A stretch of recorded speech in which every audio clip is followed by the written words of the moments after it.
Theo Goellis, thank you so much for the follow. Appreciate you for that.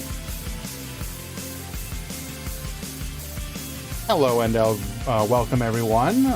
We are here 15 minutes before the start of the Duel Links Grand Prix number 28. This will be the first Swiss Duel Links Grand Prix event that will be adhering to the new ban list and skill changes that have gone into effect. Welcome, welcome. How the heck is everyone doing?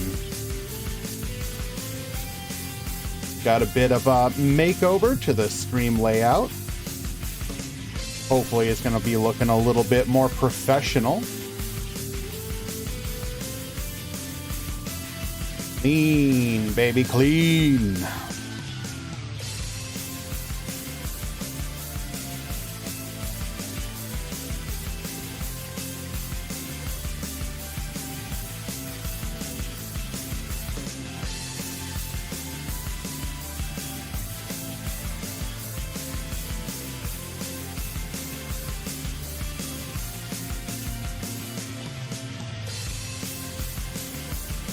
There is still plenty of time if anyone wants to join. We have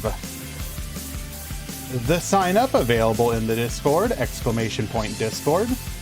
Today's event will be a 1 deck, 8 card side Swiss event into a top 32, adhering to the new ban list and skill changes. So that means you will want to update your client to 7.8.0. In addition, you want to look at the new ban list. We have a ban list channel in the Discord for you to look at if you are unsure of what exactly you need to adhere to.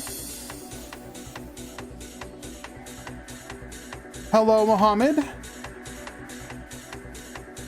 Yes, indeedy. I'm quite happy with it. We will have it's pretty much the same as before. Instead of the ones for the wins, we have the ability to toggle here. So if you see a W, that means the player has 1 win.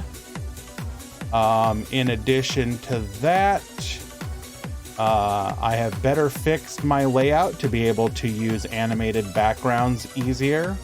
Before it was kind of difficult for me to do so because I didn't have my layers set up correctly.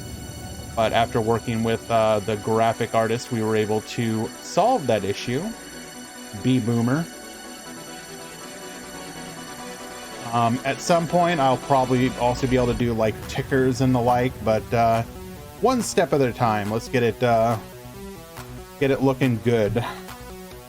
To start with, we have the new microphone. Next on the agenda will be a new camera to replace the current one that I have. It gets the job done, but I'd like a little bit higher quality. I also plan to commission a custom loading next match blocker, but that will come in the future.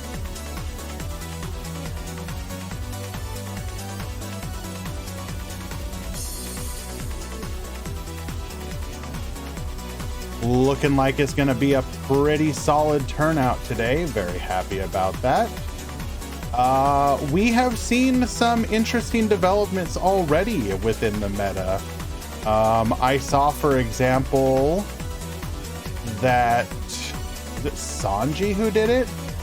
There was somebody who performed exceptionally well with like basically a back row-less deck, or a back row-less Trickstar deck, which was wild to see. Yeah, Sanji and the Quantum Dailies. We are definitely going to be trying that list out. Hello, King Silverwind, Icy Gamers, Rookie Barber.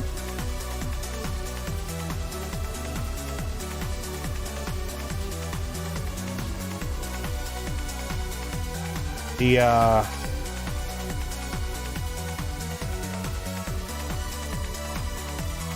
believe the deck list looks something like this. It was 21 cards, right, because it played one more of these.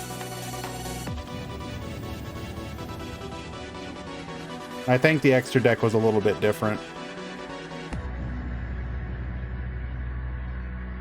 But yeah, wild to see.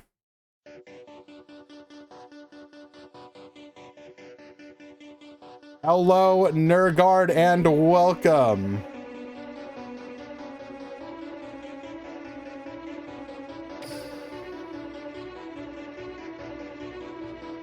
Just looking at this list makes me so exciting. It's so excited to actually try it out.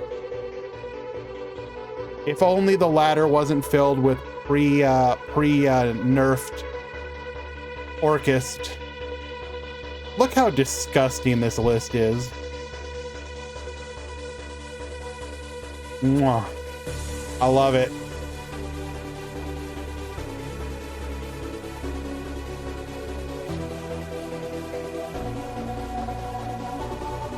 I did see, let's see, Soon posted a video of a post Banlist or post skill change rather Red Eyes deck. His was a little bit different. I believe it was something like this.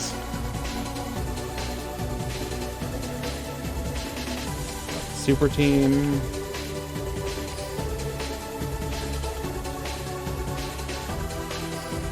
Look at that beautiful Cancer.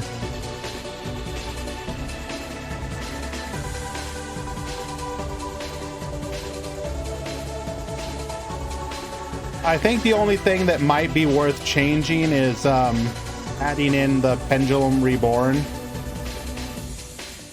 Be able to revive the Aether from the extra deck when it gets there. What a ridiculous list. We will definitely be trying that that one out at some point in the future as well. Let's see. Hello, Aiden Shark. Wait a second, hold up.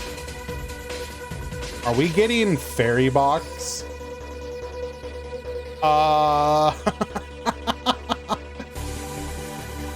don't know if this will change anything, but oh my lord, that's hilarious.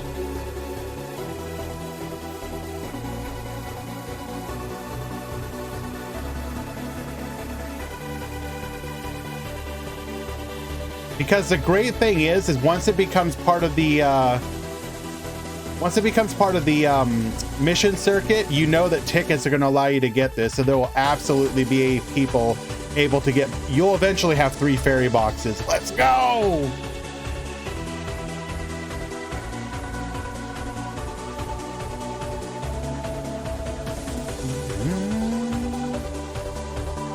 I mean, Sanji, no offense, but it always conflicted when they were running two events.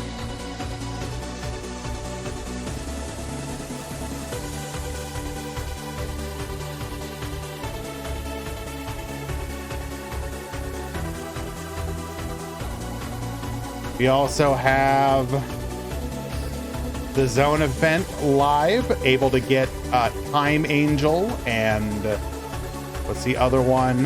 The trash version of Empress's Staff. That said, you could do some funny stuff with Time Angel and Holy Guard.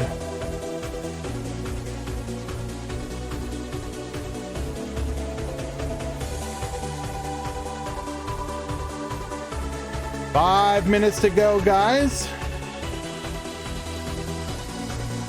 Neo, why are you sending me a bunch of deck lists?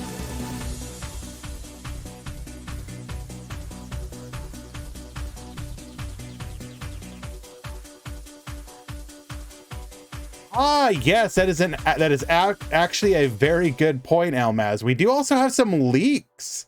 Not like real leaks like the ones that we had fun with in the last event, but actual potential leaks.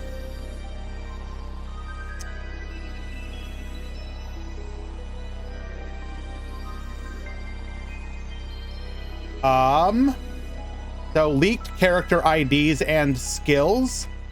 New character IDs for Alito, Vector, Mizar, Dumon, Yuri, Selena, Rin, and Lulu. So right there already confirming the last missing U-Boy and all the bracelet girls that we don't have. More of the Zexal characters, specifically the Barians, which is interesting to see. I'm definitely on board for that. Some skills that are very obviously going to be for Grandpa Muto. The Blue Eyes skill, for example, the Exodia skill, like some of these are wild. We'll take a look at it more in depth once the tournament gets started. We unfortunately are just about to begin, so we don't want to. I don't want to get locked up with that and be distracted while we get everything ready to go. Yeah, Monarch skill. And if anyone was curious who the Monarch skill would go to, it is almost assuredly Silvio, since he played Monarchs in the anime.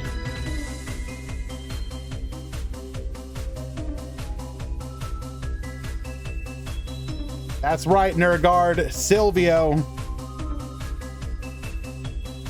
Rare Konami W. Does anyone know if I create a Konami ID now with my current account, which is 5-year-old? Well, no. So, Jerry Mouse, all a Konami account does is tie your in-game account basically to an email account, more or less. So, by doing that, you can then log into it on other devices. As long as you have a device with your account, you can always log back into it there. So if you're concerned about ever losing an account, if you have like an additional device, like an old phone that you don't need or a tablet, you can have the account on there. And then no matter what happens, you can always access it there and then tie it to a new Konami ID. A Konami ID will not... the only way for you to lose an account is for you to tie an account to a Konami ID, then lose access to the original accounts everywhere, and then lose access to the Konami ID. But even then, you'd be able to do an account recovery, so... Elmaz, we can talk about that later. I'm gonna go ahead and get the adges out of the way so we can be ready for the tournament. Just a couple minutes, guys. Stick around. We'll be right back with round number 1.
Alrighty guys, the tournament has been pushed. Round number 1 has begun. The first post-Banlist Duel Links Grand Prix, number 28. Hello Whirlwind, hello Sand, hello King Silver, Dr. Dinosaurio, Metal Overdrive and Eli here to assist me today. Elmaz, good to see you as well. Okay. How many people we got with us today? That is 8, 16, 24, 32, 40, 48, 52, and another 52. So that after drops, that is 104. Very nice, very nice. Hello, Valk.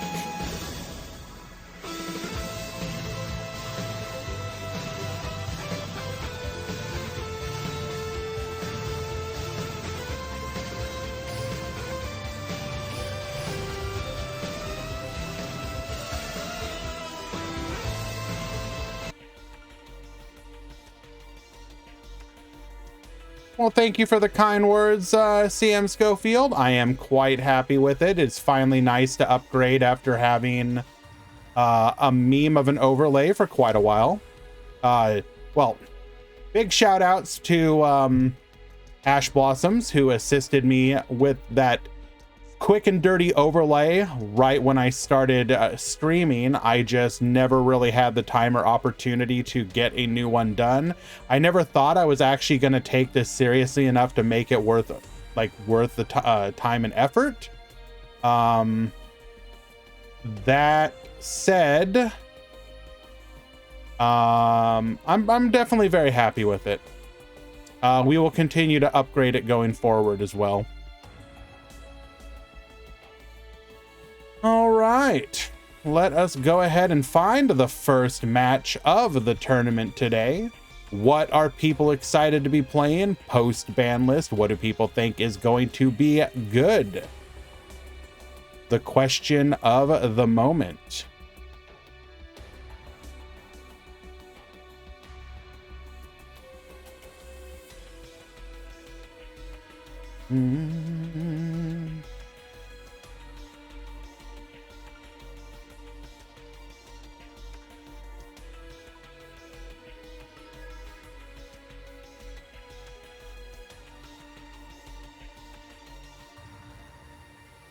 Well, that's interesting.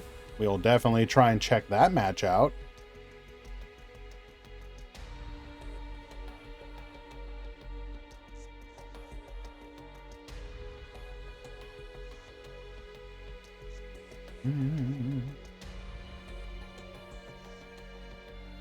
We are currently waiting for people to get their events started. Or rather, their matches. Thank you for your patience, guys.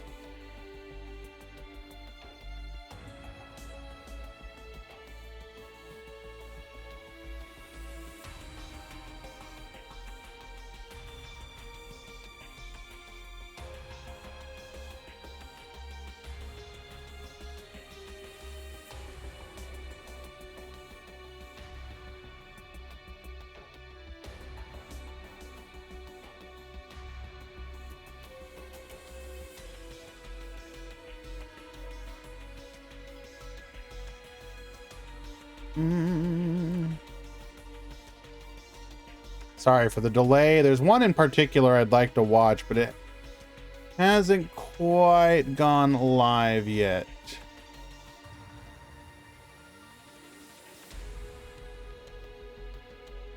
All right, there we go. Any red eyes? We do not know quite yet. Stick around and we should know once I get the breakdown from my fellow moderators.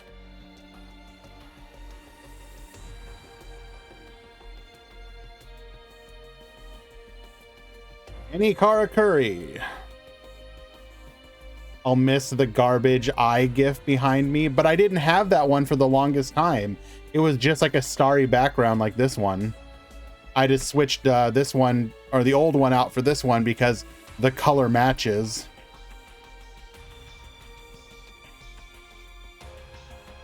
Oh my lord, we have got a bunch of matches in the stream queue. Thank you so much for that, Eli.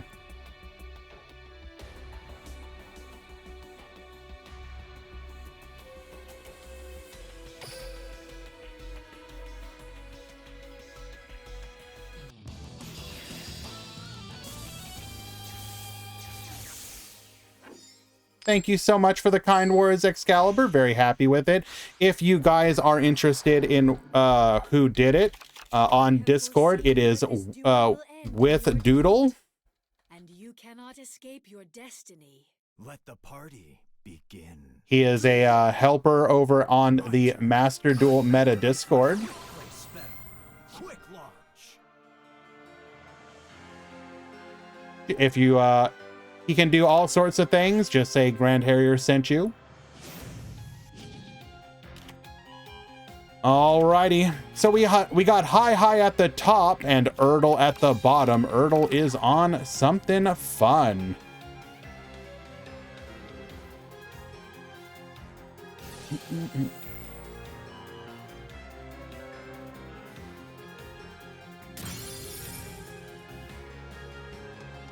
So do rockets care about the limit 3 traps or not now? Of course they do. You're still going to usually play them. The main thing is you play 1 or 2 less of them to make up for the silver rocket.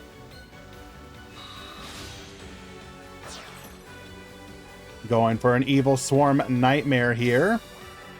We're going to set 1 and 2 in the back row.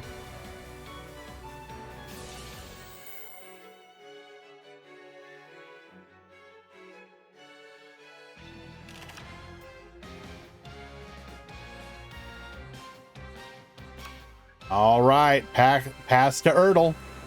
Show us what you got. Show us the spice.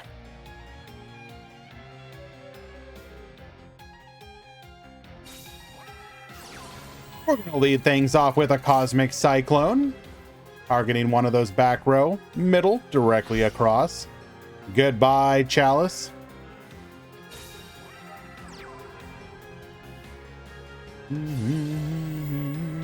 I know what it looks like. I know.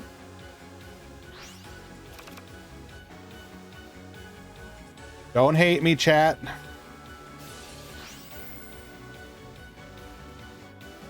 Don't hate me.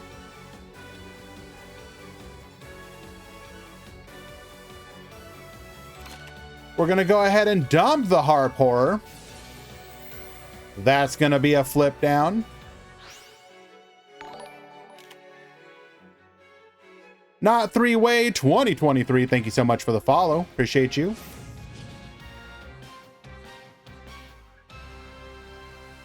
Unfortunately, not seeing any there. We are going to be forced to activate Sealed Tombs and just pass the turn.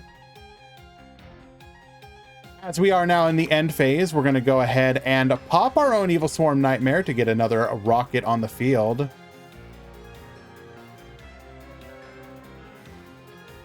I see you, King Silver.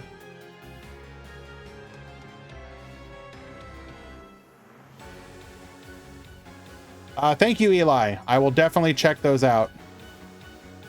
If you want to mention to me which ones they are, I will try and prioritize those.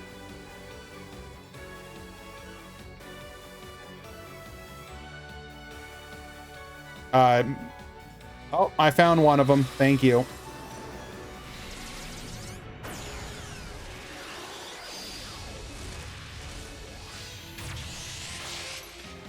Going for the Malevolent Sin, boot sector launch. We can revive one here. But can we get lethal?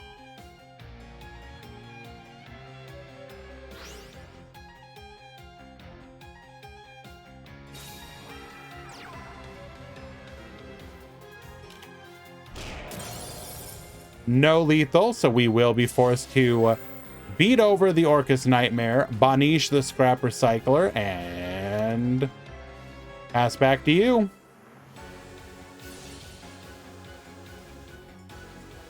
All right, 2 back row to help disrupt our opponent's plays. We have the Nightmare in the field, 4 cards in hand. Didn't use any of them before. Question remains, what do we got in there?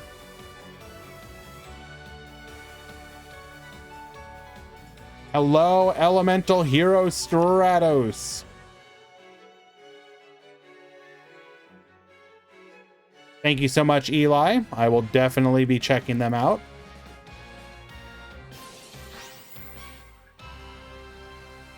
Thimble Skeleton, dumped to the graveyard, is going to be able to bring back the Orcust Nightmare.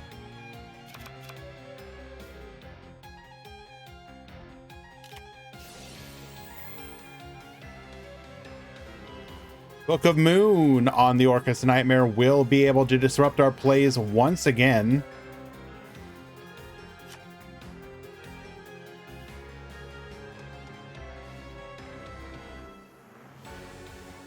And just like that, our plays are disrupted.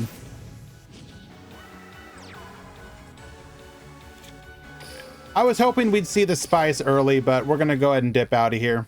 We'll be back, though.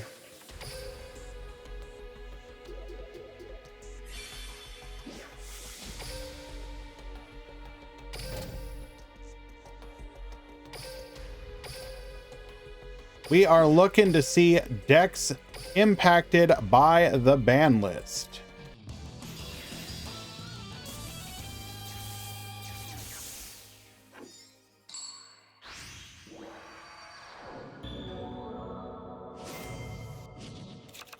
Let's duel. CM Schofield at the top, Aerox at the bottom.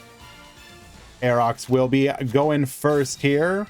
We're gonna win, discard the dice, grabbing ourselves a copy of the Speedroid Terror Top. We'll grab us a Taka Tomborg Yo-Yo to bring back the dice, level modulating to get us into a level 7. That will be a Clearwing Synchro Dragon. We will then Taka Tomborg, bring back the dice, Taka Tomborg to go into the Piper. Piper finding off of the top. A Book of Moon. Clearwing Synchro Dragon into another, Crystal Wing into a Clearwing, set 2 and pass. Red Eyes Insight right off of the bat. We're going to get ourselves a copy of Red Eyes Fang with Chain. We probably already have the Red Eyes Fusion, and indeed we do. Dumping the Aether, dumping the Red Eyes Black Dragon. Aether is the new addition that we have seen to this archetype, intending to abuse it with revival mechanics. High Speed Kite Drake. Destroying all other cards on the field here. That is absolutely devastating.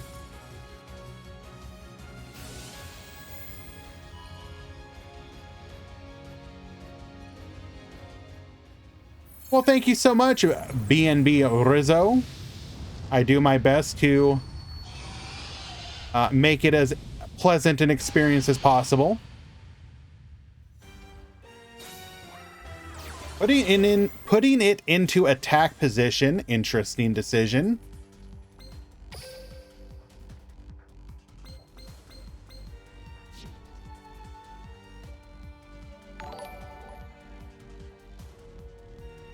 And thank you so much for the follow as well. You are too kind. Appreciate that.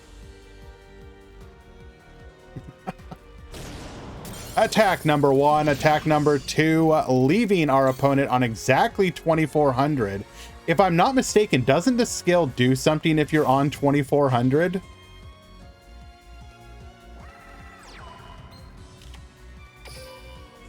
Or is that the other skill? Nah, it's the other skill.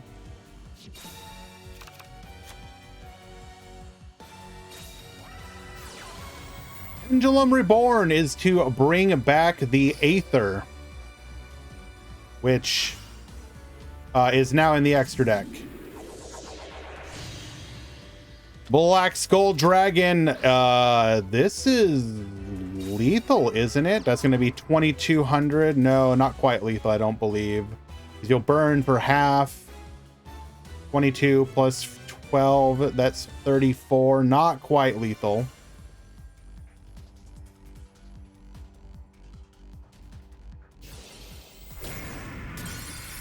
We will elect to take out the Kite Drake, though. We hadn't activated our skill yet, I believe, right? Which means that we would be able to send it for a 4100 clear wing. So probably the correct choice there. Not able to search a monster with the effect, as we cannot activate any using the Archfiend Black Skull Dragon's Armades-like effect.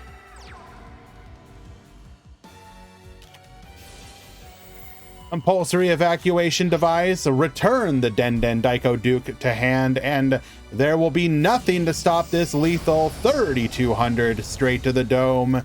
CM Schofield winning game number 1. Well done. Is Red Eyes back? Question mark.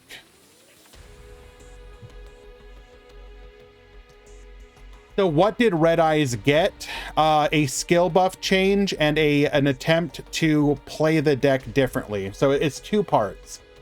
So the skill used to be able to give you a Red Eyes monster. Now the skill, when you activate it, will only give you a Red Eyes spell and trap. So what you're doing typically is running 3 Red Eyes Fusion, 3 Red Eyes Insight, 1 Red Eyes Fang with Chain. So when you activate it, you have a 6 in 7 chance of seeing Red Eyes Fusion, for sure. You're not going to like randomly draw a Red Eyes Black Dragon or some nonsense. So it makes it much more likely for that skill effect to be good. The second change is that they used to dump Mana Dragon Zernatron. Now they're dropping Aether and playing a bunch of cards to revive the Aether.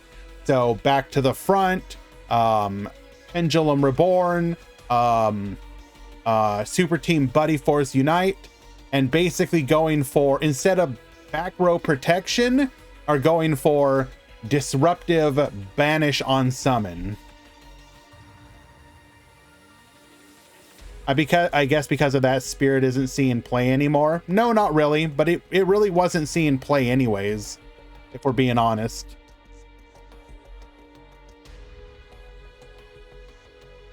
That will be a W for CM Schofield. Waiting for both players to return to the field.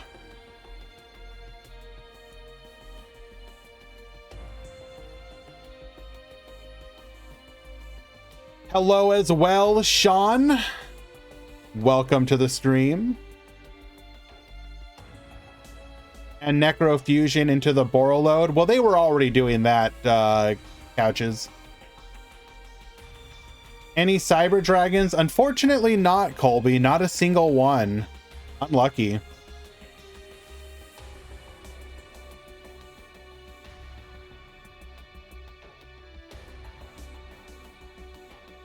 Both players are back to the table.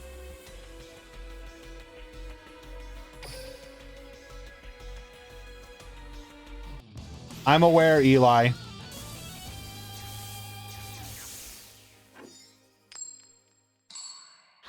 All right, CM Schofield will be going first here today. Let's duel.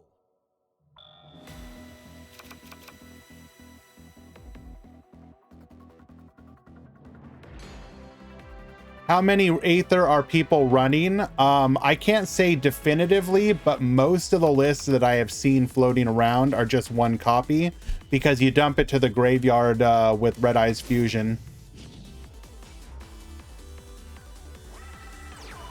Hello, Jabberwork. Yes, indeedy. Sending the Meteor Dragon Red Eyes Impact back to the deck. Red Eyes Fusion.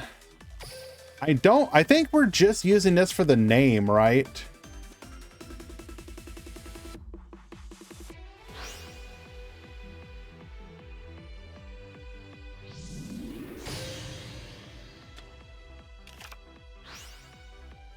Oh, and I don't even have the... Why is the card capture not working?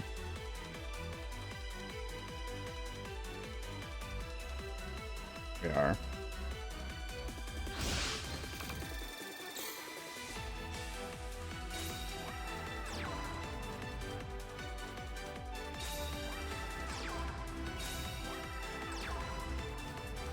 Hello, Wandering. Haven't seen you in a few. Good to see you again, my friend. How are we feeling post Banlist? It's much better, honestly speaking. Orcus is still a viable deck, but it is nowhere near the oppressive deck that it was before.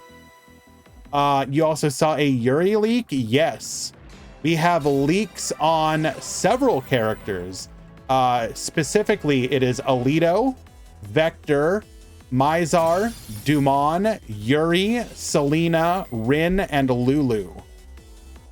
Is the ban list out? It was announced, but it's not yet been implemented.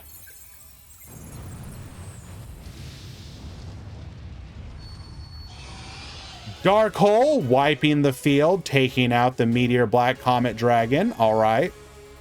Doesn't really accomplish too much here. Technically, we could already out the Comet Dragon with just our normal plays.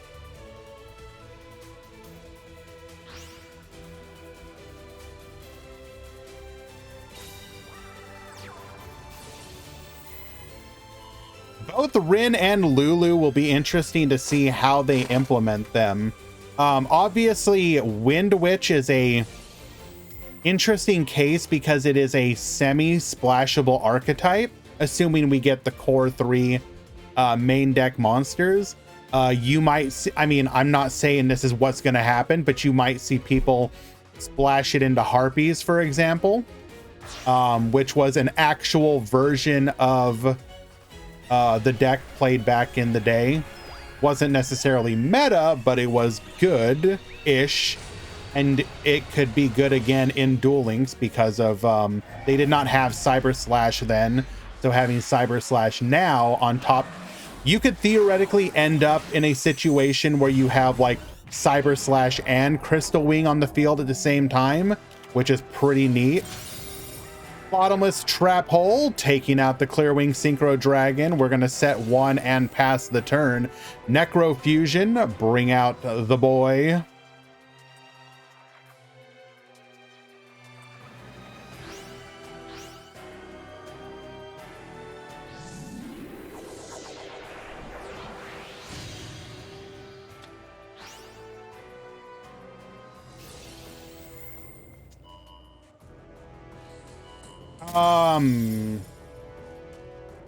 Didn't he play Organic or something?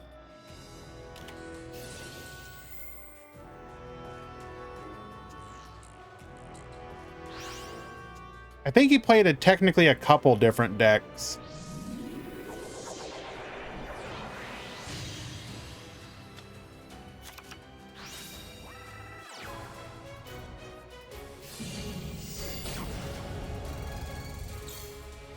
Lyrillus is going to be the ultimate Duel Links cheese deck. I actually have a concern that Lyrillus is going to be hamstrung. They probably will not give them Nightingale. And if you don't give them Nightingale, the deck kind of doesn't do anything. But Nightingale is also theoretically a problem card. Assembled Nightingale. The direct attacker. That is a 2-0 victory for CM Schofield. Well done.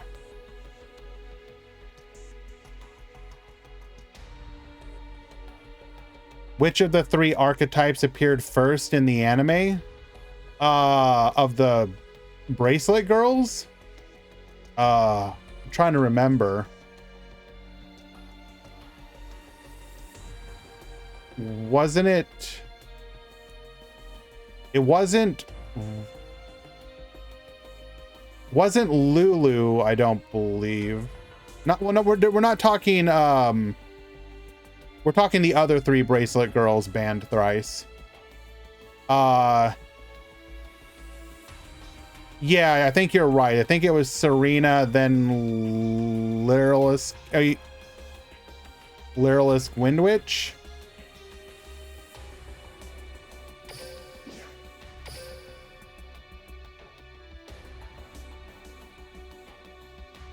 It's been a while. I can't actually remember exactly.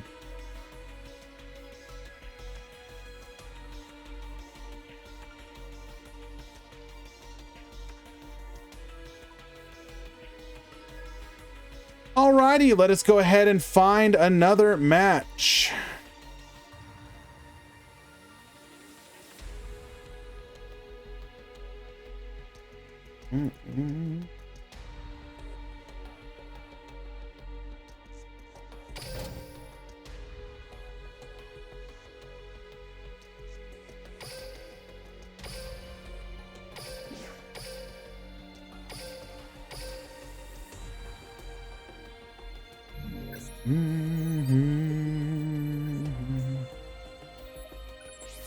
Is this a side deck event? Yes, it is, not three-way. One deck, 8 card side. Oh yeah. Oh, here we go. We definitely need the voice lines on for this one.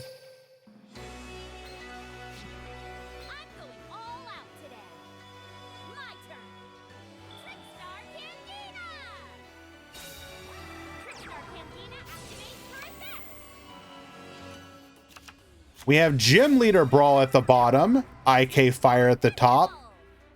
If you thought to yourself, I don't have enough anime in my anime game while I'm playing Trick Stars, Konami is here for you.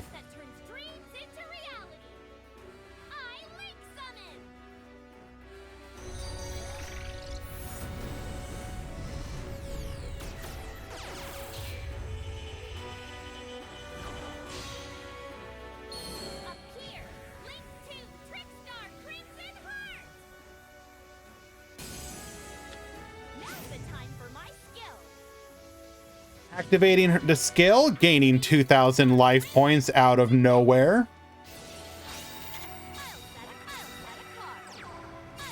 Discard 1, drawing 2, setting 3 back row, and passing the turn. I draw from my hand. Cosmic Cyclone hitting a bluffed Trickstar Festival. We're going to go ahead and bring Seer to the field. Seer will immediately be hit by a warning point, a Lich to the field. Rhino as well. 3 and 3 makes rank 3 Dante.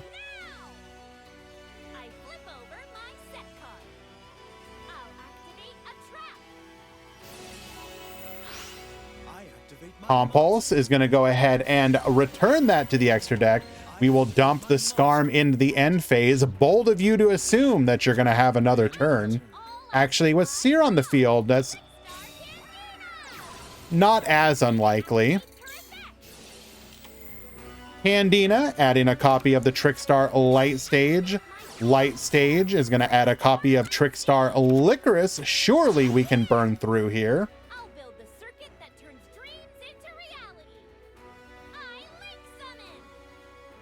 Where's the Trickstar animation? Hey, Holly Angel will come up eventually, I'm sure.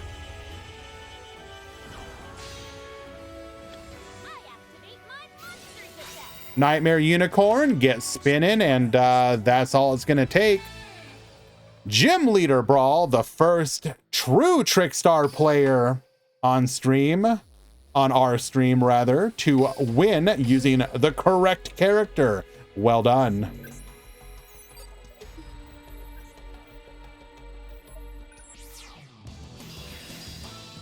We also have the breakdown ready to go. Thank you so much, Metal Overdrive. I appreciate that. I'm going to use this skill. Hey, You are nothing. Duel. Okay, here I go. Ripple setting, no monster on the field, meaning IK Fire only has to contend with those back row, going into a Dante. Dante met with a Compulse. Seer Going in, Shadow Imprisoning Mirror will turn off all Dark Monster effects. Normal summoning the Trickstar Lilybell is going to attack directly, then be tagged out for the Licorice. We will then crash with the Licorice, putting the Trickstar Lilybell in defense. Attack directly once again. Lilybell adding the Licorice to hand. Licorice gonna let us loop here. Lilybell back to the field once again. Baboost to allow us to take out the Skarm. Lilybell attacking, returning the Korobane once again, and pass back to you. And with no way to out, we are going to scoop it up. Trickstars will take the W here today. Why is my card capture not working? That's really annoying. I guess we're just gonna have to do it like this for now.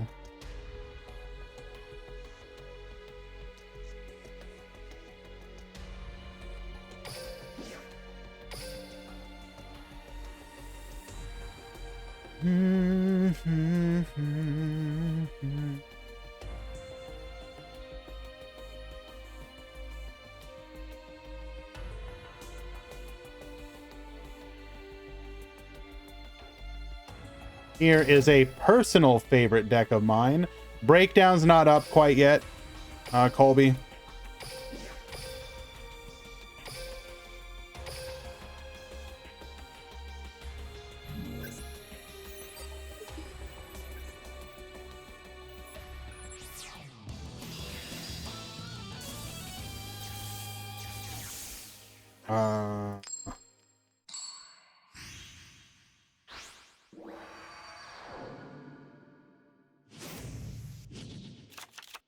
Let's duel. All right, 1 second, guys. I want to get the breakdown up on screen.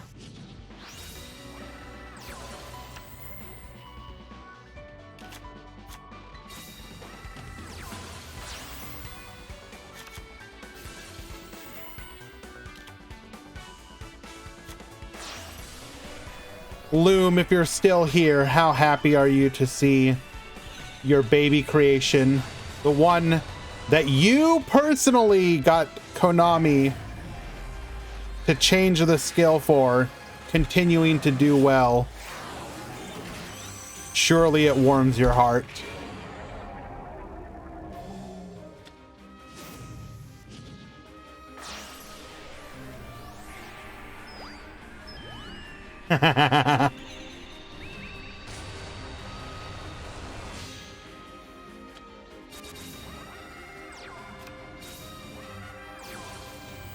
Alrighty. If you are unaware, Quantum, Loom was the one who posted that deck list and YouTubeized it, got everyone playing it.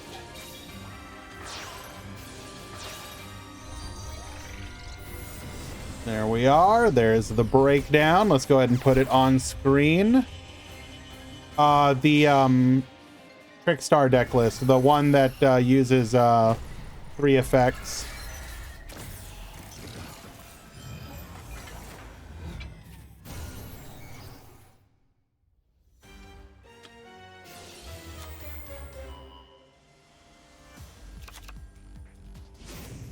Alrighty, the breakdown for today in the Duel Links Grand Prix number 28. We have 20 Speedroid, 18 Orcust, 3 of which are Gandora, 1 of which is Dark Lord. We have 16 Odd Eyes, 12 of which are Orcust, 1 is Trickstar. We have 10 Goki, 8 Rockets, 8 Trickstars, 3 each of Raid Raptor, Resonator, Salad Code, 2 each of Burning Abyss, Hero, Red Eyes, Sulfacord, then 1 each of Chronomaly, Cyber Dragon, DDD, Gimmick Puppet, Onamat, Shiranui, 6 Samurai, and Giga Chad Warrock.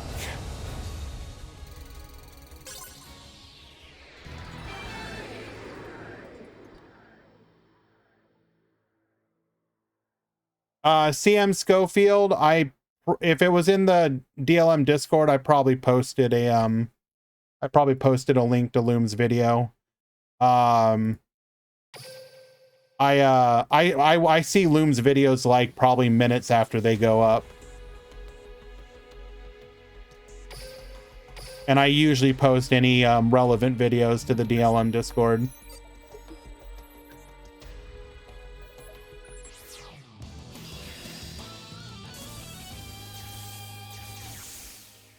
Can we watch puppets? We will certainly try at some point.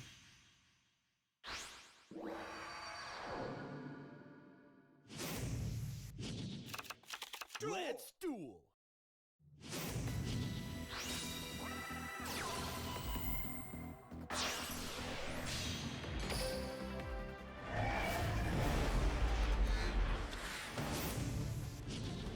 Why in the world is my card capture not working? Oh well.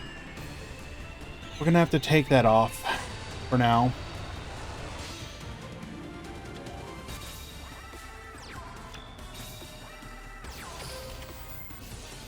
All right, Forbidden Chalice on the Foxy, Signet back door to dodge the Chalice effect, adding the mirror to the hand.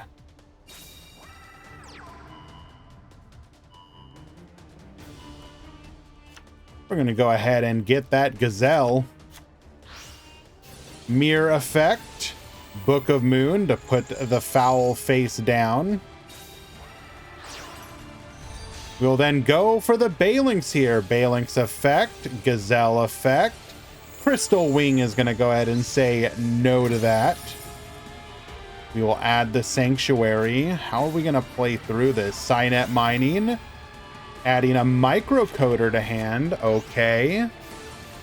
Discarding the Jaguar. So we literally get to play the game now. Nice. Played through the negate.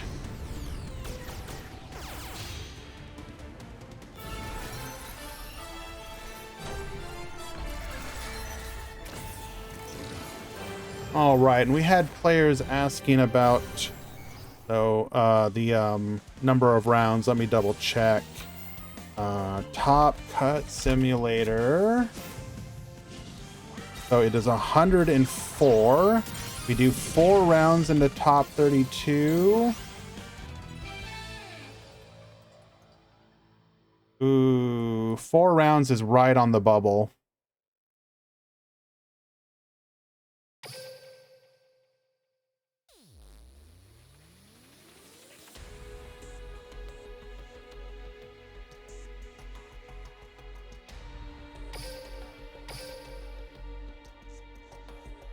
I think if we dropped some people that DQ'd, we can make it 4 rounds.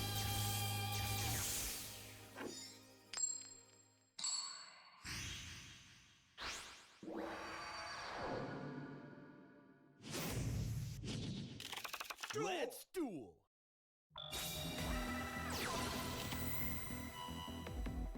You want me to drop Ohaimi?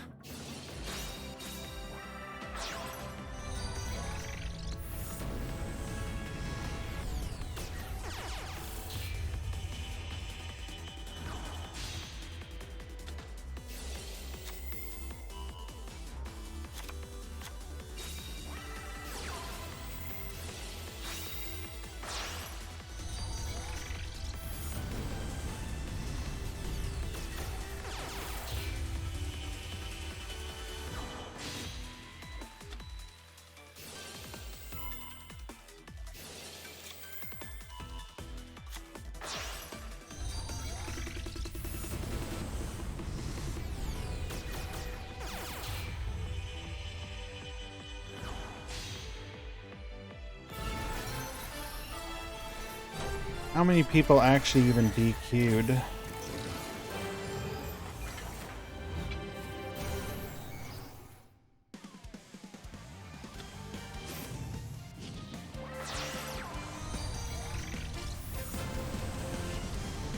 Sorry guys, I'm just trying to get the Icy. It's probably going to be 4, but I need to drop a couple DQs to make that happen for sure.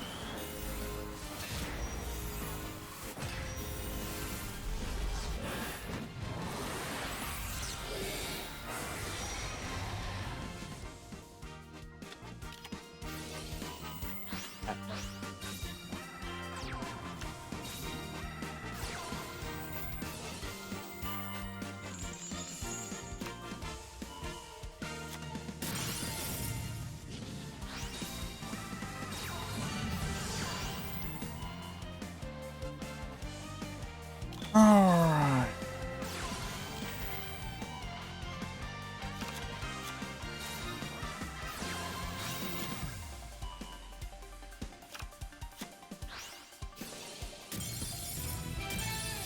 Okay, you can drop me. Okay.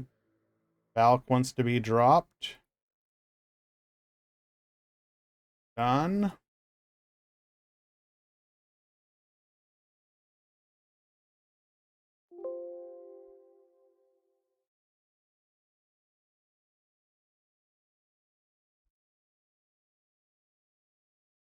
Alrighty. Sorry for the distraction, guys. I don't want to waste people's time, so we're gonna do it this way. And drop. All right.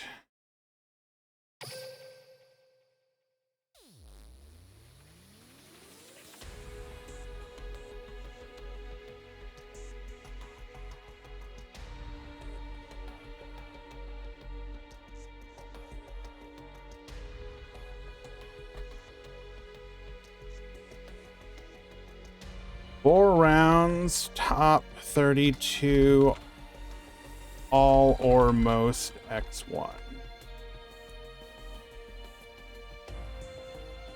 Okay, thank you for your patience, guys. We were like literally right there on the bubble, and I did not want to, if you can avoid a 5th round in a Swiss tournament, you obviously want to do that. So by dropping the DQs, we are gonna be good to go for 4 rounds today. Okay, let's go ahead and find a match to watch.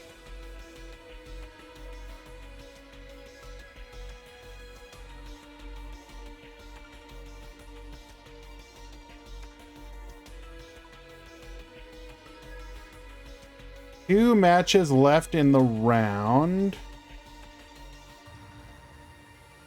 We can watch the more interesting one.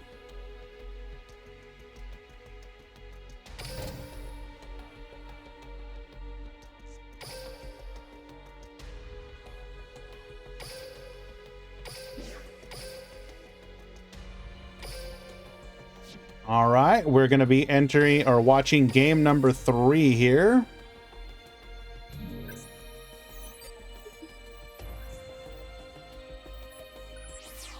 Rookies, with the drops that I did, it should be all X1.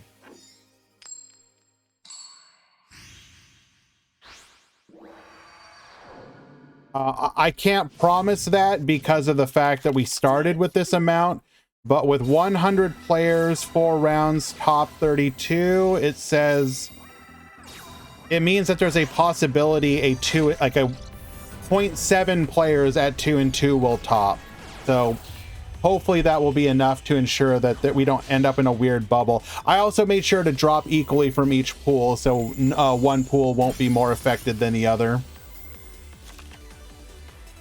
Alrighty, so Bixie has the Crystal Wing ripped from their deck.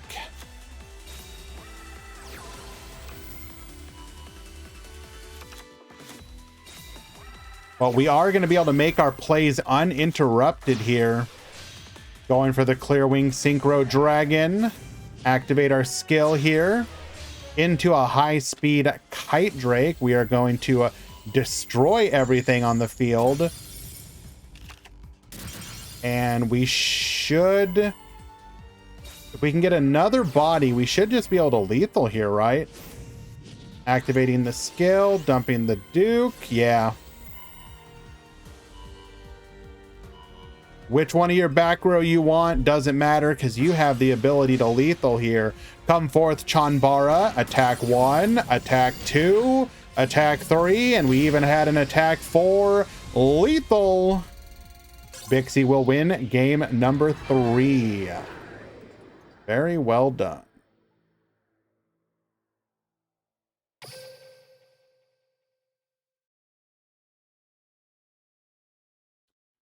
Hey.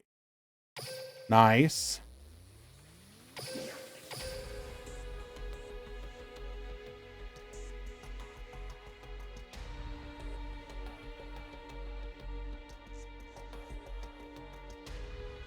Looks like pool 1, round 2 has begun.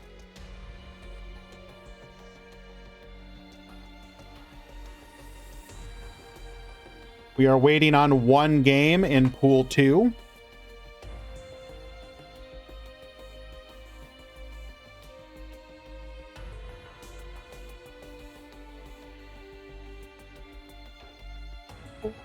Rounds, top 32, all or most.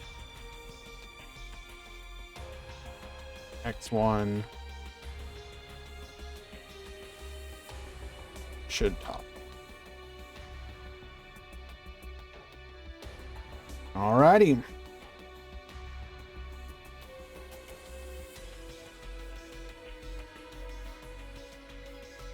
Let's go check on that last game in pool number 2.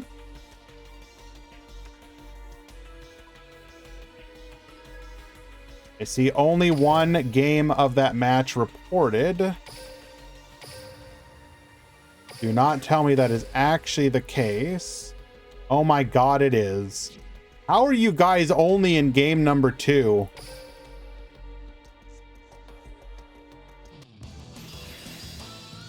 Well, thank you for the kind words, Drewy. It was done by With Doodle on Discord.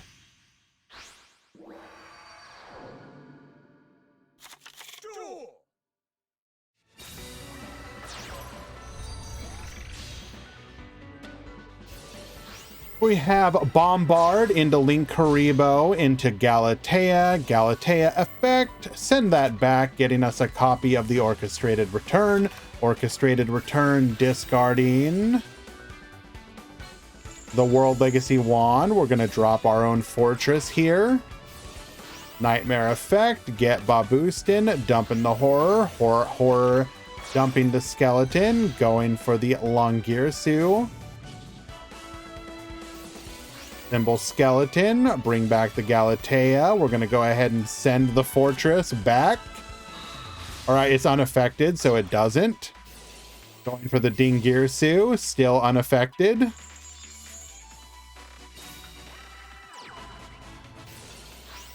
World Wand.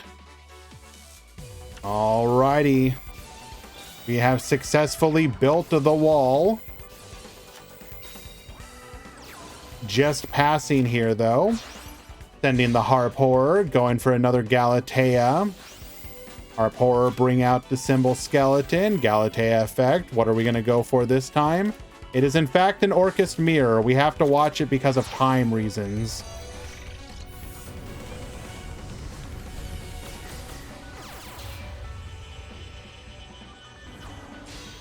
On God, they're going to a game 3. We have to duck out of here, unfortunately.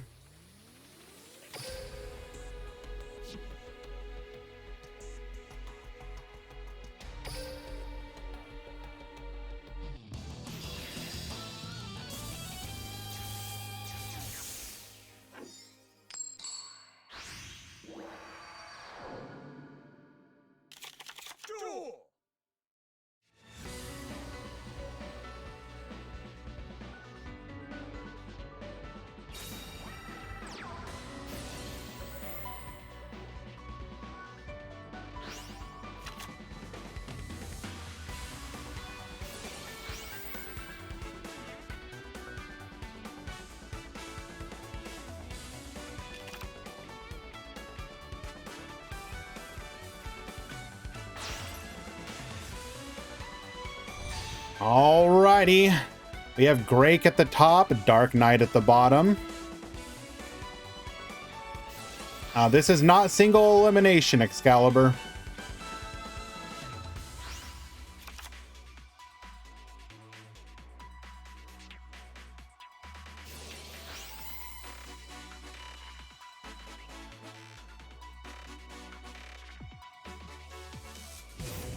Going for 3 effects.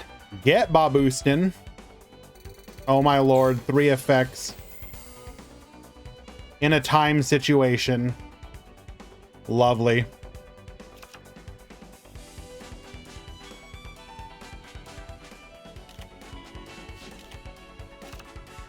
getting the orchestrated return here. Why don't we check? Maybe one of these players has an illegal deck list and we can just automatically DQ them. Damn, they're both legal.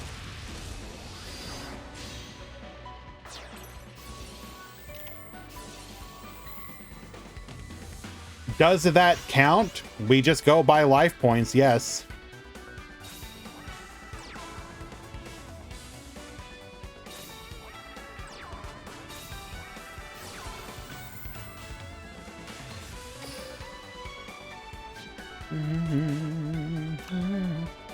There's plenty of time that's not really an issue.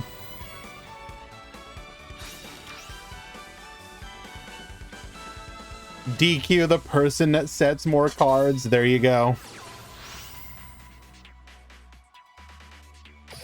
Charge of the Light Brigade, milling Raiden, Recycler, Book of Moon. Ah, we already had a Raiden in hand. Nice.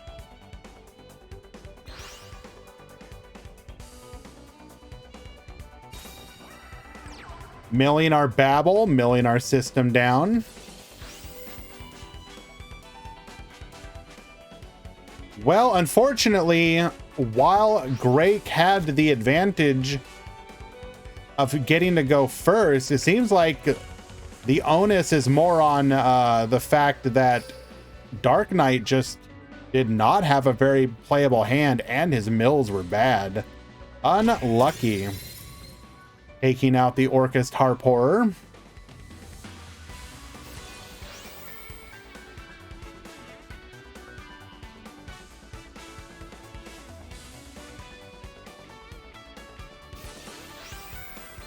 Alexa bring back the Galatea. Interesting. Galatea over the Dingirsu Send.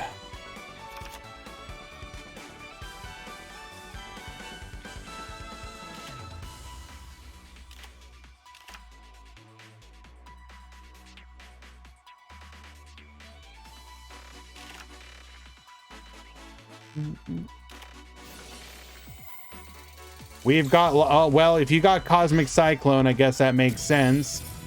And Dark Knight just gonna scoop it up. Fair enough, I respect it. That will be game number 3 for Grake.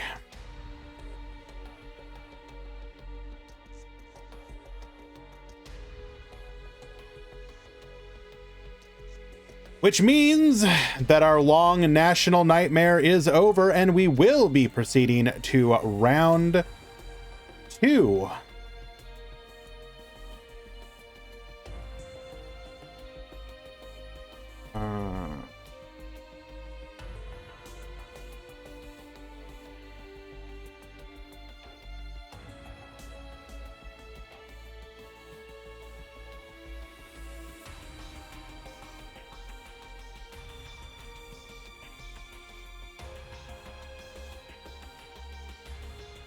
All right, tournament participants.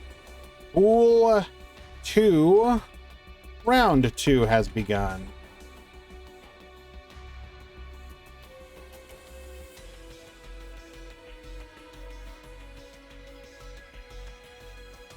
Alrighty, let us find another match.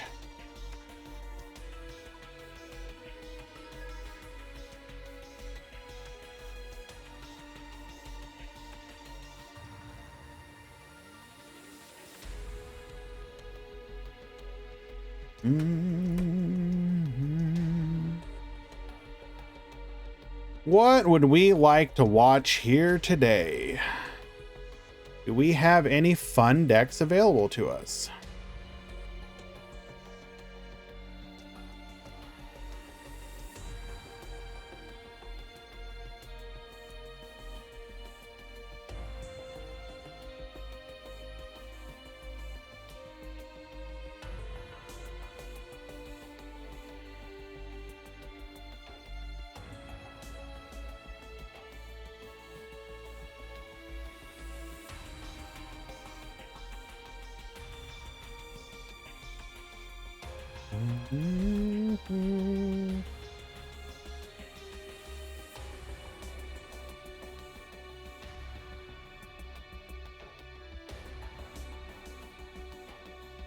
Sorry guys, just taking a moment to decide what I want to watch here.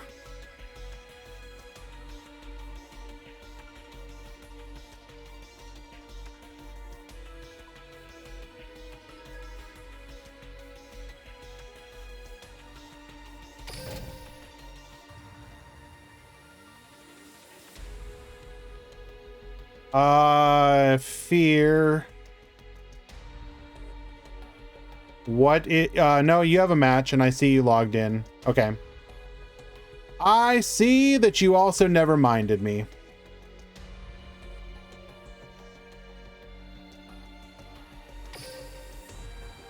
All right.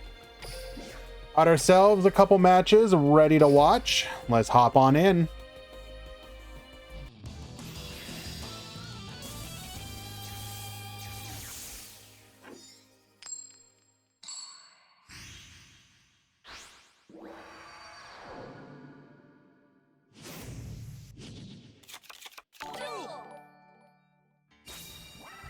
Draghino, thank you so much for that Prime subscription, my friend.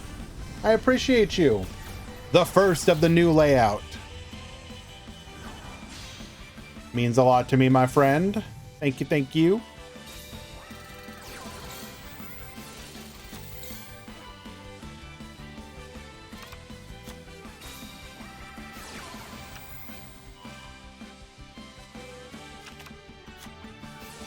Alrighty, Crimson Heart effect, activating Licorice here, return the Candina.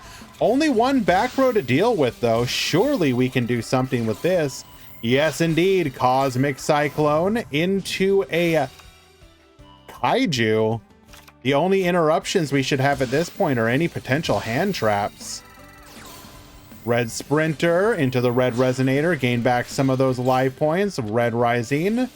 Activate, bring back. Oh, we got the Crow though. Oh no. White Princess is going to help us be protected. Light Stage. Targeting one of those back rows, unable to activate it until the end phase. Nightmare Phoenix is going to target one of those other back row. Candina, adding a copy of Lilybell to hand, and we should be able to lethal here. No, but we will be firmly in control of the duel. Lilybell attack, Baboost with the Candina. Getting in for another 2,000, and we drew into a Red Sprinter. No other hand traps. We are going to be able to just hop off. Red Rising Dragon. Bring back the Red Resonator, gain those life points.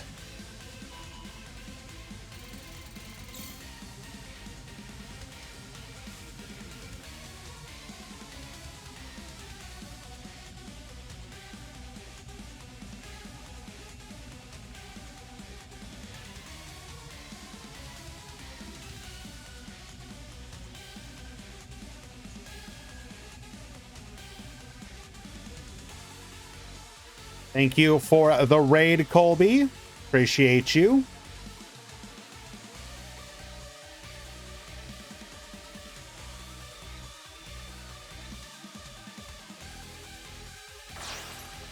What are we thinking? Going for the Scarlight.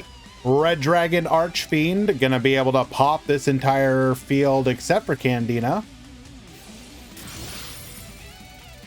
Minus 500 Keck W.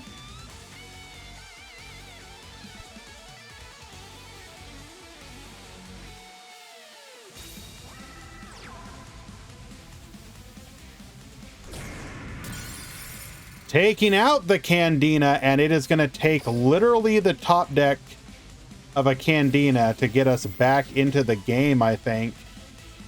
Trickstar Light Stage locking down that back row. Oh my god, he's we have two protagonists duking it out here. Ripping Candina off of the top. Locking down that back row. Blue Angel does indeed have the skill. Horobane allowing us to take out the Scarlight. Show me Red Rain. Just show me Red Rain. Oh my lord, it was Red Rain.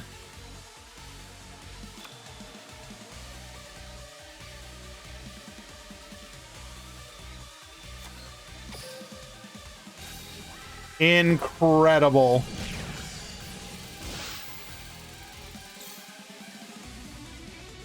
Necromancer is going to have one more opportunity to get back into the game.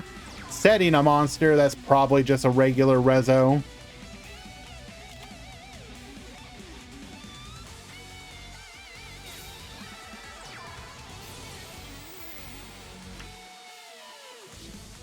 Another Candina getting us Trickstar Festival, and we will scoop it up. Absolutely incredible match.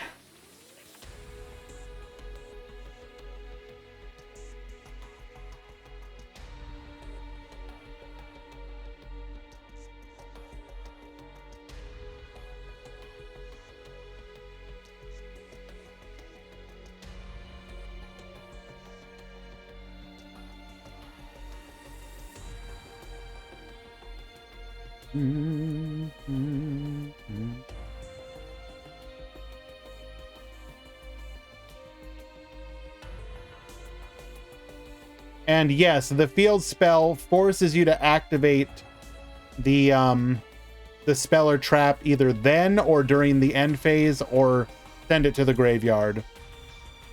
Could not activate the Red Rain, and thus had to just wait till the end phase. But then once we got to the end phase, we had no Red Dragon Archfiend on the field, or Synchro Monster level 8 to activate it.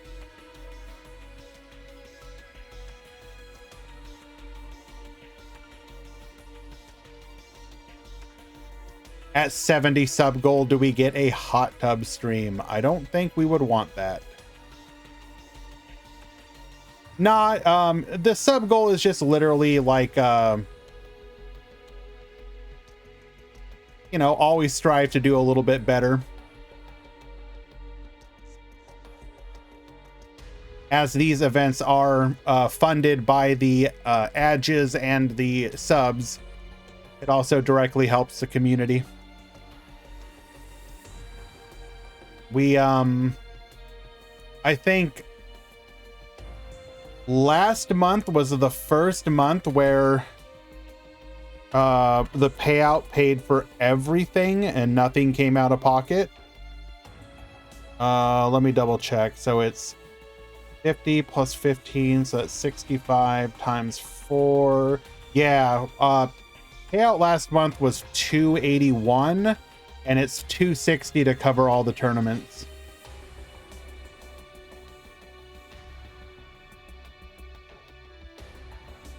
Is the second BA player still alive? I'm not exactly sure, Polymuzz. I will try and find them.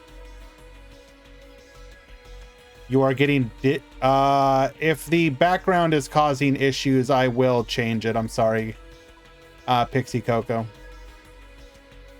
As soon as I get into a match, I'll find another background to use.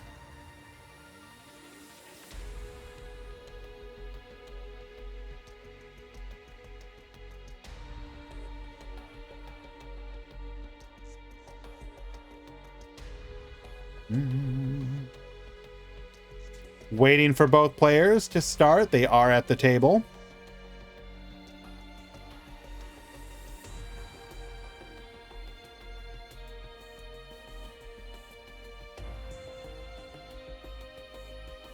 Players, begin.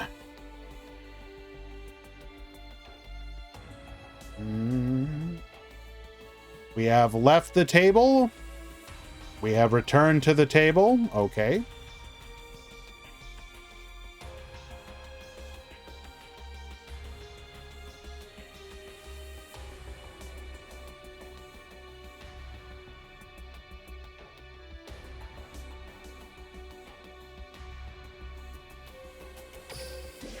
Well, they're taking too long. We're dipping out.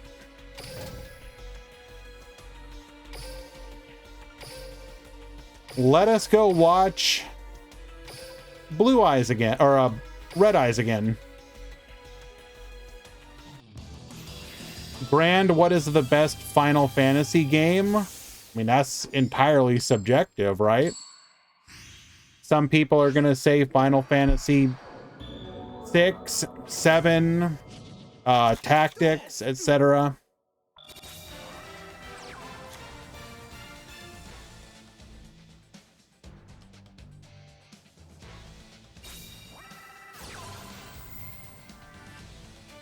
Ripple setting and a face down monster from Will at the bottom. CM Schofield, who we watched in the previous round at the top.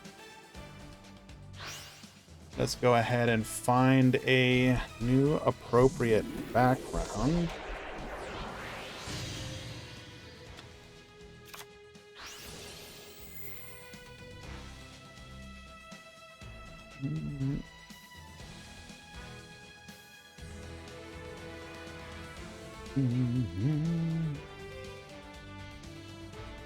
Ooh, that's a pretty good one.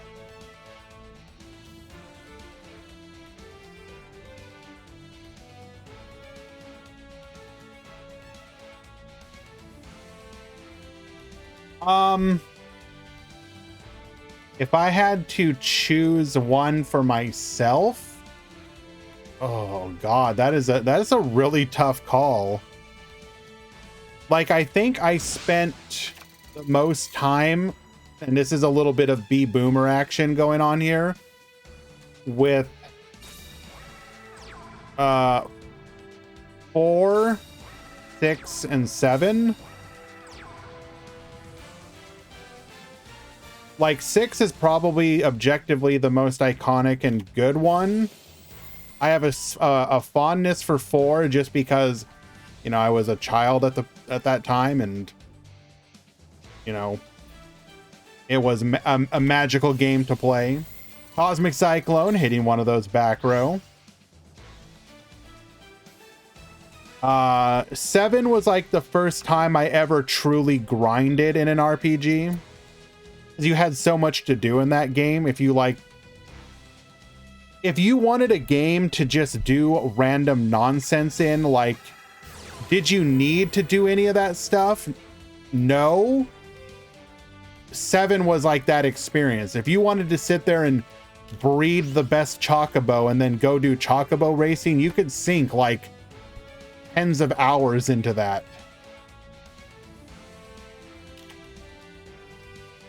So like it was like the, you know, it was like one of the first RPGs that truly gave you like busy work to do that didn't feel necessary, but was fun if you were like the type of player that wanted something to do.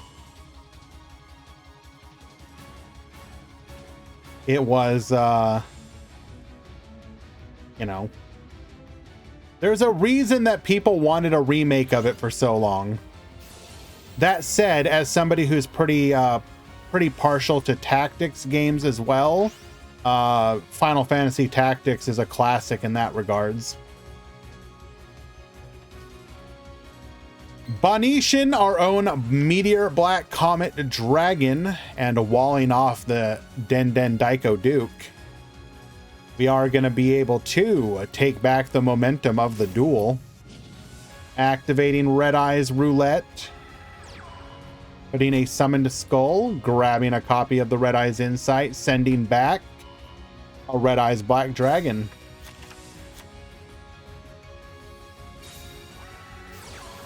I will say though, while I love Final Fantasy Tactics, I also have never forgiven it for one of my first experiences with it being...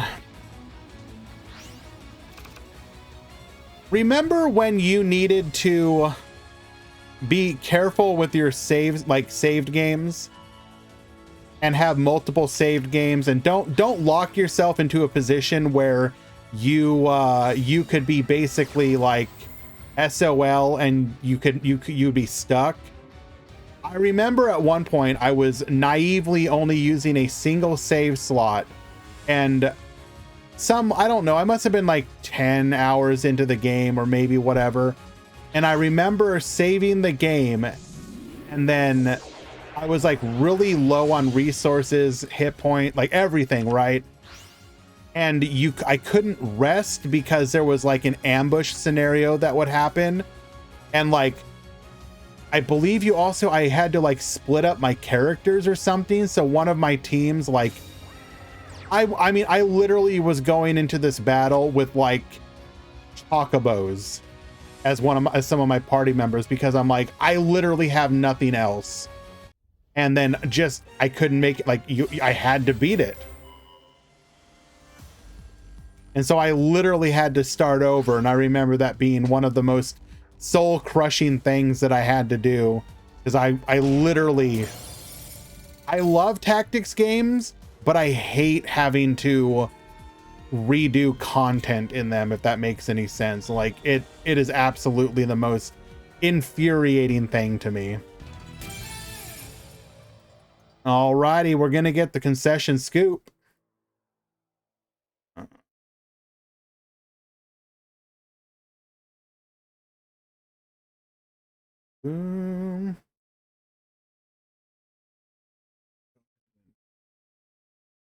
Modify this. Oop.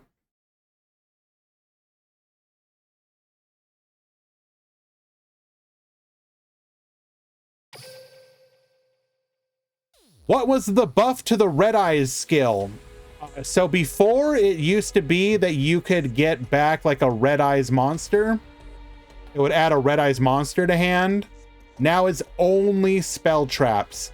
So what players are doing is running 3 fusions, 3 insight, 1 Fang with chain. So 6 out of 7 times that you use a skill, you're going to get a playable spell trap. Like, you're going to get Red Eyes fusion, basically.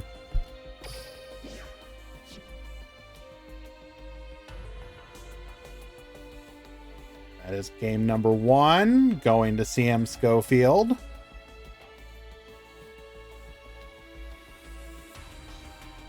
The other thing is, there's like a deck building philosophy change that has happened, which is instead of going for the Zernatron as your dump off of fusion, people are sending Aether and then playing all sorts of different ways to bring back the Aether for the quick effect banish effect. So it's a combination of 2 things that is seeing success, at least in my opinion. All right. Hello. What is the issue?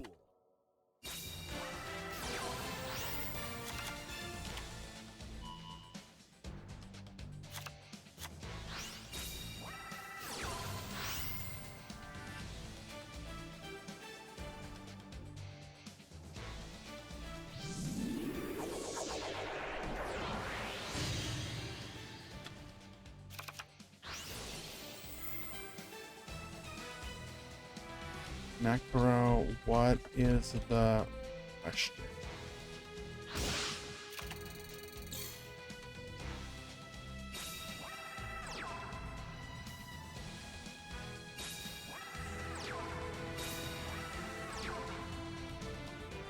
One second, guys. I will be right back.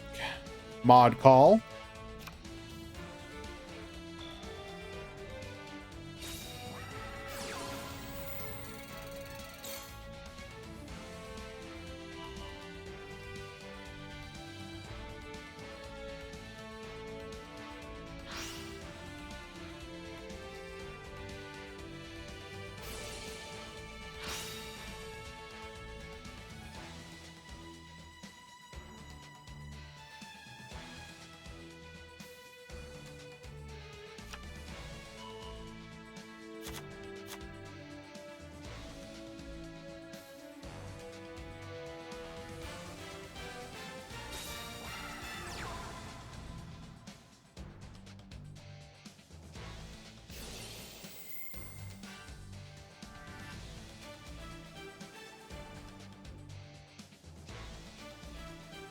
What deck do I enjoy at the moment? I mean, I'm kind of in a weird spot where, so if you're asking what I enjoy on the ladder right now while it's pre-ban list, Speedroid. If you're talking about the decks that I'm excited to play post-ban list, it's probably Trickstar, Red Eyes with the skill change. So both of those decks with the skill change, obviously. That's probably the biggest two right now. I kind of want to experiment with Mech Lords again. Even though I know it's not good, I'm partial to that archetype. But the deck will be a lot better if you see less Orchist. Salad Talker is a deck that I like in theory, but I don't actually like playing as much, I think.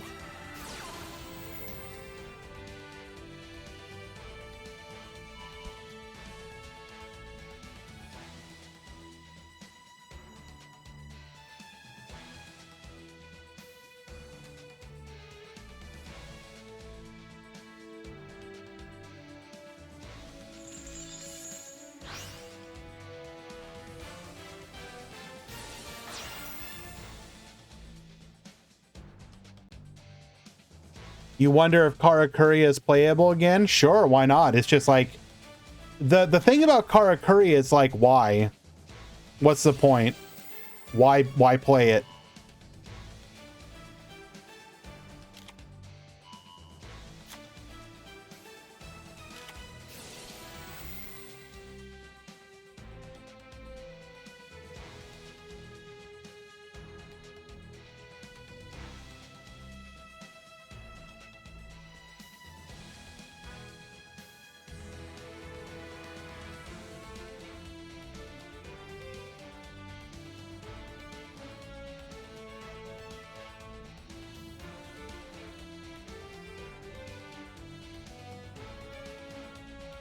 What ritual deck do you reckon is coming from the next box? I mean, we have absolutely no idea of knowing what that is. We could guess at it. We could try and guess. And honestly, I could see just about anything other than maybe Drytron, because it's way too early for Drytron to come. But if we look at the current ritual decks not currently released,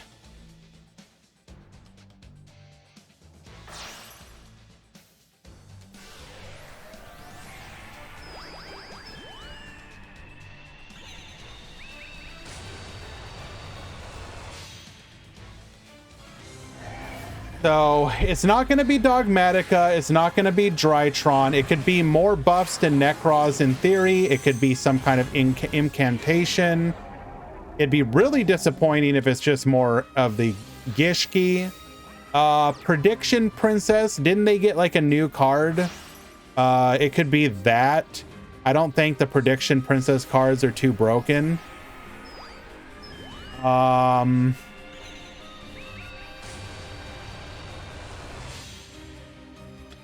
It could be Magic Key. It could be Shino Bird.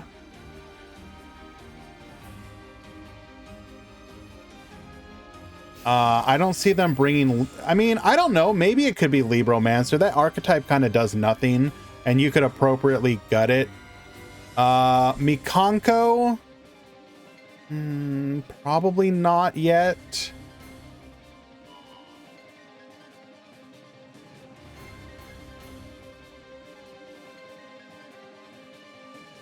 I mean, the easiest answer is probably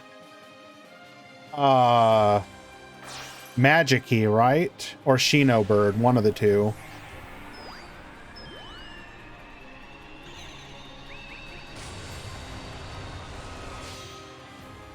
Or Nekroz support.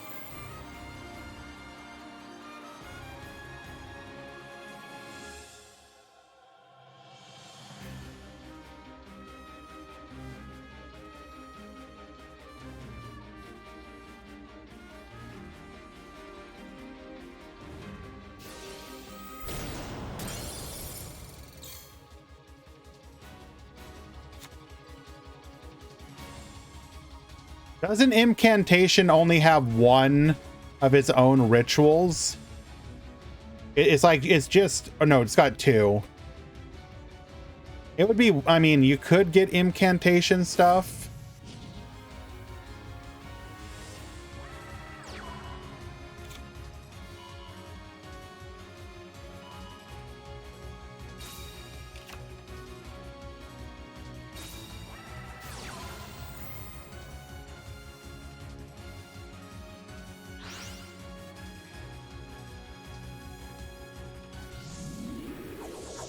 Alrighty.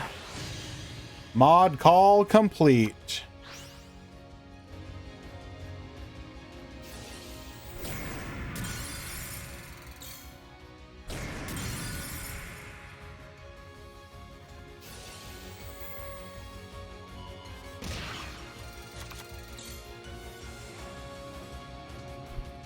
Alrighty, and lo we return. What did I miss? Okay, so last I checked, we were worried about the... Wow, we actually broke the Speedroid board. Incredible. So we Red Eyes rouletted into the Skull Dragon. Skull Dragon makes it so that we can't boost. We're bigger than the Crystal Wing. No back row to help us. And okay, nice. That is a 2-0 victory. I believe CM Schofield has now defeated two Speedroid players back to back. And that's pretty good showing if we're being real here.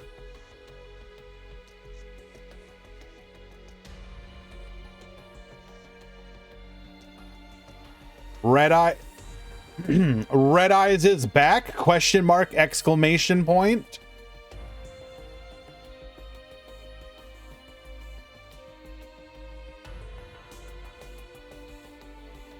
Who knew that one simple skill buff was all that you needed?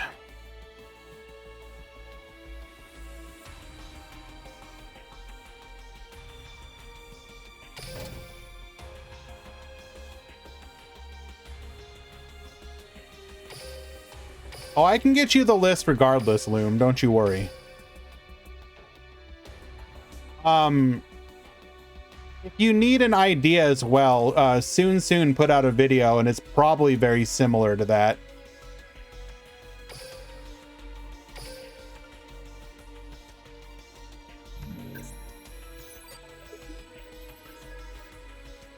Credit CM Schofield, who credits soon. True.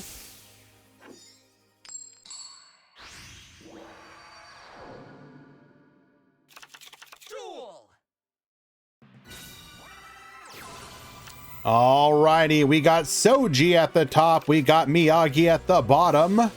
Chronomaly, I thought this deck was dead. Chronomaly technology, adding a copy of a card to hand. We didn't get to see it. Doesn't matter though, we will get to our V-Mana. V-Mana is going to attach. We're going to triple set the back row and pass back to you. Book of Moon, the greatest enemy that this deck could ever have to deal with. And oh my god, we got Goki. Goki Suprex activates, bring out a Goki Twist Cobra into a Goki Jet Ogre. Suprex and Twist Cobra effect activating. On God, what did... You're not a fan of the soon list? It's not how I would build it for sure. But... not really, you know, my place to judge. Goki rematch. We have played through one disruption here. Into the Thunder Ogre. Rescorpio effect. Jet Ogre effect. Crackdown, get yoinkin'. We're going to go ahead and tribute to stop that from happening and pass back. V-Mana, reattach, attack in, Twist Cobra effect. We're going to go ahead and negate that. You will not get your search. And how in the world does Miyagi win this one? Suprex effect. We're going to go ahead and negate.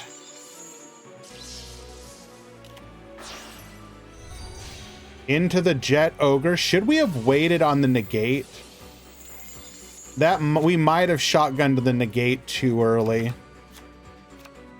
especially if you knew that they were just going to be able to make the play anyways. Headbat, allowing us to get to a great ogre, get reducing. Finishing move, we're going to need something here. And we'll get the scoop in game number 1.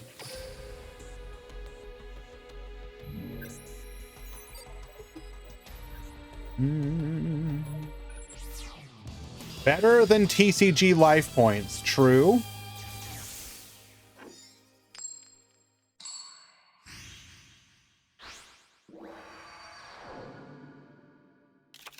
Duel!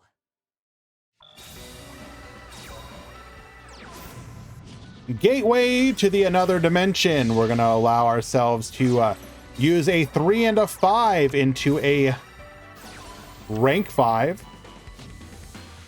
A negate now available to us. Goki Suprex. And Nadia is going to stop us from being able to do anything here. Double set the back row.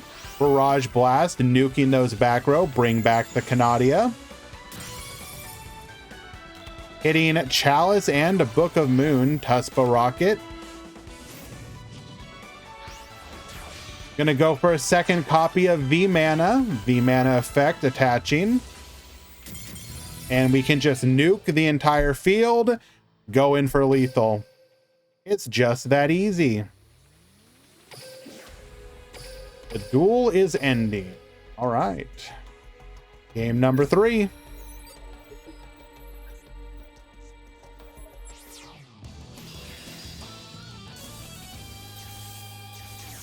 That is one reason that Canadia is occasionally played in the deck list. The ability to use it as part of your Xyz summon is pretty hilarious. That is not the way that you want to start your turn, unfortunately. Bricking as your opener into full combo from Goki. Suprex effect, Twist Cobra effect. Yeah, this is pretty... You're going to have a really high impact back row to survive here.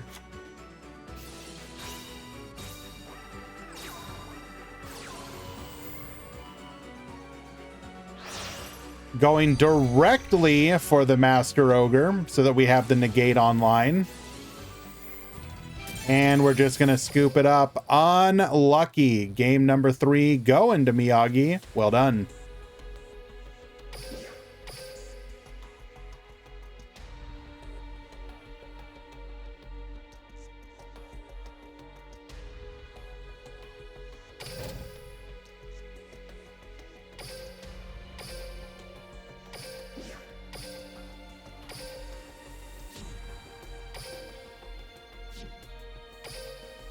We will be hopping into game number 3 here.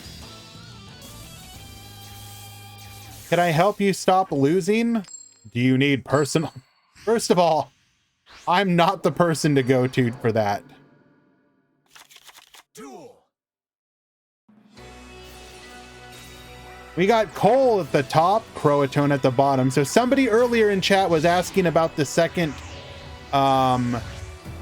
BA player, and I believe it's Cole, unless I'm misremembering on who we spectated earlier.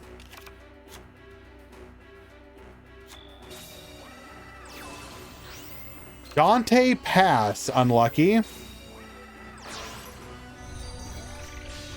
We're going to be able to get into a Galatea here.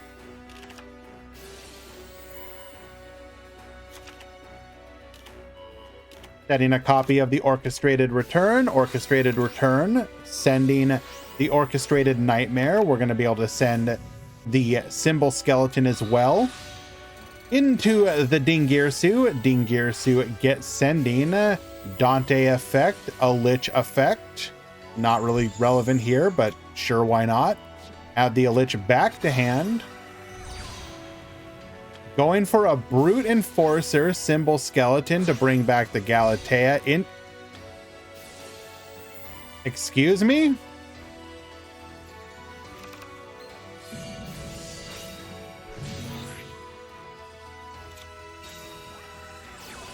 Excuse me? What is this? I'll be on.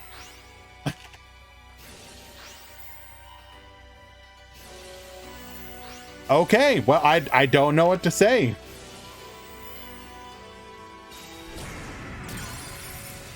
White Princess is going to keep us protected here, taking a big fat load of reflect damage.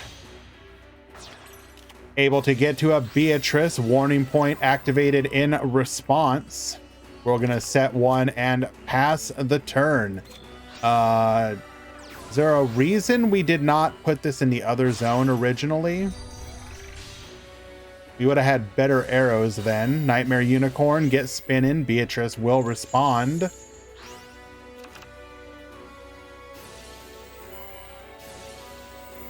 Libic effect into a Seer. Seer is negated here.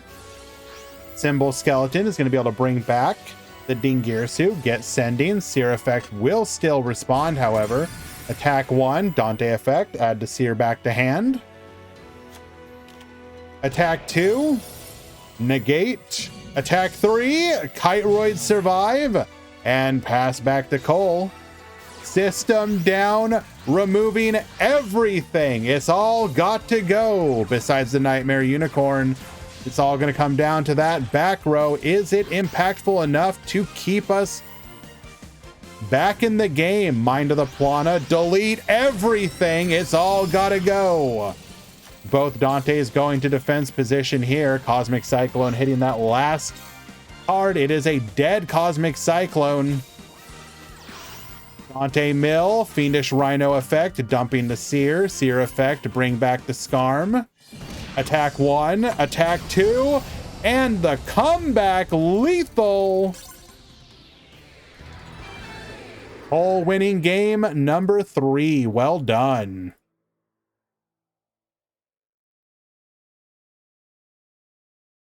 And I forgot to announce to the tournament, Pool 1 and 2, round 3 has begun. Whoopsies.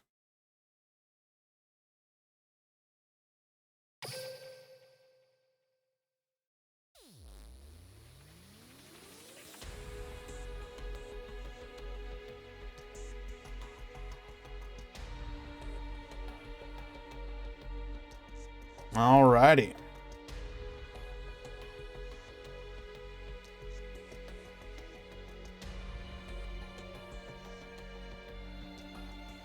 Let us find another match. Any other spice in the undefeated category at the moment? Let us take a look.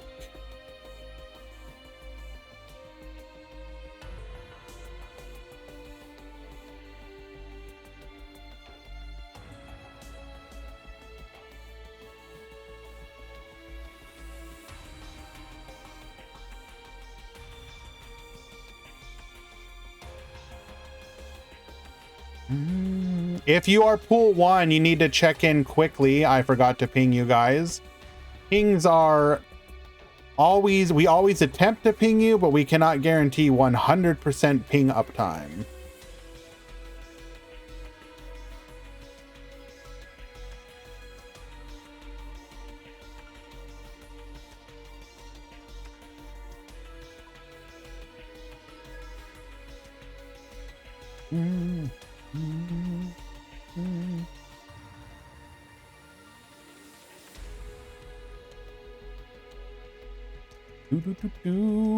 New hairstyle? No, not really, John. My hair is just really long right now, so I have to slick it back to make it look presentable. It is what's holding up pool 2. It's just behind right now. It was behind in the previous round because of a match going to time.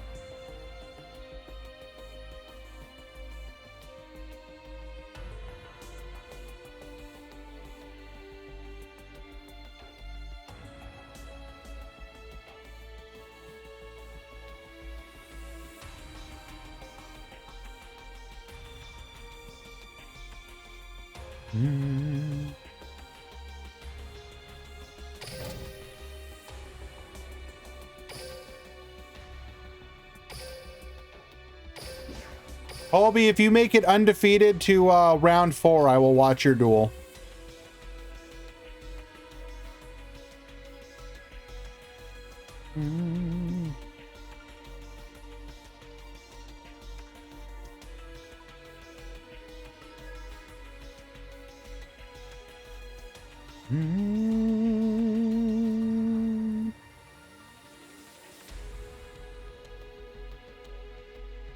All right, got our next match. Just waiting for both players to show up.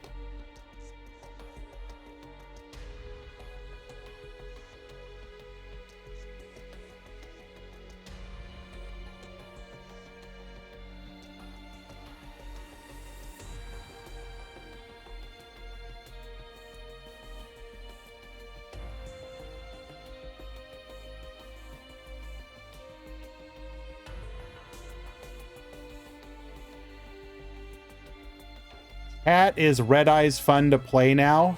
I mean, it plays the same as it was before. The only difference is that it's like more consistent.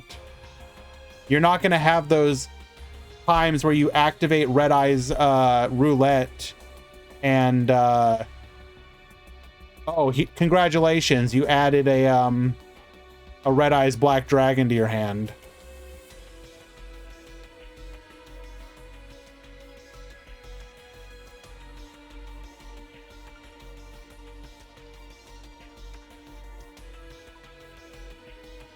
Why are we not joining the match yet? What's going on here?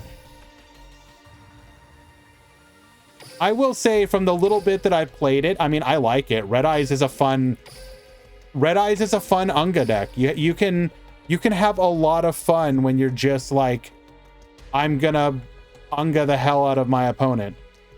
That said, the main change to the deck is that there's a bit more. Red Eyes has been getting more and more strategic over time, just because of its ability to play interesting back row. And what I mean by that is that Red Eyes, while it plays some of the common back row you're going to find in a lot of other decks, it also plays a lot of back row that is just not typical.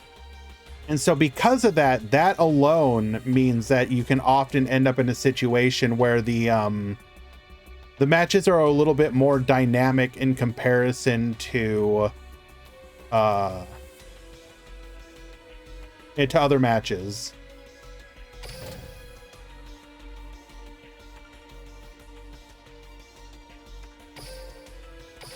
I really want to watch this match. Are you guys here now? Yes, you are. Perfect.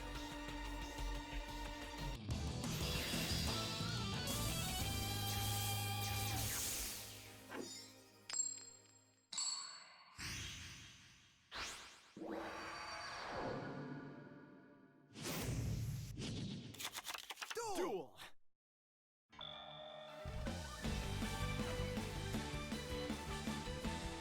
Ah, yes, the appropriate music for Shay.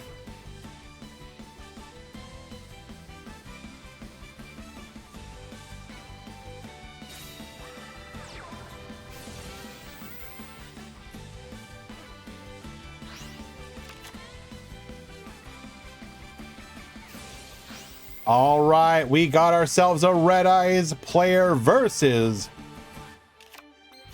a Raid Raptor player. Raid Raptor player will be going first. We're going to be able to full combo.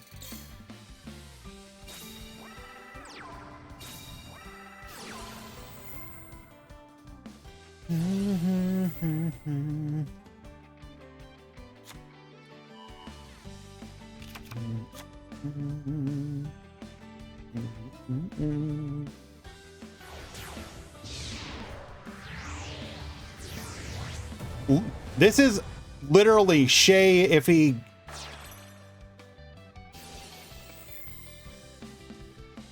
Ooh, this is actually a bit different. Raid Raptor's Nest is not a typical card played in the Raid Raptor strategy. What did we add? We added a copy of Banishing Lanius, only really going to be useful on the follow-up.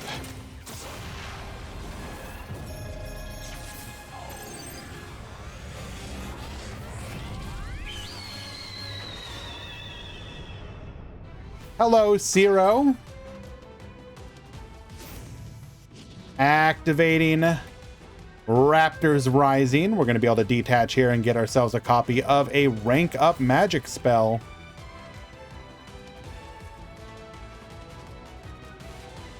Wait, what in the heck? That sub number went up. Somebody subbed but didn't announce it yet. Whoever you are, thank you very much. Appreciate you. Setting our copy of Shave Force. Shave Force back. Gonna bring back the Force Strix.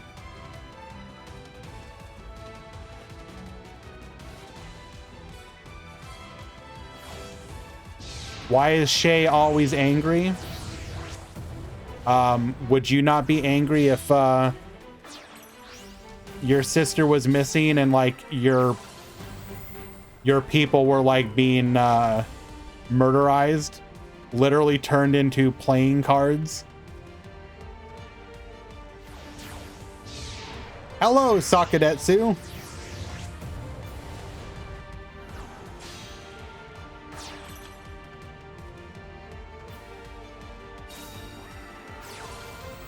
We've also got the rank up magic raid force. This will allow us to go for a Ranger Falcon. Okay, is this really relevant right now?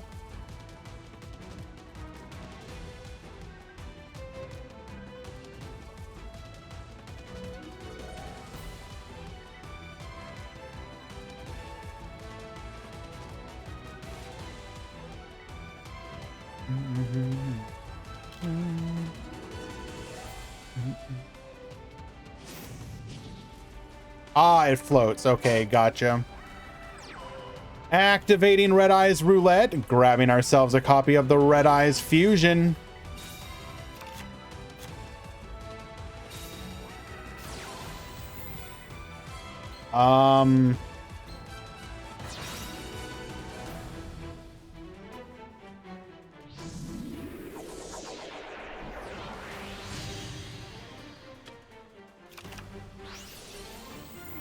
Meteor Black Comet.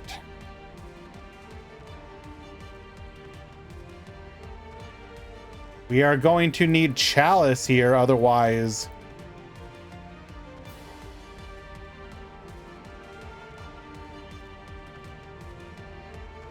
Chalice or follow-up.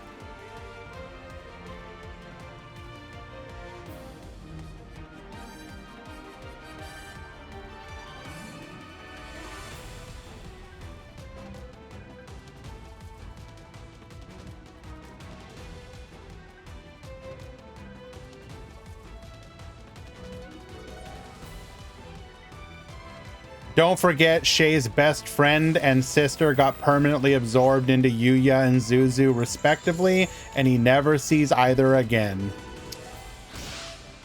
Okay, but Shay smiled, right? Shay smiled, so obviously he's okay with it. So we elected to not Solda here. Interesting.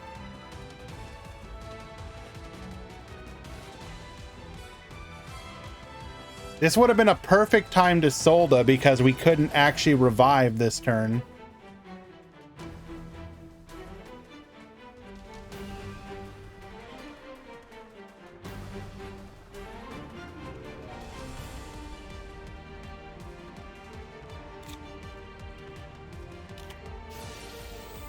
Pendulum Reborn.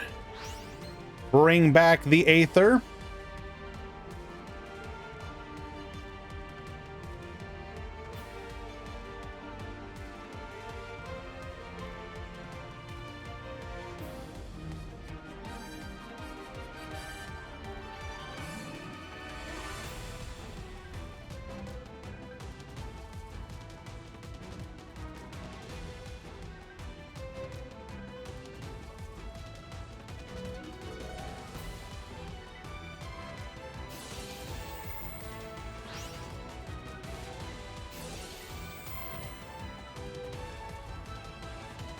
We're electing to flip it face down. And Aether is going to get to banish here.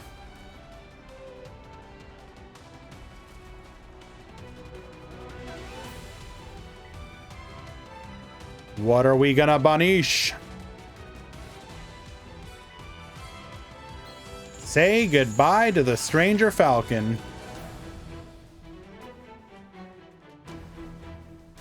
Hello, Barox. Welcome, welcome, my friend. Excuse me?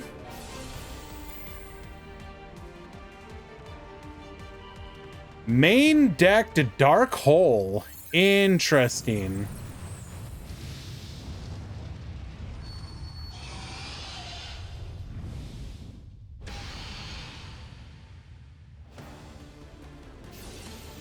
Well, thank you for the kind words, Barox. I'm pretty happy with it. We're going to continue to upgrade over time. Oh, we've got the Red Eyes Retro Dragon. Everything that was destroyed, come right back.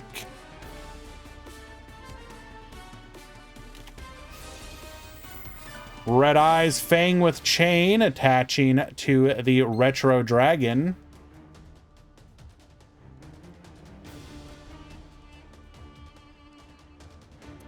Big shout out, all credit to With Doodle on Discord for the work he put into for the new overlay.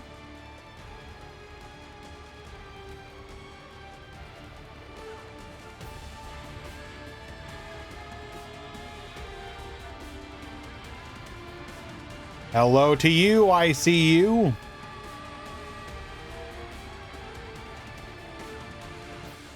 So at any point we can get Yoinkin.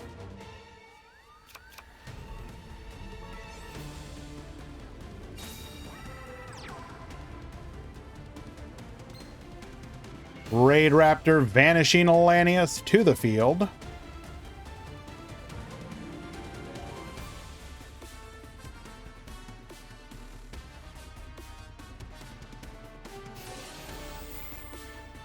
Vanishing Lanius, allowing us to summon from our hand.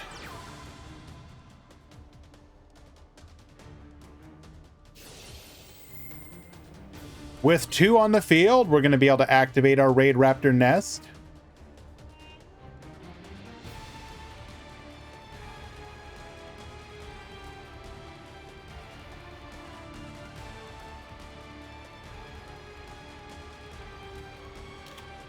He is a helper on the Master Duel Meta Discord, by the way. I believe his name on the Master Duel Meta Discord is just Doodle.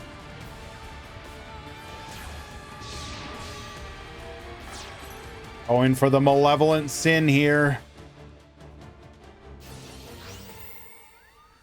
Get attaching. Malevolent Sin successfully grabbed. Activating the rank up Magic Raid Force to add a Soul Shave Force back to the hand. Another half of our life points gone. Bring back the Rise Falcon. Into a Revolution Falcon. That should just be game.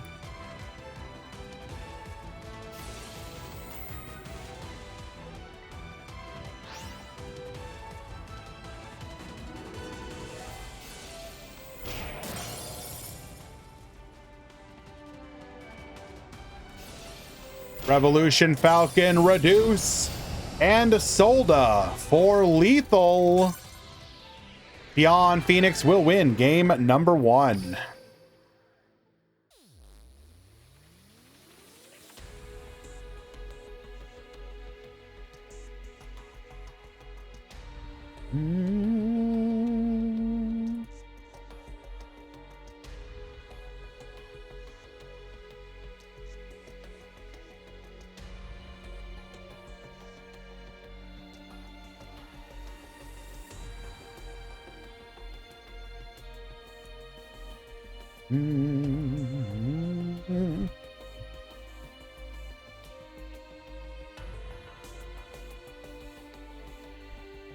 Box chips expire.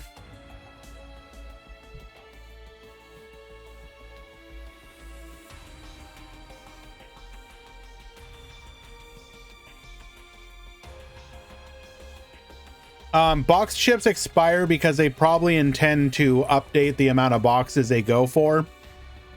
And since the box chips are a generic resource as opposed to a ticket with a specific pool of cards, basically the way they implemented it is such that if they give box chips again in the future, it would be the same as if the ones you got now. Where does it show the expiration date? I think they say it in the article about box chips, if I'm not mistaken.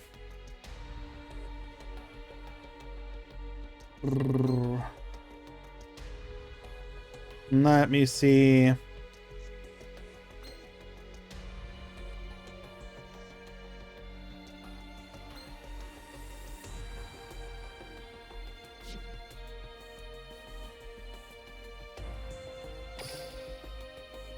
That's not the inventory.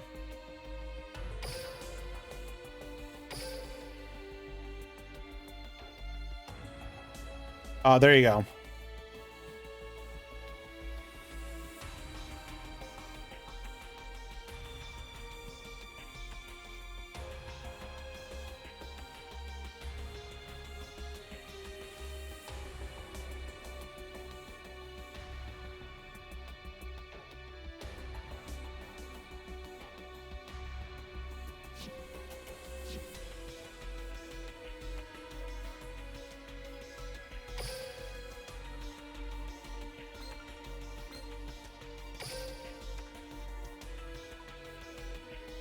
What do we get, boys?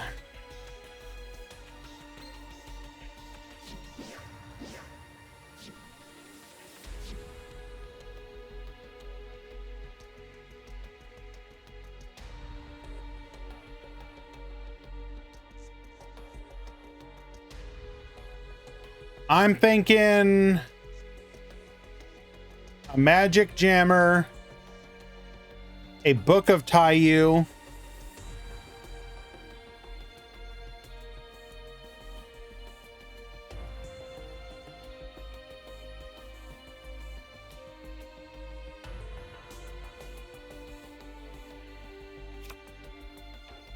I don't know. How many Axe Raider? That's a good question.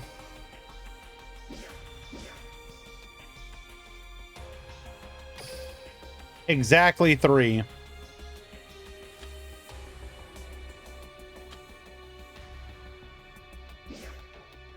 What is the one that I have the most of?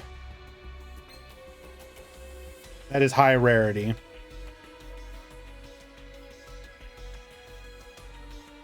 Filter. URSR. That doesn't count. That also doesn't count.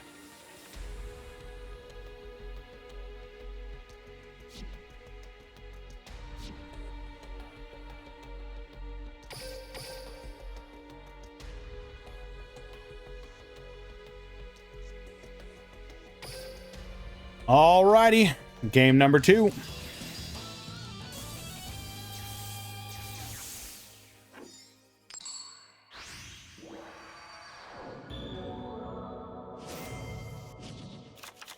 Duel.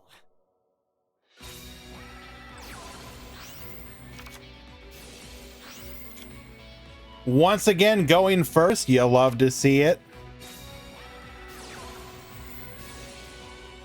Raid Raptor Nest. Nest searching for Vanishing Lanius. For Strix, grabbing a Tribute Lanius. For the Rise Falcon.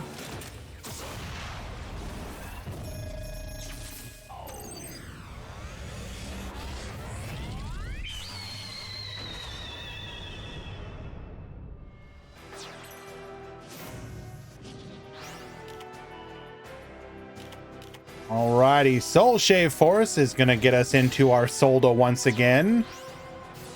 Strangle Lanius, newly unlimited. Why did they ever limit this card in the first place? Going for an Evil Swarm Nightmare, and no back row. Good luck, gamer.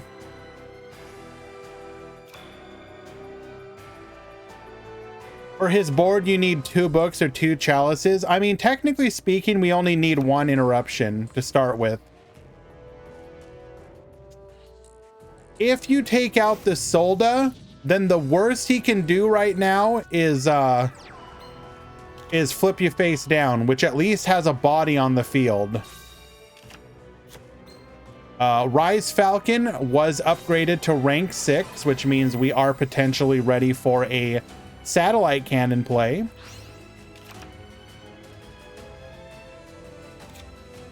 Isn't this the same board as last time? Yes.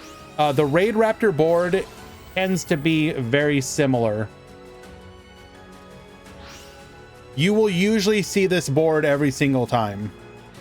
If they don't have Solda, it's going to be another rank 6 like Photon Bouncer or something. But this is currently the accepted standard board for a Raid Raptor that goes uninterrupted going first. You end up with a destroy a special summon and a double flip down, with follow up on the next turn into back row board nuke.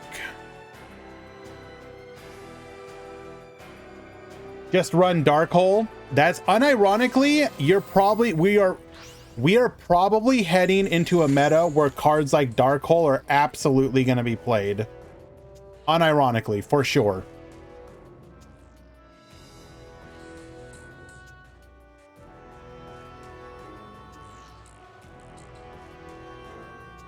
Sure, but Orcust, there are going to be less Orcusts overall, Elmaz. You will still see Orcust, but that doesn't mean that suddenly it's not worth. Solda ignores Dark Hole. Yes, in this situation, Solda does ignore Dark Hole. You're not wrong, but I'm just talking in general. Dark Hole stonks are on the rise, at least in my opinion. I could be wrong, but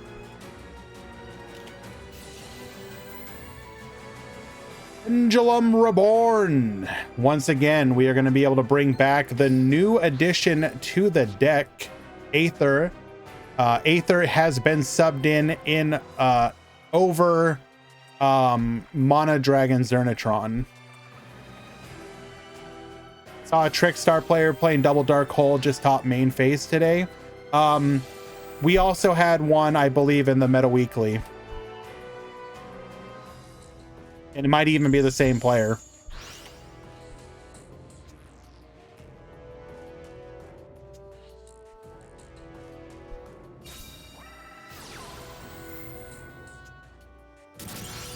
Dark Hole, wipe the field. Solda will remain. Not yet, Elmaz. It will be as soon as the ban list goes through and the overall power of Orcust goes down. Because here's the thing. 2 things are going to happen. 1, the ban list is going to go into effect, and 2, we're going to have a new box, most likely, which means you're going to have new box excitement. Just like in any other situation, TCG, Master Duel, etc., when a new box comes out, people get excited for it. So even if a deck is top tier, there will be a corresponding reduction in the number of the other decks that are seen, just because people want to play the new stuff. People get bored. People want to mix things up. So because of that, if you combine those 2 things, I think Orcust is going to be a much smaller percentage of the latter. And even then, there's ways to technically play around it. You can book and then Dark Hole. You can chalice in Dark Hole. You can absolutely still wipe an Orcust player's playfield. Dark Hole plays well into Speedroid, because oftentimes, if they're lucky, they'll have 1 lance, which means that they're going to be able to protect one of their monsters, which makes it much easier for you to play through. You know, even bigger if you're able to like book them then, and then sorry, you activate Dark Hole, they go to Lance, you book a Moonum, etc. Yes, it is a 2-card combo to wipe the field, but if you're wiping the field, that's pretty huge. Rituals ain't known to be quite strong though. Yeah, but if I'm not mistaken, aren't we? Okay, maybe I'm just... No, we're getting a main box, right? It was a mini with the last one. Yes, Speedroid was a mini. So with it being a main box, there's going to be at least 2 archetypes, if not 3, or a bunch supported.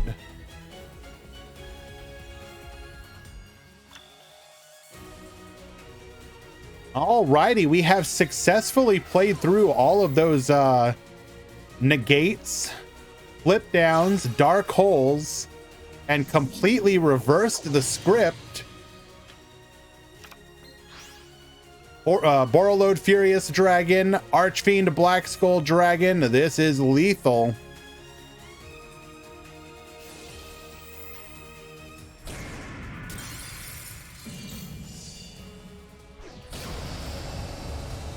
And we are going to tie things up 1-1.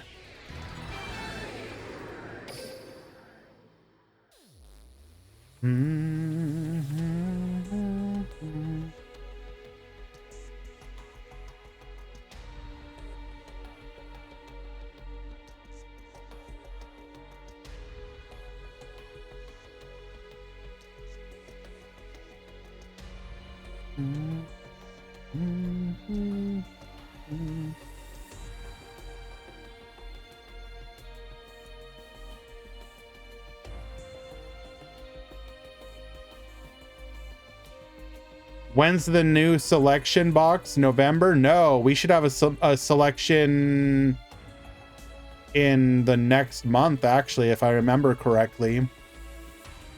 And don't quote me, but I think it should be a Ultra Mini if they keep following the...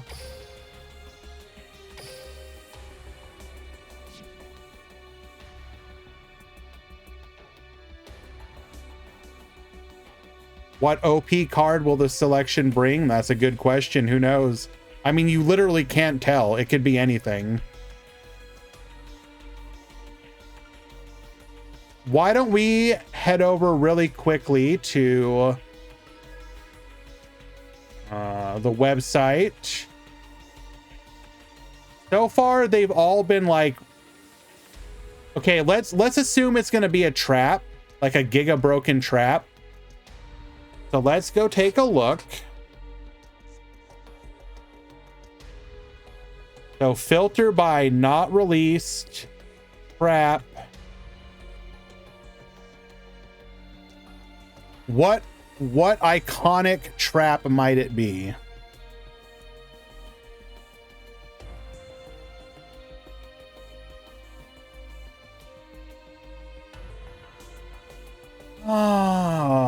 Let's take a look here.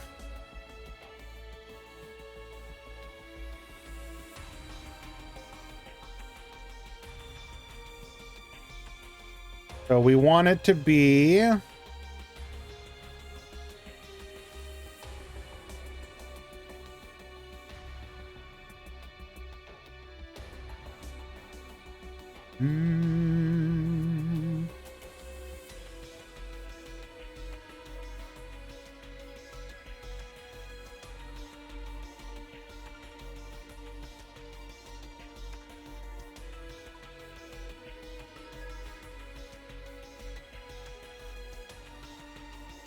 oh, there's a lot.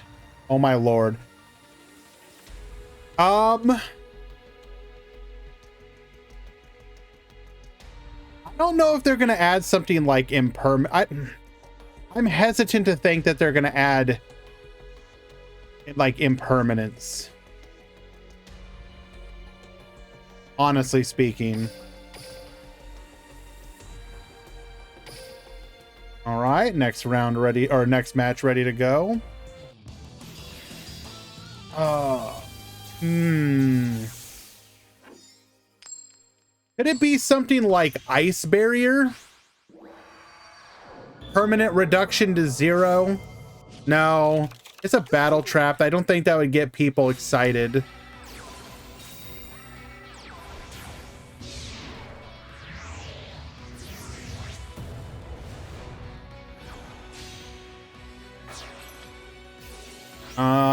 Probably too early for Daruma Cannon. That card's insane.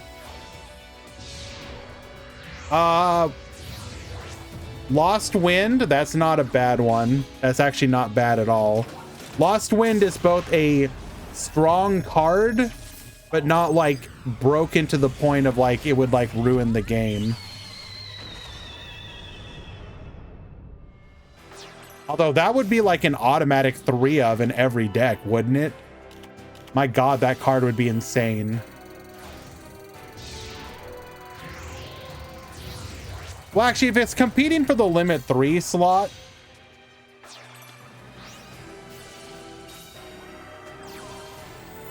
could we see a world where we get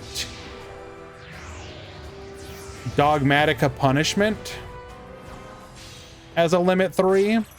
Because I don't think Punishment would really do that much in Duel Links. Because you're not really, there's no really good sends right now.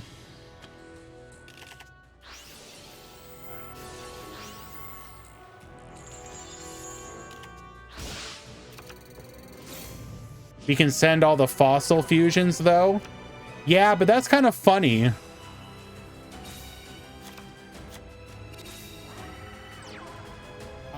I guess in theory, Dimensional Barrier could come. I'm not saying that would be good, but it would probably be of an appropriate power level.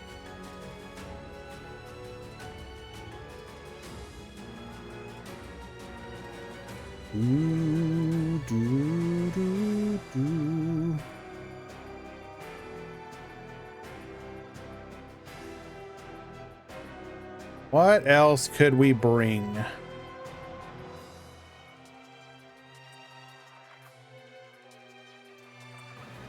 Not that I necessarily want it, but isn't like evenly matched kind of like okay in a Duel Links format?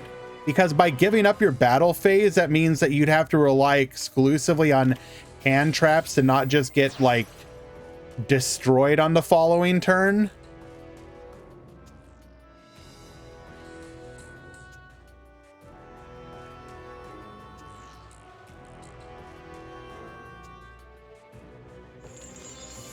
You think Makaba?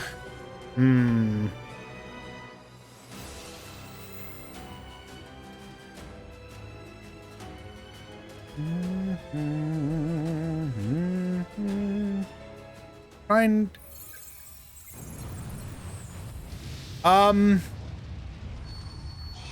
There's some other cards like Ichiro's Ledger Book that technically would probably be fine. The one, it's like you banish 2 of your opponent's monsters. They gain 1,000 life points for each one banished, and then it returns in the end phase. Oh my God, that would be hilarious with Mind of the Plana though. Oh my God, that would probably get that skill banned, or not banned, but severely. Oh my Lord, that would actually be kind of funny.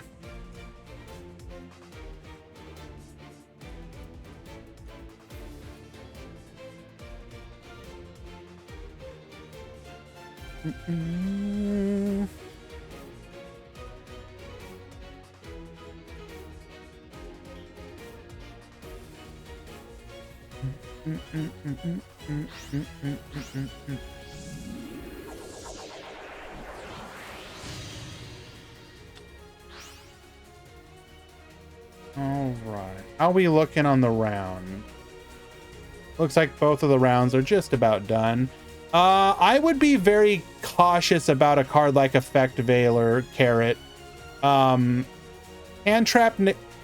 I have a feeling that hand traps, at least in non-Chinese Duel Links, are probably going to be some of the last cards truly added to the game, or much later on, rather.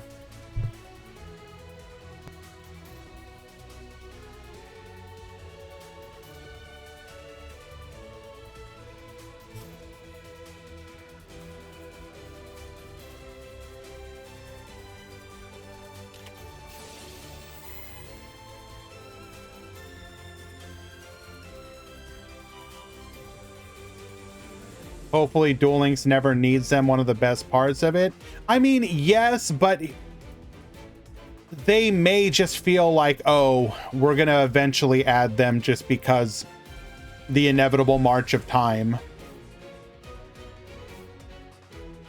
The best non-archetypical specific hand traps we have are what? White Princess and Kiteroid? DD Crow, Lancia, White Princess, Kiteroid.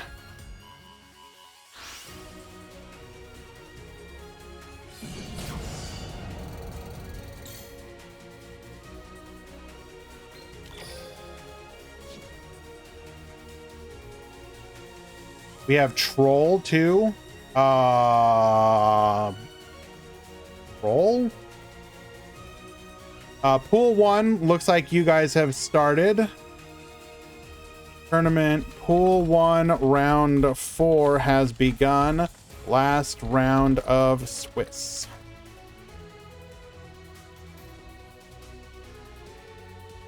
Droll, right, Droll. Yes, we have Droll.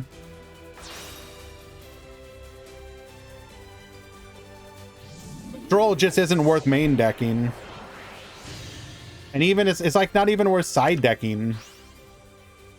It's like weird. It's almost like because of the fact that back row is important in Duel Links, hand traps just matter less. Because Droll is obviously meta dependent, but like we've certainly had Trickstar reincarnation. No, if they ever do reincarnation, you get it as a limit 1 card for sure. There's no way you get more than that. How do you know about the Super Mini though? What is no, not that it got leaked, just that if I'm recalling correctly, let me double check my math here, but I believe that we got a selection box last July.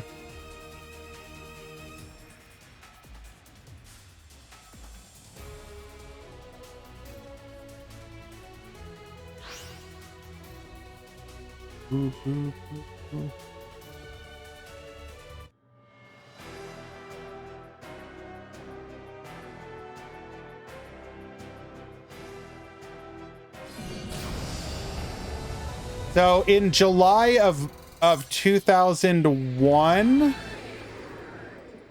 we got one. In July of 2002, we got one. So if it holds up. Alrighty, congratulations, Fionn Phoenix, winning game number 3.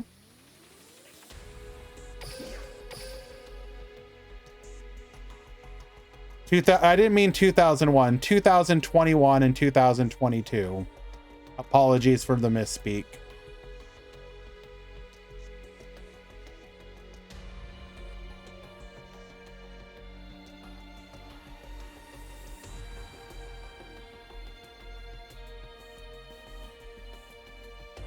Oh my lord, we have a 2-in-1 Warrock player. Nice.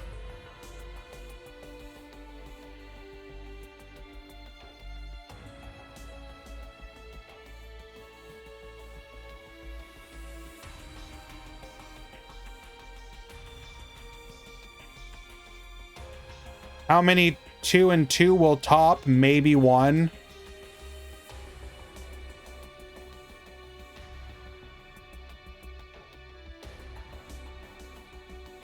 It should be only X1s.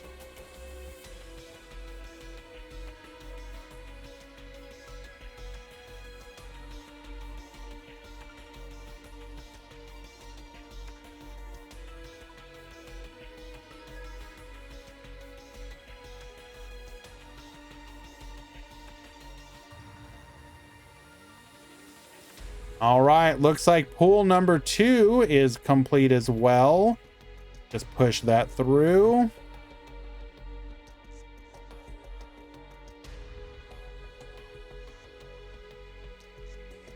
No, Valk dropped out. It's someone else. Alrighty, pool 2, round 4 has begun.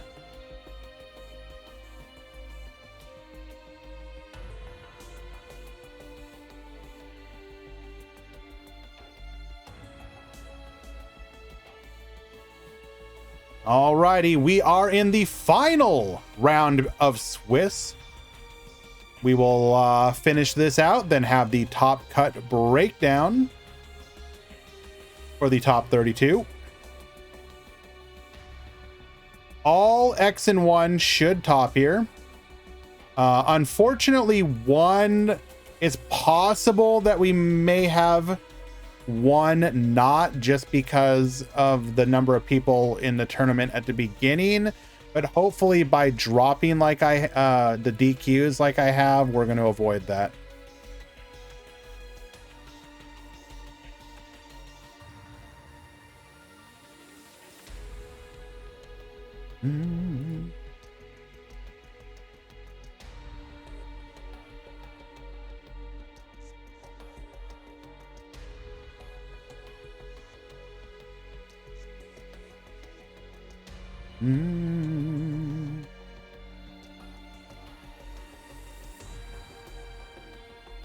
Destiny hero structure coming soon. It is possible. So actually, this is a good opportunity to discuss some of those leaks. So we have a bunch of leaks, of which several of them are most likely going to be Grandpa Muto. If we hop over there for just a second.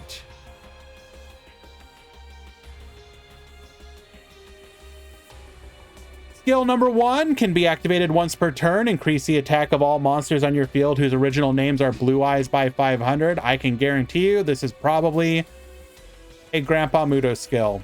It is appropriately awful. Assuming that it's like you can activate it as often as you want, and the attack boost is permanent, it's actually not awful, but we are playing Blue Eyes, and yeah. Funny skill. It's fine. Skill number 2 appears to be some sort of time delayed Exodia deck. You can activate it's all, I guess, what is this? Is this focusing on legendary Exodia? And I thought there was one that like added them randomly. Oh, this one here.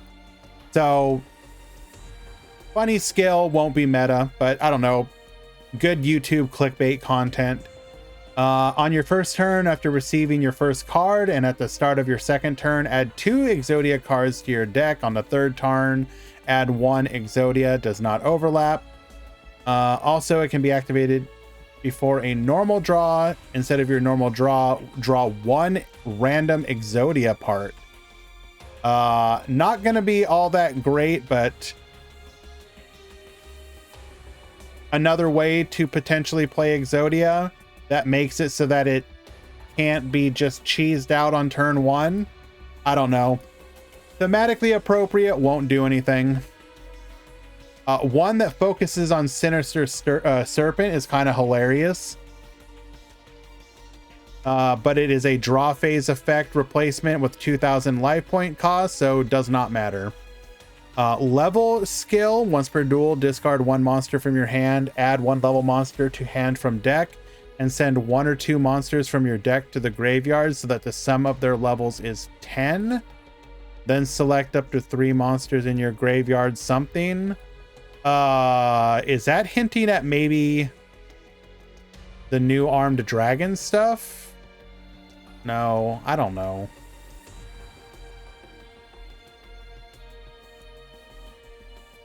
That makes me think Armed Dragon Thunder stuff. That could be like a good second archetype for the main box. And then you get this skill released with the box to try and make it playable. Because the level 10, like, if I remember correctly, it gets attack boost based on like the number, like the thunder dragons in your graveyard or something like that. Monarch skill for Silvio. At the start of your duel, something once per duel, if there's a monarch statted monster on your side of the field, return a baby monarch and one monarch spell trap to your deck. To what? Do something? Like get you the field spell or something? I don't know. Add one random monster. So, okay.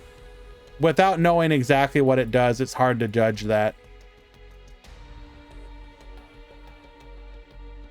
Then we have a Destiny Hero one that would suggest either Destiny Heroes in the next box or Destiny Heroes structure. At the beginning of the duel, something, you cannot normal special summon monsters except Destiny Hero or Destiny End Dragoon. Each of the following can be used once per duel. If there is a Destiny Hero monster normal summon on the field, set one Poly from outside your deck. Send one Malicious from outside your deck to the graveyard, so that would be a way for you to have access to 3 Maliciouses. That's pretty hilarious. Increase the attack of one level 8 or higher Destiny Hero monster on your side of the field by 200. That's pretty awful. Hopefully it's like 200 times something. If it's just 200, that's irrelevant. If it's like based on the number of Destiny Hero in the graveyard or banished, that might be worth actually doing something. Return one Destiny Hero monster to the deck and add one Destiny Hero plasma from your deck to your hand. Then return. After that, return. So at 2 cards for a searchable plasma. That could be fine. Read Dystopia.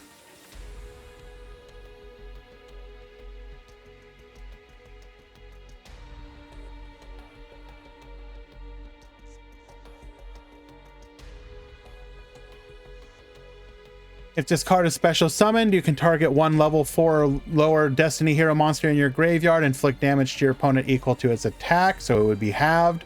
If this card's current attack is different from its original attack, which the 200 would do. Quick effect, you can target one card of the field, destroy it, and if you do, this card's attack becomes equal to this card's original. So it would give you a Dystopia pop for free? Okay, okay. Okay, that makes a lot more sense. Huh. That's pretty cool.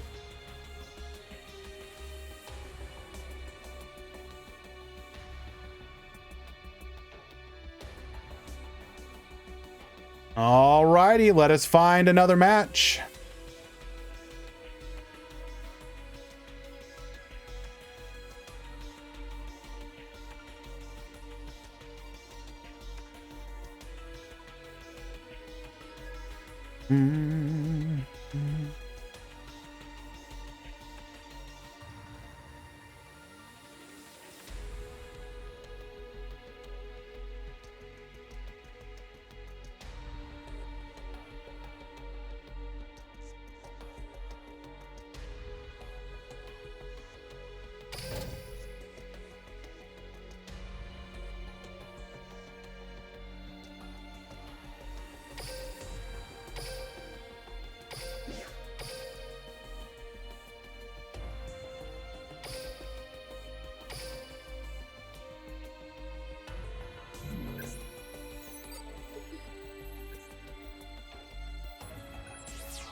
Alrighty. What let me look at the armed dragon thunder.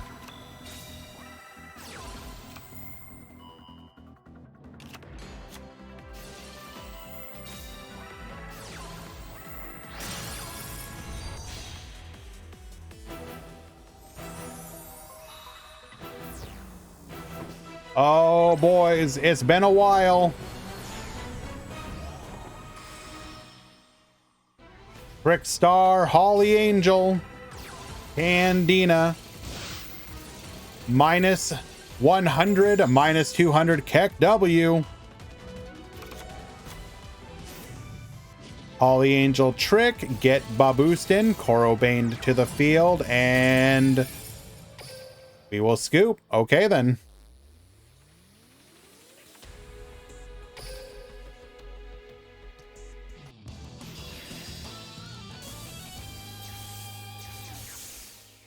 I'm sure it's not Armed Dragon Thunder and it's Armed Dragon. Well, yeah, but wouldn't you play... Surely they're not going to release Armed Dragon White without the other Armed Dragons, right? The other Armed Dragons are fine as an archetype.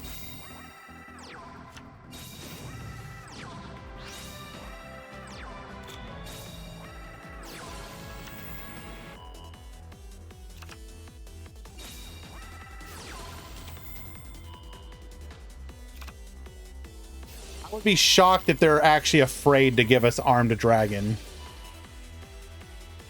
Okay, well, I come back and I see double poisonous wins. Logan simply doesn't get to play the game. Cosmic Cyclone. Cosmic Cyclone. Okay, wait. Hold. We actually get to play the game. Double Yo-Yo added to hand.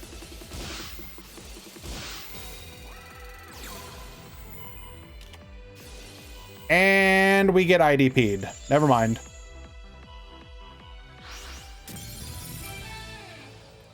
Well, he had a chance. And then that chance was ripped away from him.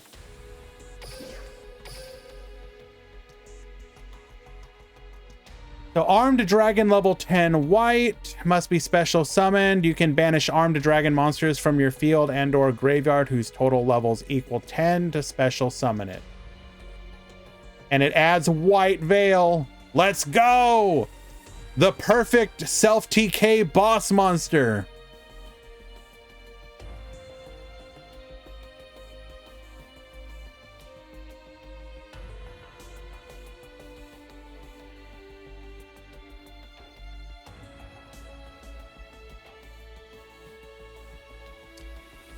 Let us find another match.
Alrighty, Excalibur at the top and Icy Gamers at the bottom.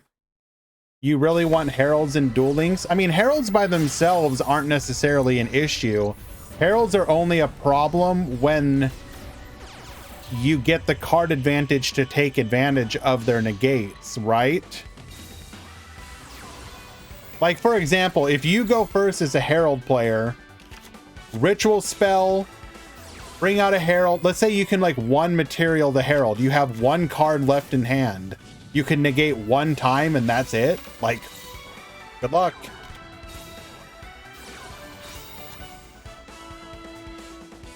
Don't get me wrong. It could absolutely become a problem, especially if they got cards to help them out, but the Synchro could be a problem. Well, then you just don't give the Synchro. Don't give Herald of Arclight. Cynet Cross Wipe, get poppin', taking out a Needle Ceiling. And we still play the game. We're going to add Mirror to hand. Mirror will be able to summon out onto the field. Prank Kids and Duel Links. Prank Kids would probably be fine for the most part, as long as you just are, you're careful about what you give them. Like, nothing about Prank Kids is inherently broken. Like, imagine you give Prank Kids, but you don't give them the board, you don't give them the board nukes. Or you give them like one of the board nukes, but no meow meow moo or something. Would it be that big of a problem? Probably not.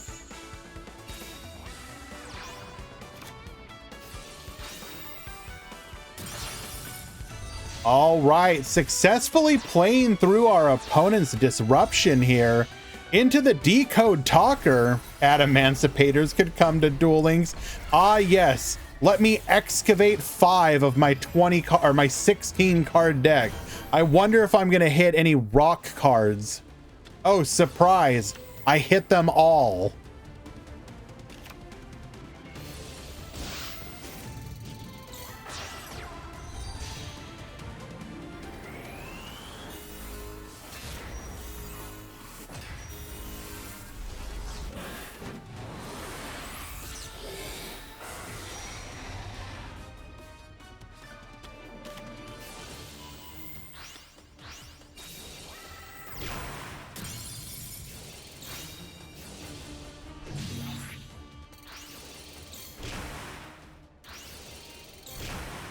Sorry guys, 1 second, mod call.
All right.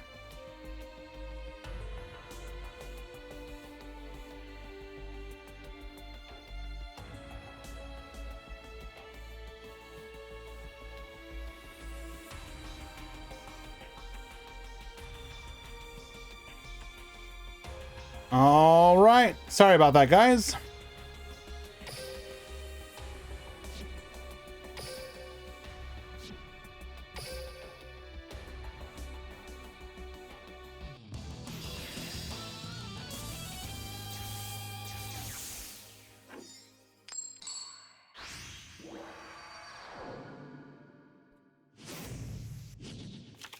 Duel!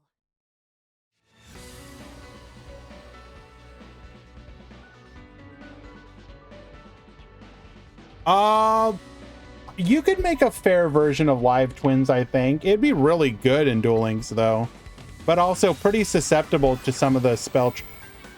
How would you balance it though? Like the resource loop of Live Twins and Duel Links would actually be incredibly good. Obviously, you don't give them Trouble Sunny. That's like stupid. But they would have the ability to either pop on demand or get card draw. In theory, the downside is going to be what? That they're individually extremely weak and rely on those.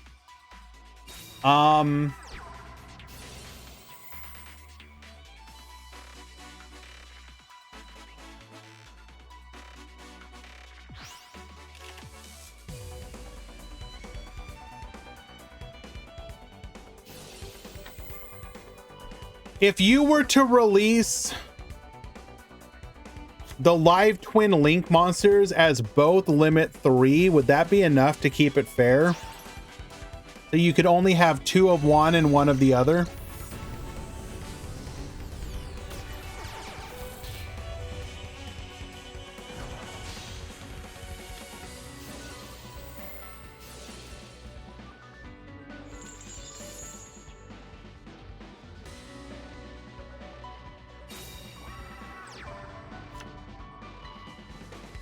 I'm not talking about the main deck monsters, I'm talking about the link monsters.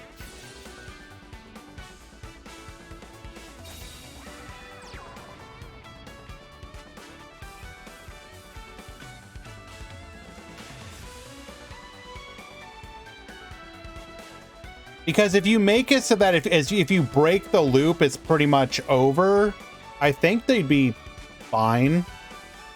They would be like very reliant on quote unquote not getting caught.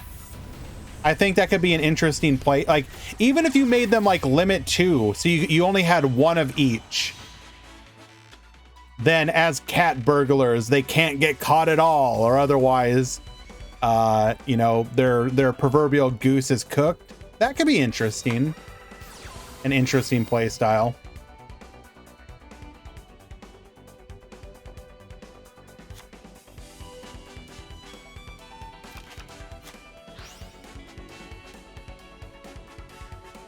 What about Eldritch? Oh my god. The problem with Eldritch is you would splash it in everything. All you have to do is send 1 back row and you get a free huge boss monster. Yeah, like, I think we're good.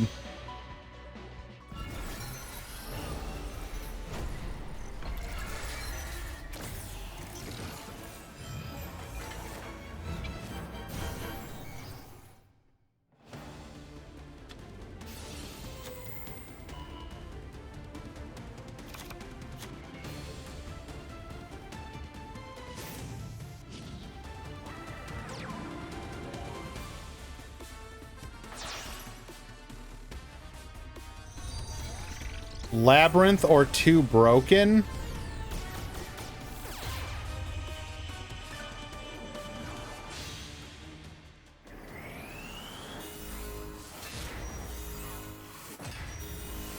The only way I could see Labyrinth working in any way, shape, or form is 1, you would have to...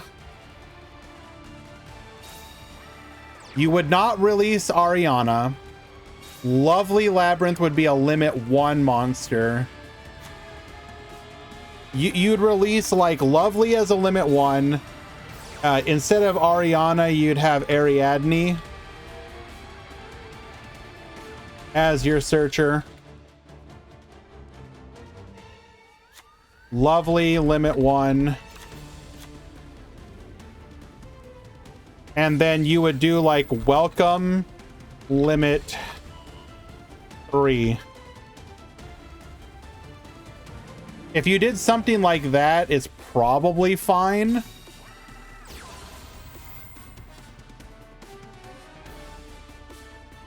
Also, no field spell. No field spell. Or field spell limit 1. Actually, you know what? What you could do instead is you don't release Lovely Labyrinth and you release the field spell limit 1. So the deck would revolve around summoning out the furniture and popping with Welcome Labyrinth and the field spell.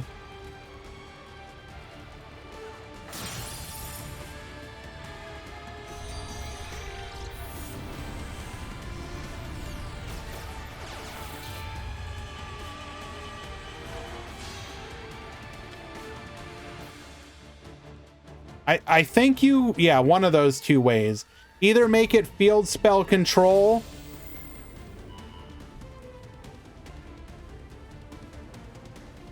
or you limit the boss monster to 1.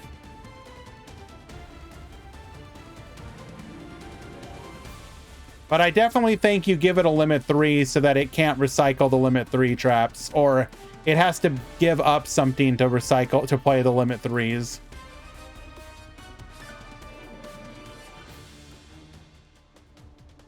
Actually, instead of welcome at 3, you'd probably put either welcome or your searcher. I don't know. Attacking into the encode talker.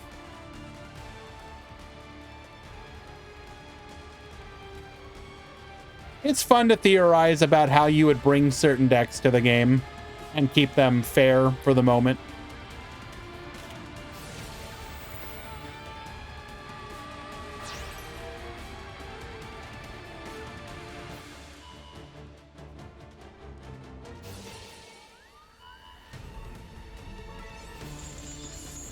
Attempting to pop the Candina here. We're going to be able to dodge with the Licorice.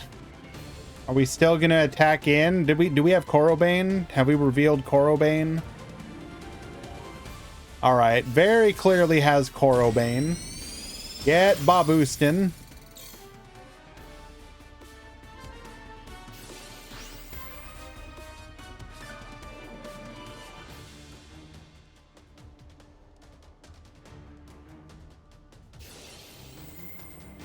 Speedroid needs to get nerfed. Tired of that deck. I mean, it will get nerfed, don't you worry.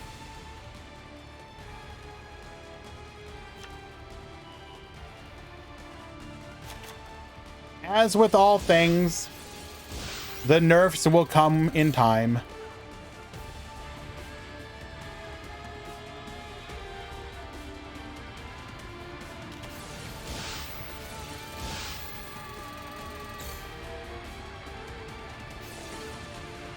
Signet back door, bringing back the decode talker.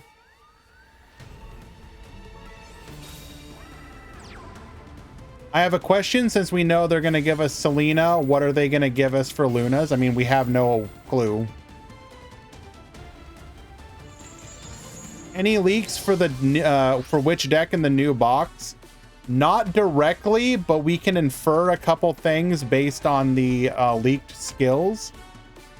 For example, if you go to the Datamine leaks page, which I'll go ahead and link in the channel for you, one of the link skills would seem to suggest potentially armed Dragon Thunder. At least that's my opinion on it. Potentially armed Dragon Thunder. Potentially either new cards or a structure deck for Destiny heroes. One of the two there. Obviously, we're getting some kind of ritual support that could either be more Necros cards, which is something that they've been doing, or it could be one of the other unreleased ritual archetypes, such as Magic Key or something like that. One that you could release without it being busted.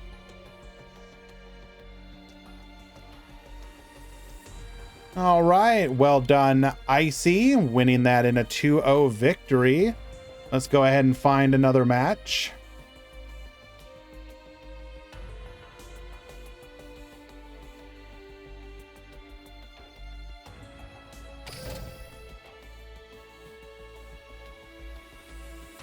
Can you check 2 electric virus on Grake? In the future, please feel free to mod call and we will show up and check that out for you.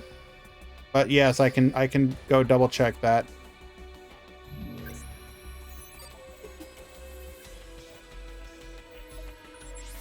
Assuming... Oh, what game did you see it? Hello, Ohaimi. You weren't supposed to lose.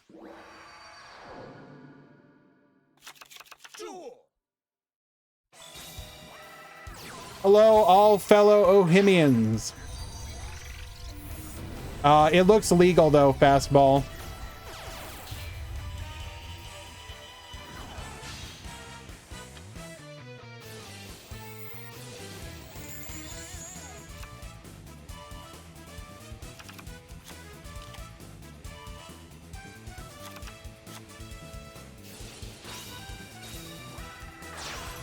Alrighty. We've got Super Peace at the bottom. We've got Fear at the top.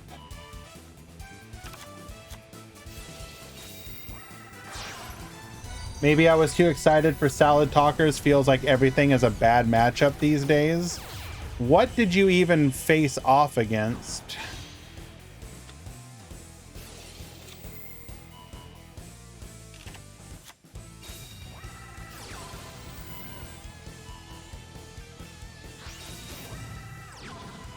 Let's take a look at what you faced in each round.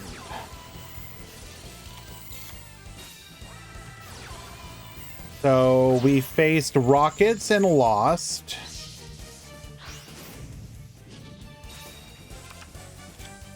We faced Raging Pendulum and won. We faced Speedroid and lost.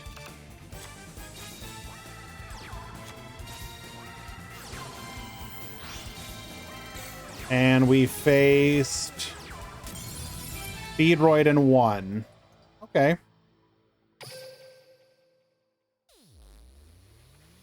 Went second like 90% of the duels. That would be a problem in some of those matchups.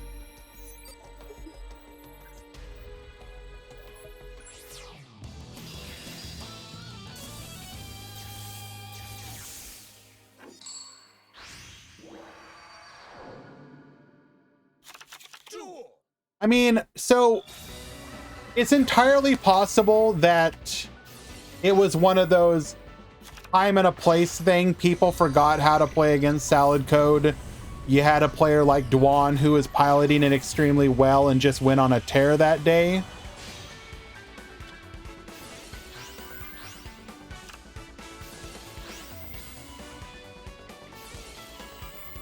So yeah, you are susceptible to clear wing, which is never a good. You never want to be in a position where you're actually, you can't do something because of a freaking clear wing. That definitely is a problem. I think Dwan's list with Link Slayer to pop back row is important, but in a matchup like Speedroid, does that matter as much? Because obviously the issue isn't the back row so much as the negates.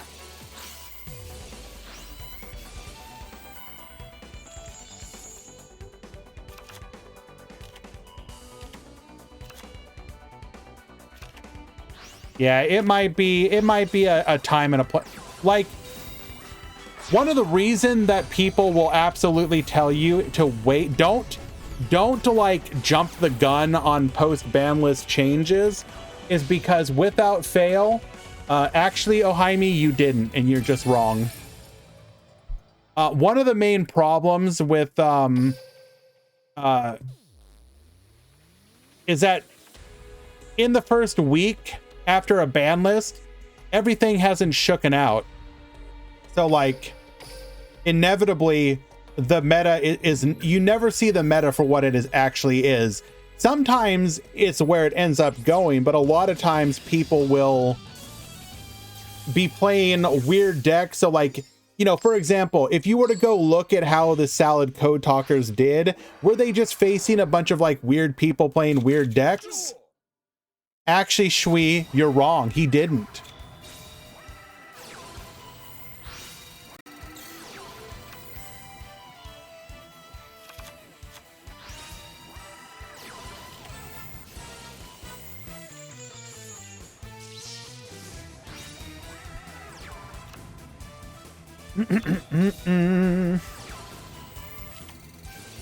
Forcing out that final back row.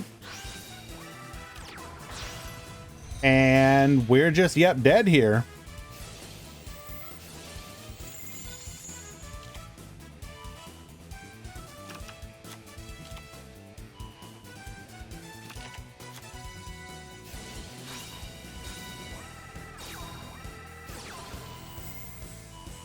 Remember how many people hyped up Black Rose Dragon to start a PK format? Never seen the deck since then after that.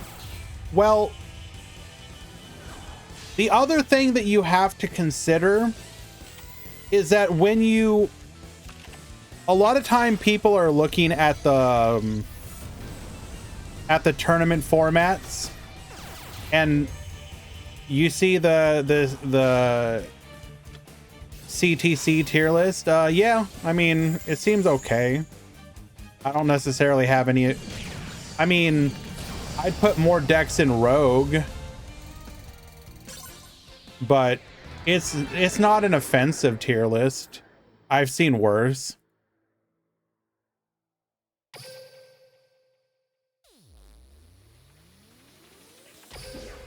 Alrighty, well done, super piece. Let's find another match. Like, as somebody who has worked with the DLM the top player council, I don't like mocking people's tier lists, because even in a situation where they're wrong, like, you know, they're doing their best, they're giving their opinion. Like, you should never judge a tier list as like locked in stone. Like, it's just people's speculation. Take it with the grain of salt like you would everything.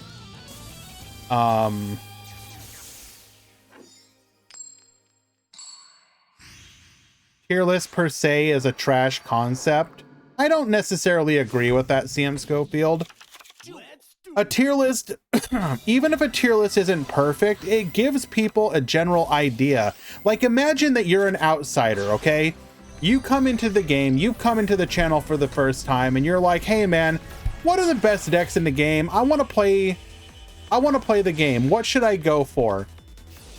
You can point somebody to a tier list and be like, this is a general overview of what the meta is like. Is it perfect? No.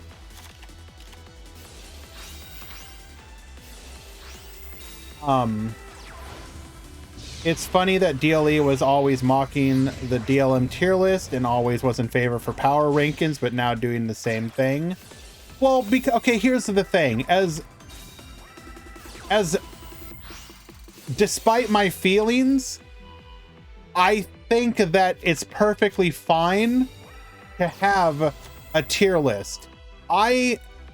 If our community here in the you know, the Grand Prix, if our Discord, for example, was more active and I could reasonably support having something similar, I would probably do the same thing, because at the end of the day, I honestly think that people like seeing the thoughts and opinions of good players.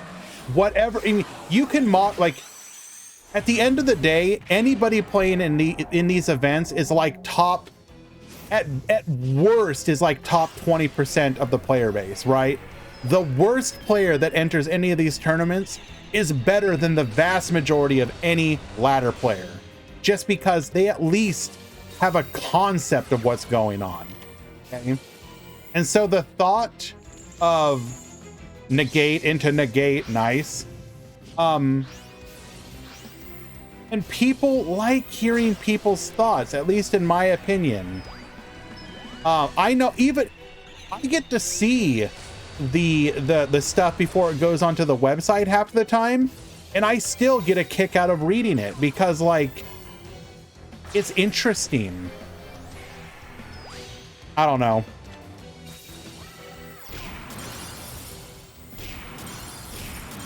Wait a second, did we just like potentially skip lethal? Couldn't Charge Warrior like attack most of those? You know what I mean, Icy. Also, be nice.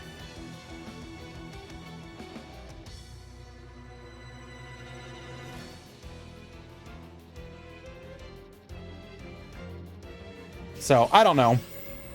I have a hard time, like, even in those situations where the tier list was very obviously way off the mark in certain decks, like, you know, the classic Witchcrafter example, if you actually sat there and read why some of the TPC members said what they said about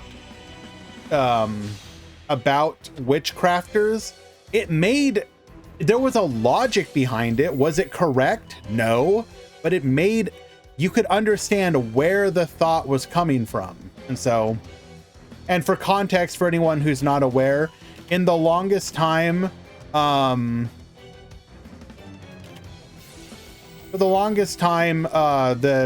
TPC kept rating Witchcrafter extremely highly, despite the fact that it was like not really doing anything. And the idea was that if people would actually play the deck, it would do well, but nobody was playing the deck.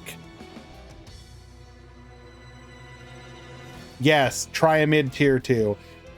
I don't understand why they don't like water decks. I think the theory behind the water decks has traditionally been that water is a deck that shows up after a ban list, but then disappears as soon as the meta stabilizes. That's it.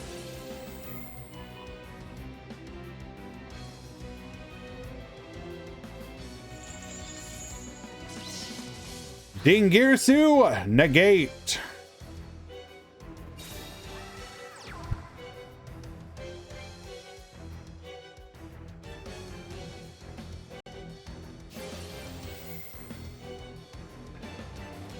I just want you guys to know that one day invoked heroes will be on the tier list, and it will not be because people paid for it to happen. It'll be real. I'm new here. Is this a hosted Duel Links tournament? Yes, Only Desire. This is the Duel Links Grand Prix. This is hosted through my Discord, which you can find here. We host 2 to 3 tournaments per week. And today is the Swiss tournament that we host. If you do not know who I am, my name is GrandHarrier. I also host the Duel Links Meta Weekly, which is attached to the Duel Links Meta website. So I actually do anywhere between 3 and 4 tournaments a week. It's just one of them is through DLM. We are one of the major tournament organizers in the community, such as people like Quantum Cubes, Latam Yu-Gi-Oh!, the AU Weekly, etc., etc.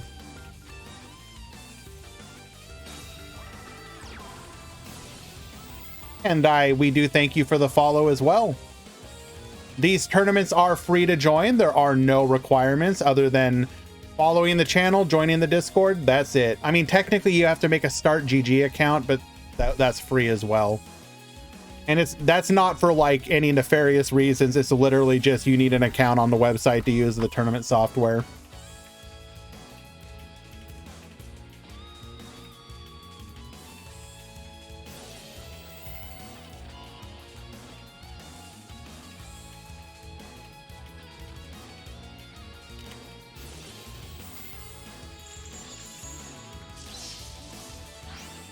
Which top needs to create a deck in Duel Links Meta? That will be top 16, Quantum. I will announce when we go to the top cut. I really do need to enter more of Quantum's events. I have the ability to. I haven't.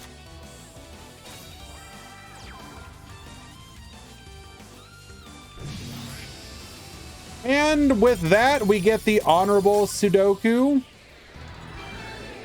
Latam YGO is using Paideia now like DLE. Well, that inherently is not wrong. First of all, if I'm not mistaken, isn't Latam doing best of 3 with deck submission?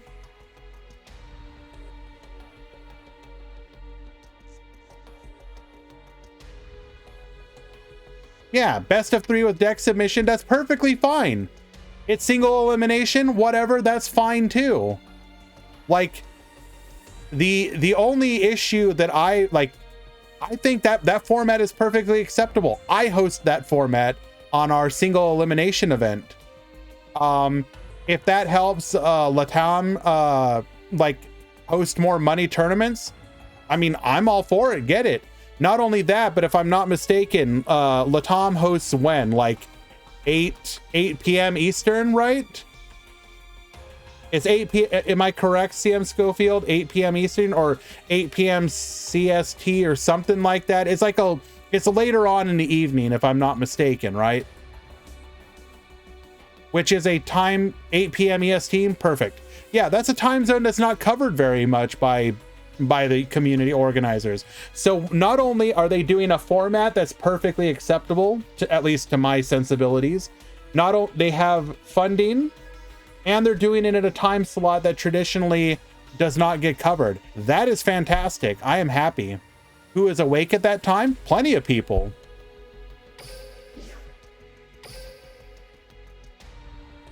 I mean, that time right there is probably fantastic for any of the NA players who work during the week, for example. That is awesome. And I believe Latam is like one of the few people that I think I changed it, but for the longest time, Latam was one of the only ones I had as like, hey, you should go check these people out. I am a big fan of what they do over there.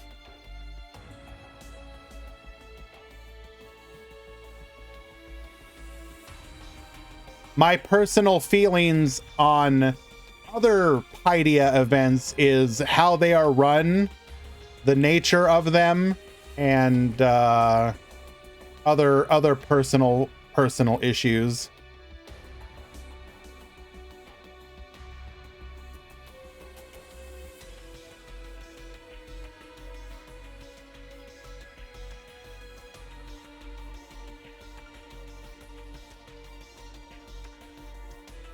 I think Latam's doing an everyday thing. It's like 10. I think it's like the equivalent of Quantum's, where it's like hosted. It's like $10 daily or something like that.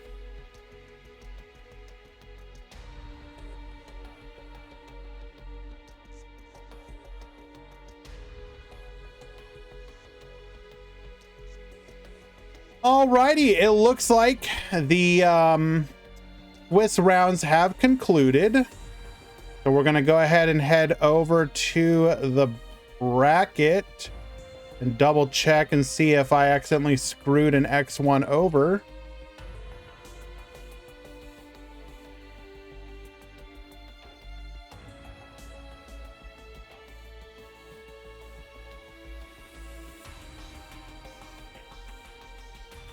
All right, pool number 1, nobody got borked over. Pool number 2, nobody got borked over. Success!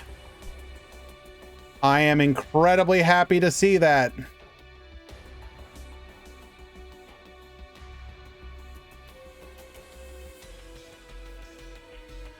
All righty.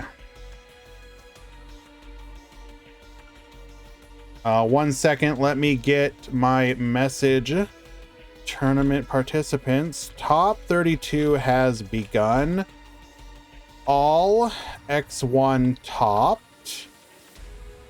If you make it to top 16, I need you to make a deck using the DLM deck editor below and DM me a link.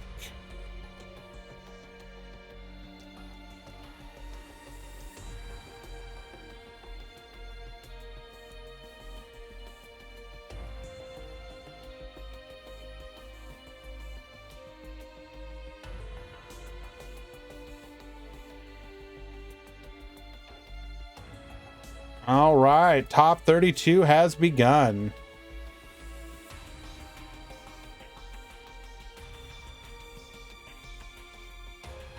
Like, here's sorry, also only desires, I'll get to your comment. I apologize for missing it.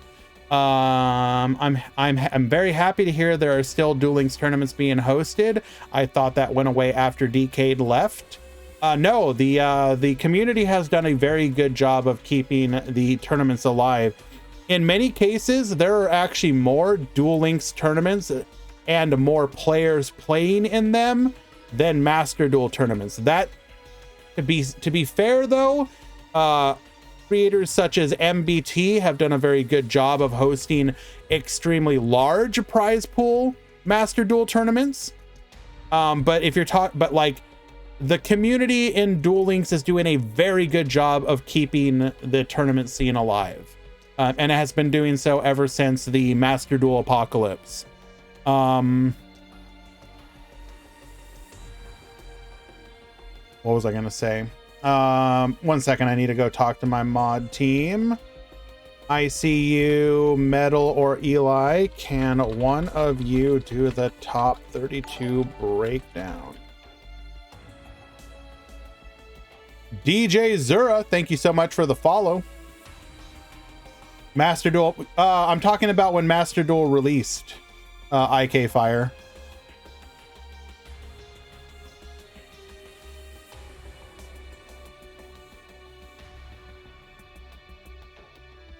Well, here's the thing, Light Ray. Even with doing that kind of stuff, people still just don't seem to be as big of fans of Master Duel as a tournament game. Now, don't get me wrong. I'm not trying to like hype this up as like, you know, like the player bases are what they are. It's just that Duel Links has benefited from the fact that there was a long established tournament scene, and Master Duel is taking longer for that to build up. Correct, Marco. Yes.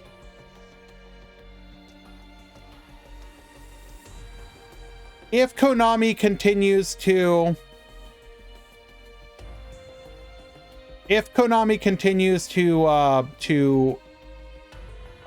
do right, you will see the tournament scene, hopefully for Master Duel, continue to blossom.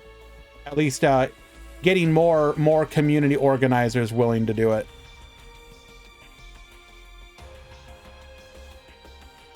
Alrighty.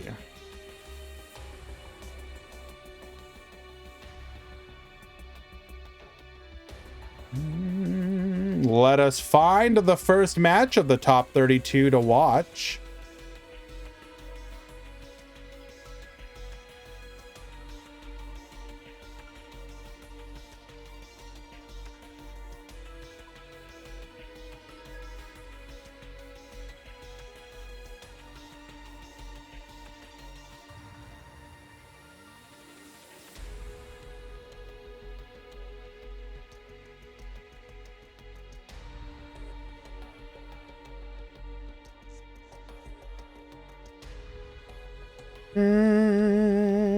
Who do we want to watch here? Who do we want to watch?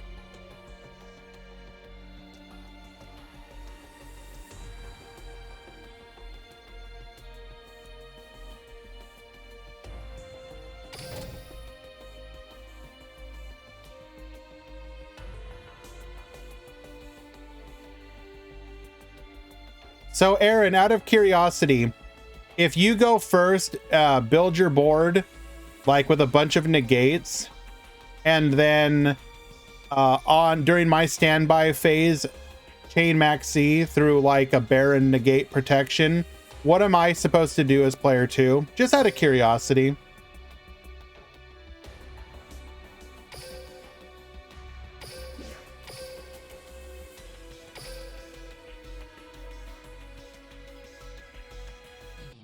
That 5 pass. Shui, you are correct because I am a Labyrinth player.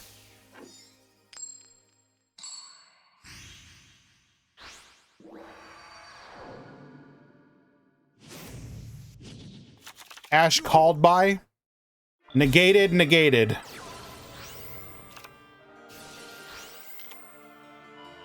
Almost 90% play rate, by the way. Alrighty. First game of top 32. We've got Card Fighter versus Reagan. I hope you proceed to get dustered.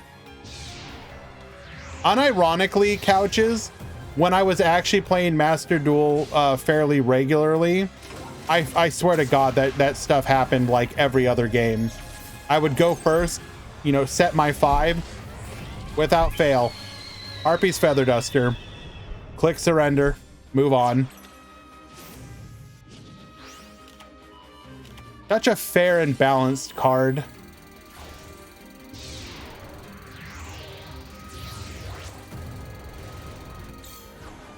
Labyrinth getting new support that it protects the sets.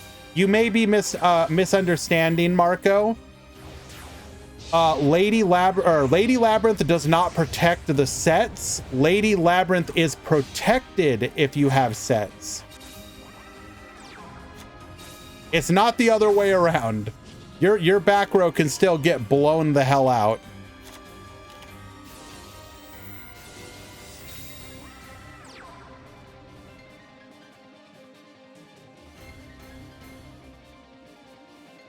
Did I ping top cut? Yes.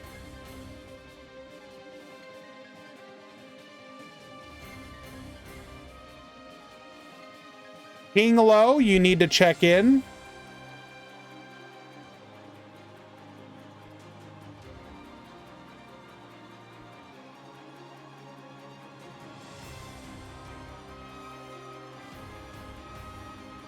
Yusuf.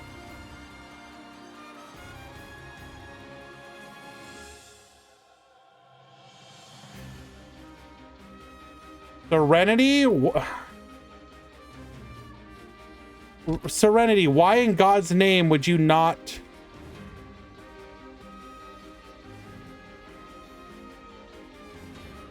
Literally DMs me for help, proceeds to not check in. Ah, because we don't have the tournament roll. Smart choice. Well, enjoy your DQ.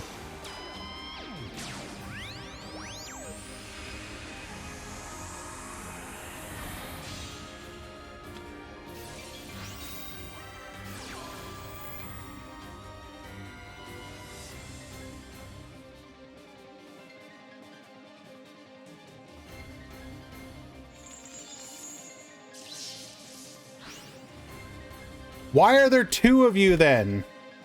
Oh my God, why are there two people named Ren?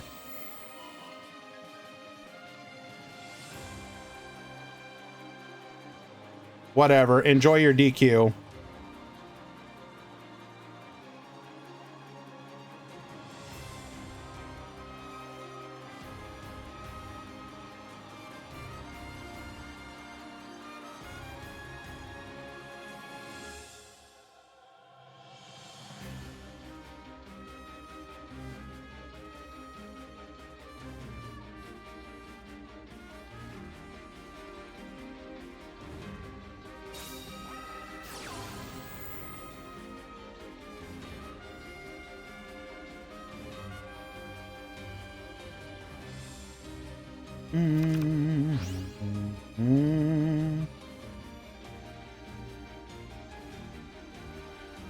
Lord of Heavenly Prison is what you're talking about.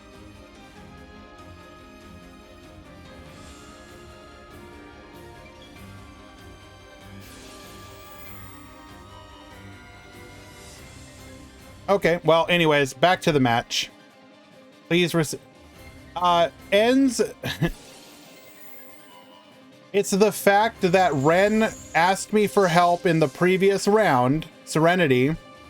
I fixed it for them, and then they proceed to DQ. So they asked me for help. Why?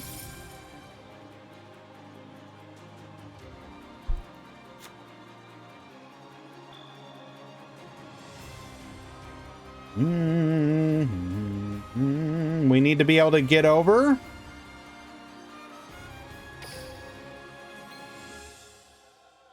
The Scarlight Red Dragon Archfiend.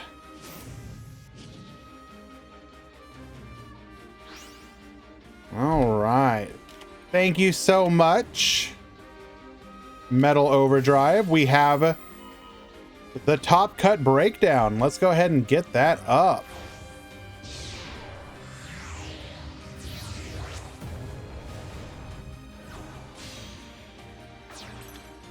Nice. I actually like this breakdown quite a bit.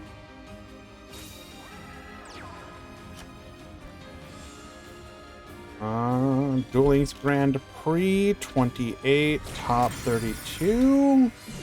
Sorry for the lack of commentary, guys. I'll have that in just a moment.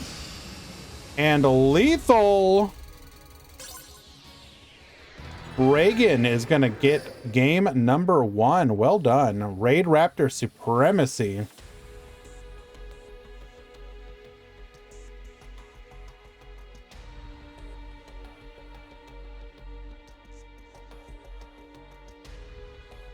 All right. Looks like we're about to hit the Adge apocalypse, so I'm gonna hold on the next game, and we will be back with the Adges, or after the Adges, in just a moment.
Raid Raptors lose easy because small LP, because small PP. All right, so we have the top cut breakdown. In the top 32, we got a healthy looking breakdown of decks. 7 Orchist, 6 Speedroid, 4 Odd Eyes, 3 of which are Orchist, 4 Rockets, 4 Trickstar, 3 Gookie, 2 Raid Raptors, 1 DDD, and 1 Resonator. That's gonna be a nice looking pie right there. Easy Mick, where you at? Easy Mick.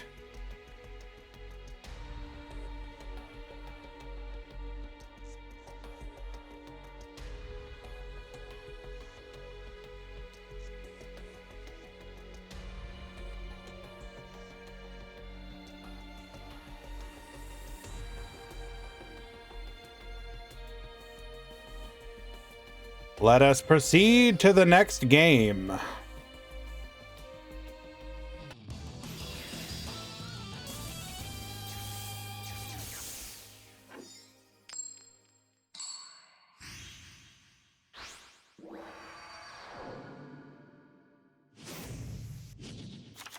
Duel.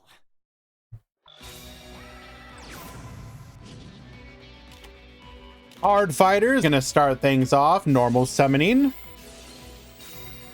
The Rocket Tracer get poppin'. That is not a great opener, unfortunately. MST forcing out that back row. It is a warning point, so we're going to be able to make our plays completely unhindered here. Tribute Lanius is full combo. Should we have popped the field spell instead of popping our Rocket Tracer? I'm thinking so. Oh, we got the DD Crow though. Okay, hold. DD Crow on the Mimicry will force us to either already have Pain Lanius in hand or we're going to have Strangle Lanius, which will severely hamper our follow-up. This is extremely, extremely good for Card Fighter.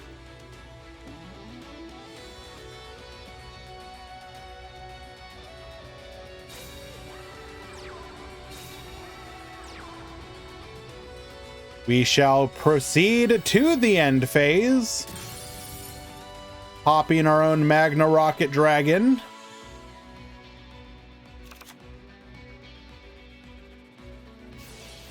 And suddenly, the tables have turned.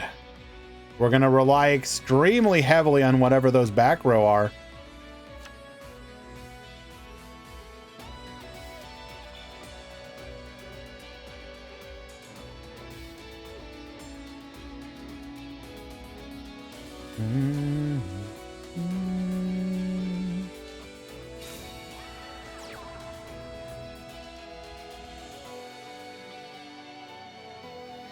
Setting one back row. Do we just go to the battle phase here? Surely we don't have enough back row to actually stop that.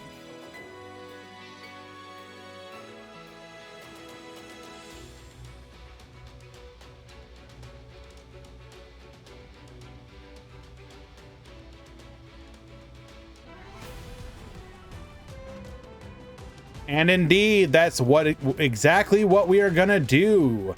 Silver Rocket Dragon, attack.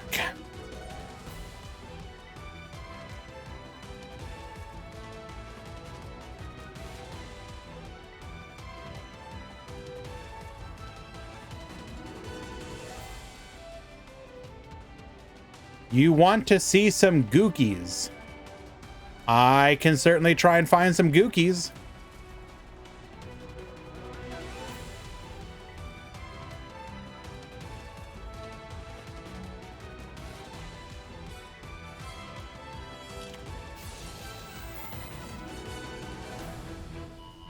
Book of Moon.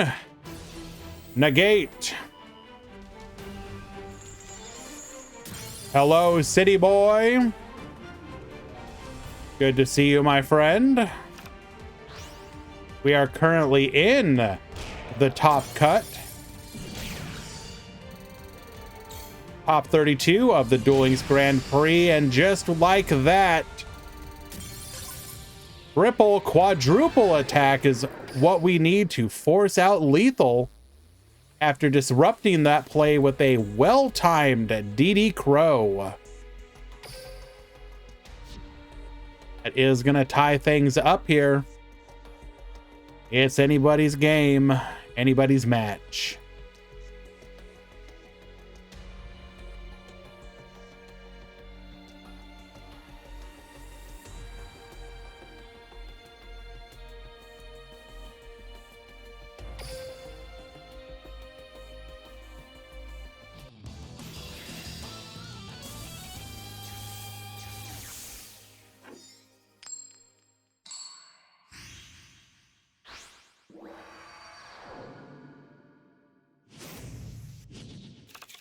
Duel.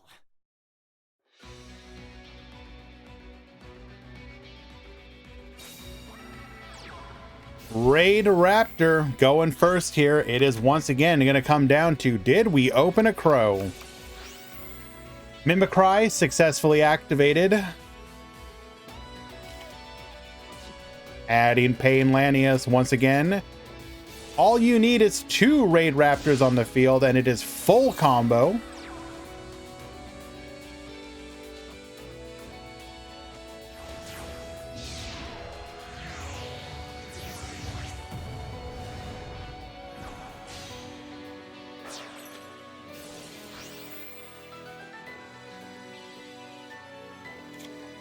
Did we get any leaks yet? We have the skill leaks and the character ID leaks, but no card leaks yet. We can infer a couple things from the skill leaks potentially, but nothing concrete.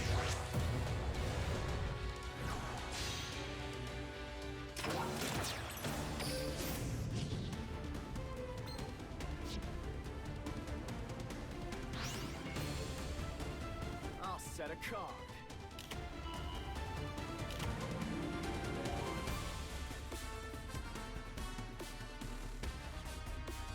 Rank up magic soul shade force.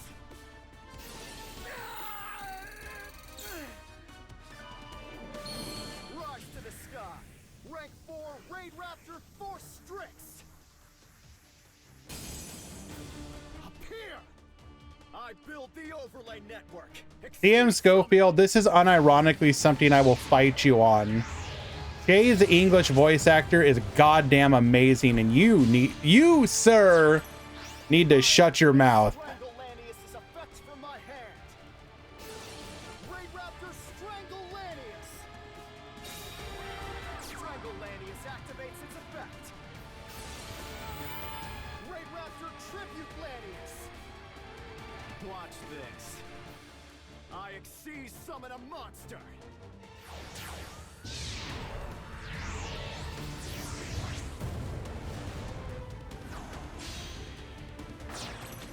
I set a card.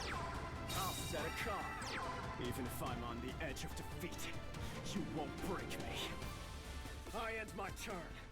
If you won't give up, I have no choice but to make you. I just cannot disagree with you more, CM Schofield. Shay's English voice actor chews on the scenery. He like goes all in. I have no idea what you're talking about. Hard disagree. I activate my field spell. Boot sector launch. I activate my quick play spell. Quick launch. Rocket Tracer activates its effect. Level Rocket Dragon. Magna Rocket Dragon. All right. Play this. I activate my monster's effect.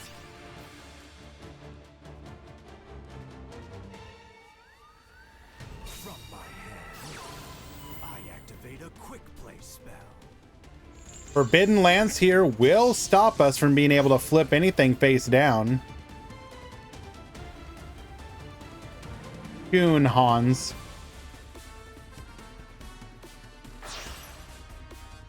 I manifest my circuit. I set my monsters in the Link arrows. Link the circuit. Link summon.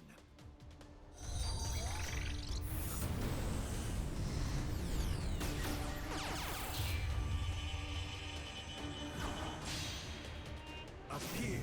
Link 2 booster trap. Here's my set card. I activate a quick play spell. Booster Dragon no longer going to be able to target our face down rocket.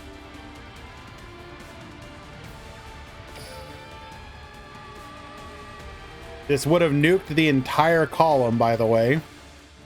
Obviously not Solda, but Boot sector launch's effect activates.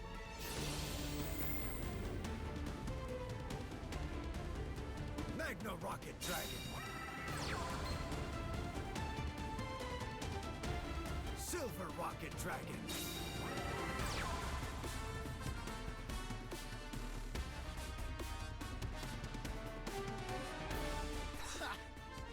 Influx, yes. Monster's effect. Top 16.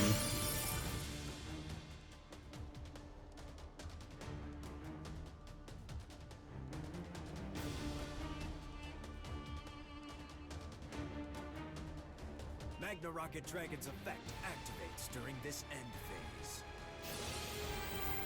The Tuner Monster, Rocket Tracer. Silver Rocket Dragon's effect activates. In the end phase, so we are just walling off here.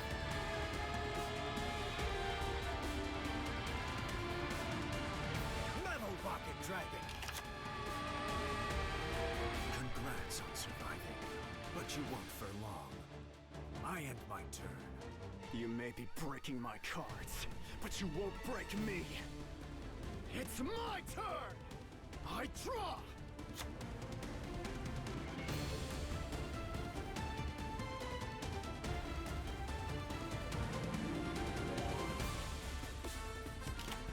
got magic raid force.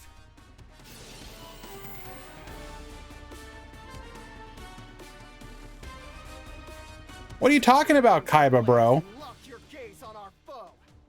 Go, rank up Xyz's evolution. He was like, it's my turn. I guess I draw. At least according to CM Schofield. Emerge, rank 6, Raid Raptor Revolution Falcon. I use one overlay unit to activate Revolution Falcon's effect. The will of the fallen unite to annihilate their foes.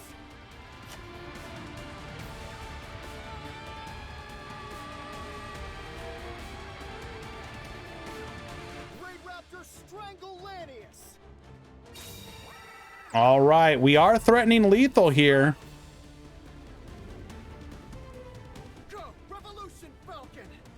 Avenge those who have fallen! Blitzing bombardment!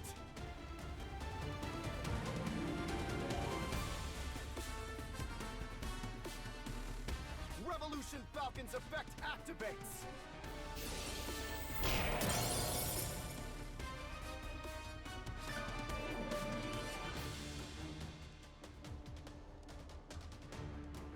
Go!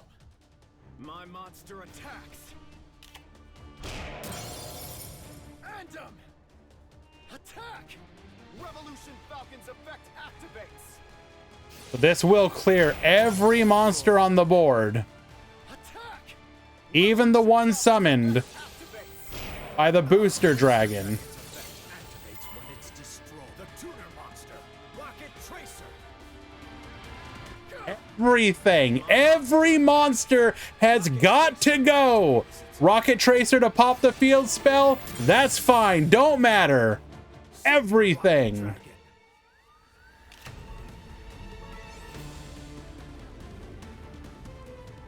Go! Revolution Falcon! Revolution Falcon's effect activates! Revolution Falcon's effect activates! Literally 6 monsters. We just destroyed 6 monsters.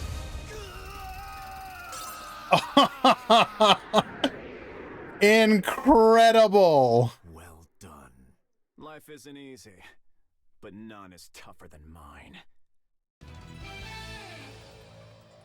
Well done, Reagan. Well done, Card Fighter.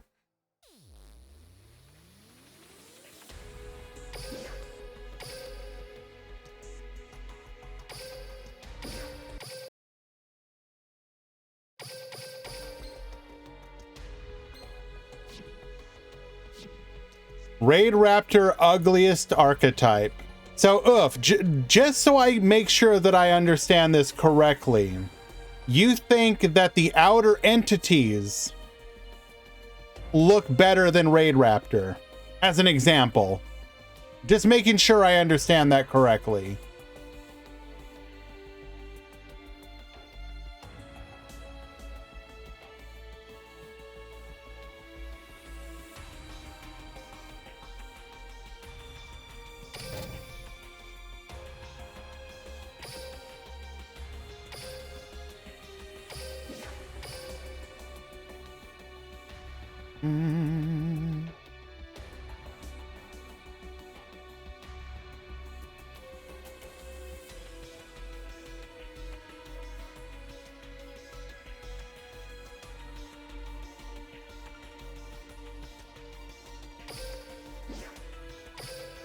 I mean, don't get me wrong, Andro, I like the outer entities. I like that kind of stuff. So don't get me wrong. I'm not trying to like randomly diss them, but he specifically said ugly.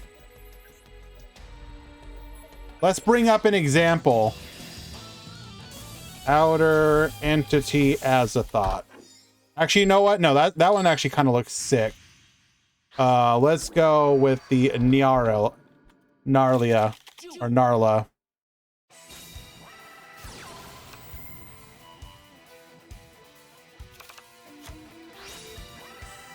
So you think this is a prettier archetype Oof. Then Raid Raptor.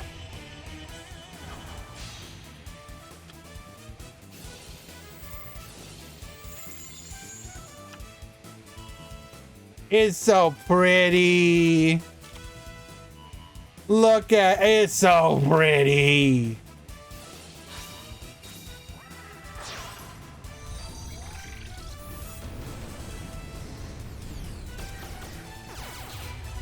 Alrighty, we're here watching Ren versus Alessio.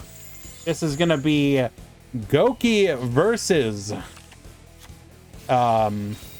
Orchest. Use a mouth and give her a kiss.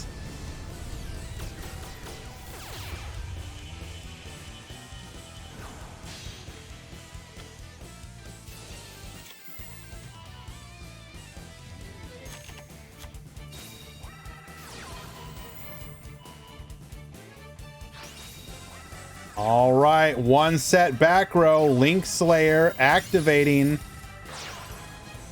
into full combo. Bombard effect, bring out the heart. World Wand effect, bring back the Bombard. Set the orchestrated return, activate the return, allows it to go through. We're saving the Goki for the oh my god, and we're now linked with the bruh. We're gonna have to negate. No chickens, please. Thank you very much.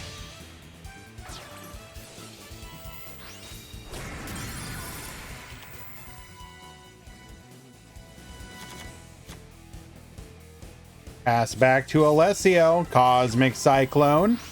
Hitting a Book of Moon, Goki Suprex into the Octo Stretch. We will then go Jet Ogre here.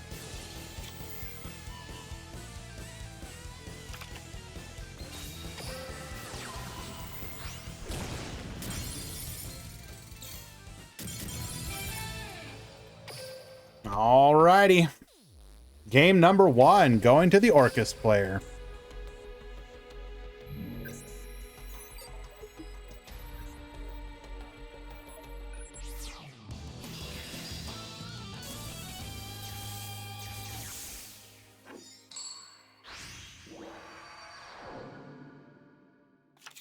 Duel.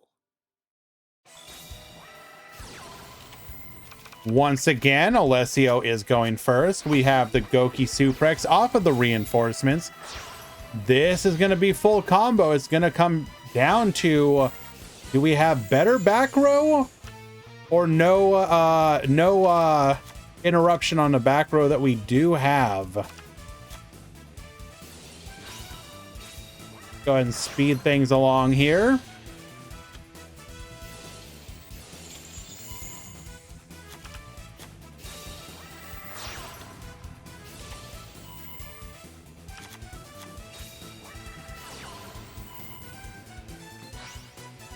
And no back row. Forbidden Chalice into a Cosmic Cycle. Okay, all right. All right, you know that, you know things are going sideways when you have to Cosmic. Yep, okay. Uh-huh. Nice brick.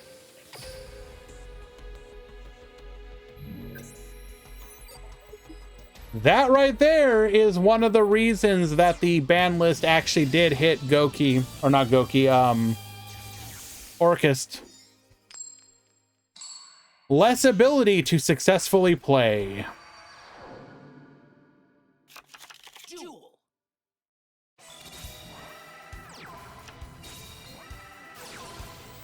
Triple set the back row.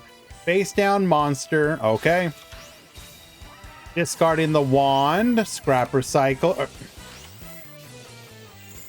We have the Shadow Imprisoning Mirror, so we are completely shutting down our opponent's plays. Cosmic Cyclone, hitting one of the back row. Goki Suprex, we're going to get Calloused. That's a misplay. I guess it probably doesn't matter, but That is a misplay. And we will just scoop it up. Alessio winning and Goki moving on to the top 16.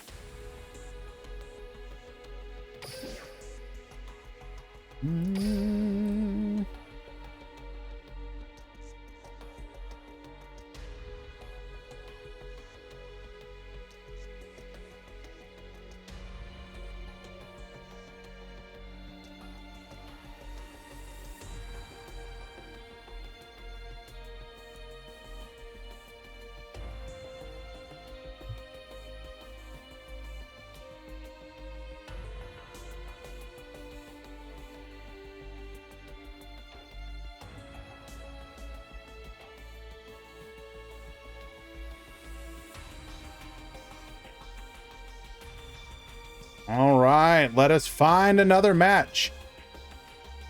We can also now tell you what is currently in the top 16.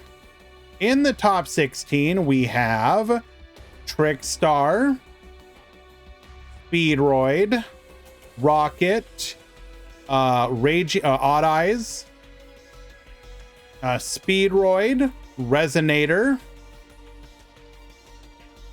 Trickstar, Odd Eyes, Goki, not Goki, sorry, Orchist, Raid Raptor, Goki, Raid Raptor, Odd Eyes, and Rocket.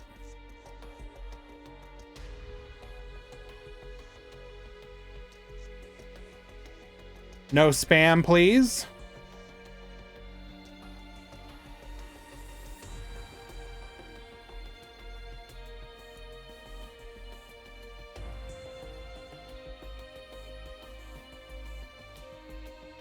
Any of those matchups look interesting to you?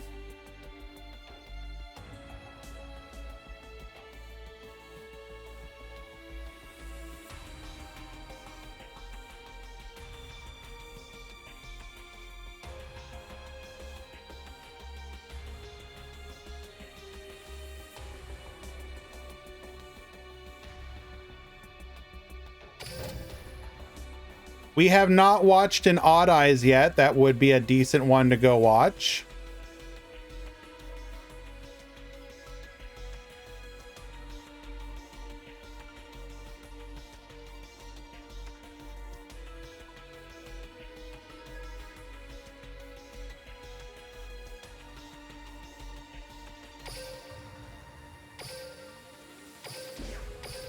While I do want to watch a ton of interesting off-meta decks, we should also watch...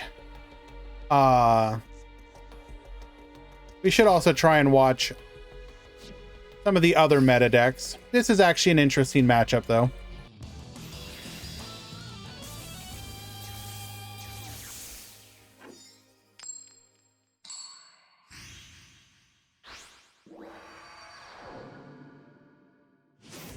You know what I mean, CM Schofield.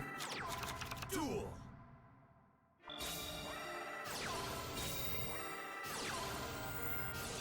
Who is in the top 8? Are you from the future, Twitch Profure? Do you want me to, like, get out my divination ball and find out who's there? Like,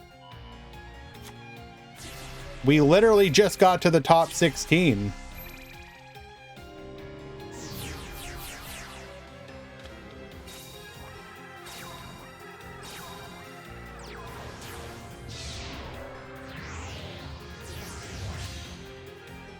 All right, going for the Dweller. Going for the Galatea. Dumping the Harp Horror. Harp Horror, bring out the Symbol Skeleton. Setting the Babel. Into a Decode Talker. Symbol Skeleton, bring back the Galatea into the Dingirsu, and good luck, gamer. You're gonna need it. This is a hell of a turn one.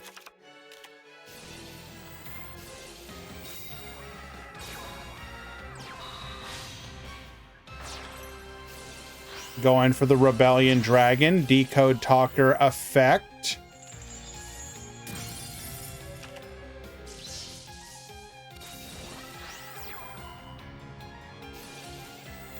Dingirsu send, Abyss Dweller. Wait. Did we not send? What did we do there with the Dingirsu?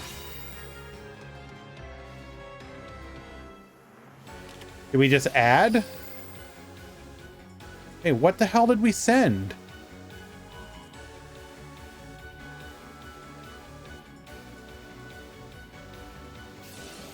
Ah, okay. Right. I just was confused for a moment. Because he then, okay, right. I was distracted. So we attacked the Dweller twice to beat over it, removing the material. Got it.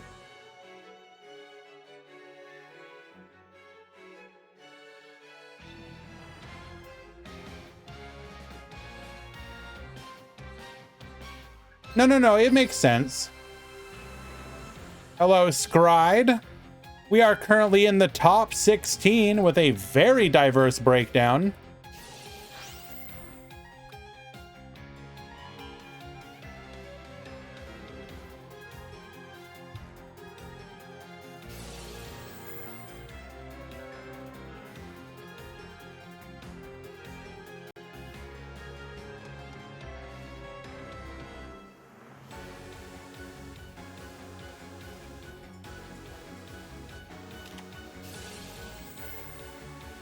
Activating the needle ceiling here.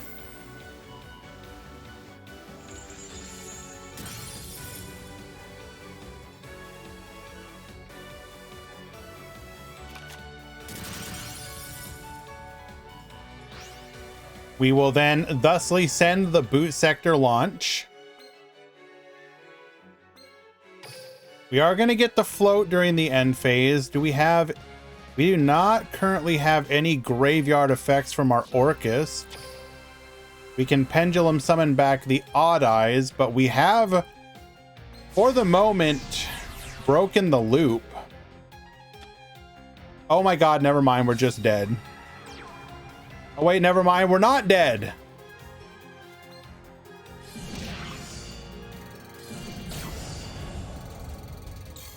The 100 life point challenge. Can you do it, Maestro?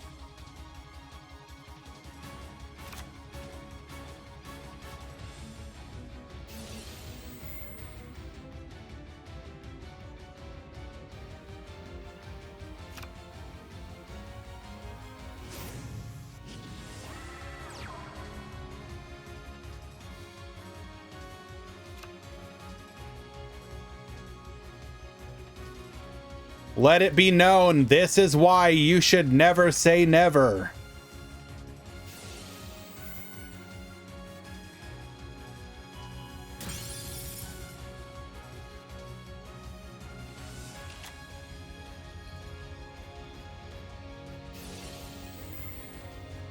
Dylan Jarris back to the field. Oh no, are we tunnel visioning? Are we tunnel visioning? Oh, we're tunnel visioning.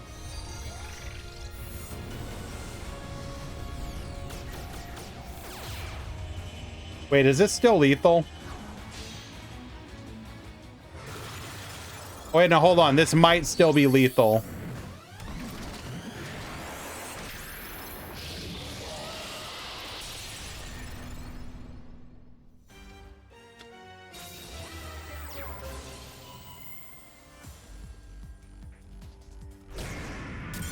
Wait, what?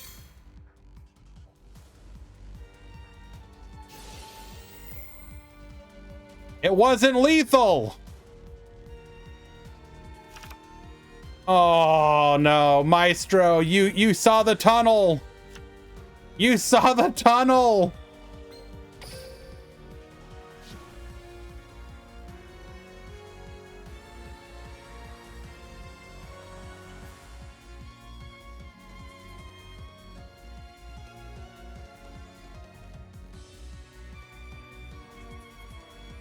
So for those of you who may not be aware, unless we are not playing Scarlight, Had he gone Scarlight there, you activate the effect, pop the 2 on the field, deal 500, and then attack directly for a 3,000. But looks like we didn't draw anything, and we will scoop it up regardless.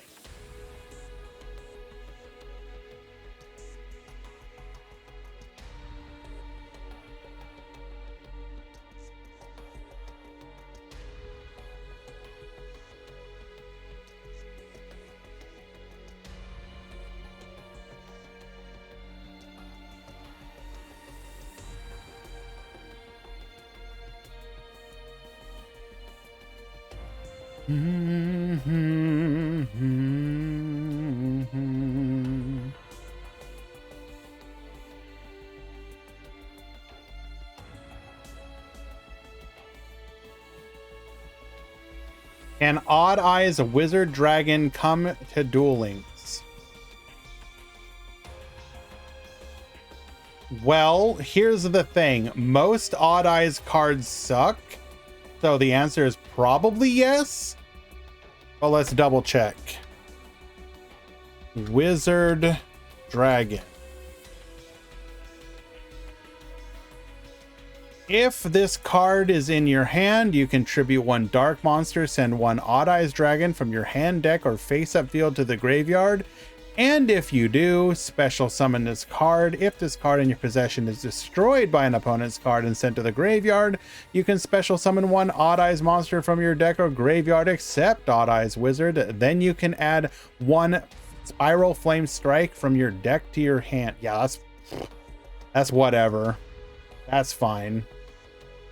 Vortex can come to... Okay, look. Okay, look. Hold on, guys. Let's not get crazy.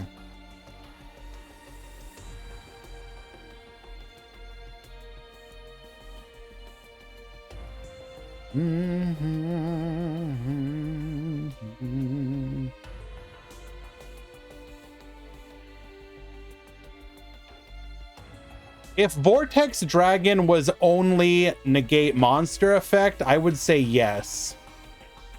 But the problem with Vortex is that it is also a spell trap negate.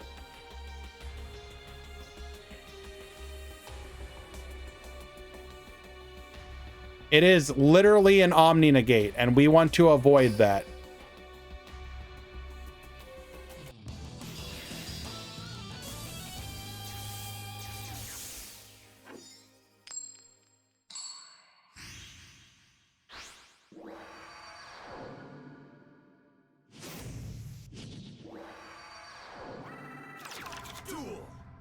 Just to book it. Ah, yes.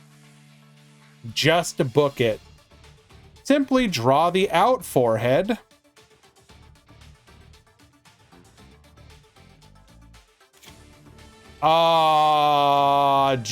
JJP, you know you're supposed to do something on your opening turn, right?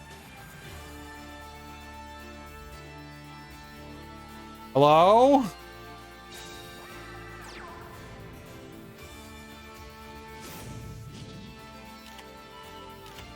Okay, well then.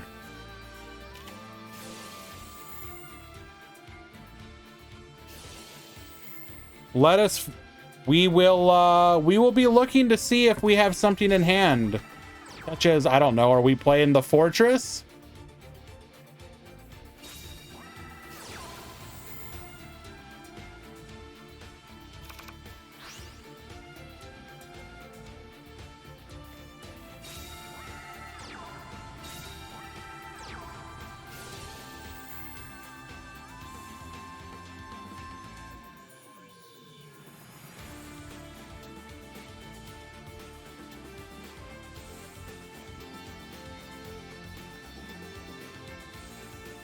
Two back row, we're gonna pop the Metal Rocket Dragon here. And we get the scoop. JJP, if you are here, I would love to know what your hand was. That is an unfortunate brick. Rockets will be moving on to the top 8.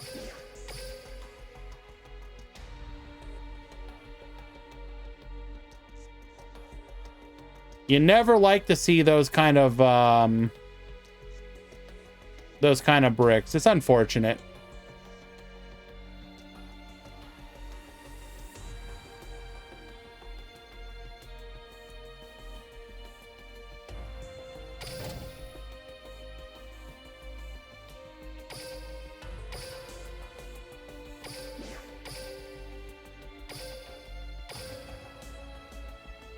Orcust, Nightmare, Babel, Wand, and Jinzo. Okay, that is a very impressive brick, my friend.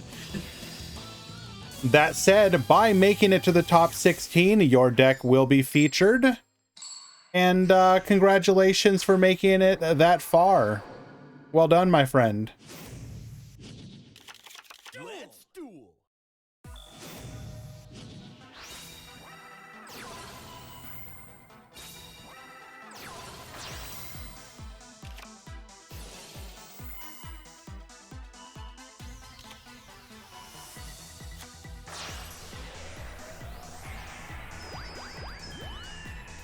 Darkly, are you still playing? No, you're out. Okay.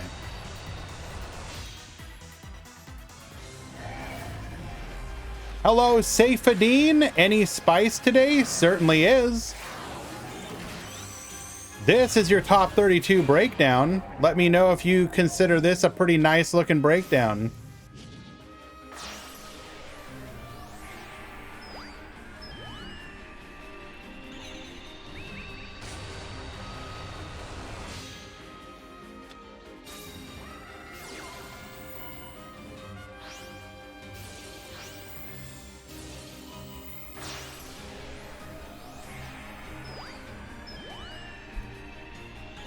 Looks pretty healthy to me.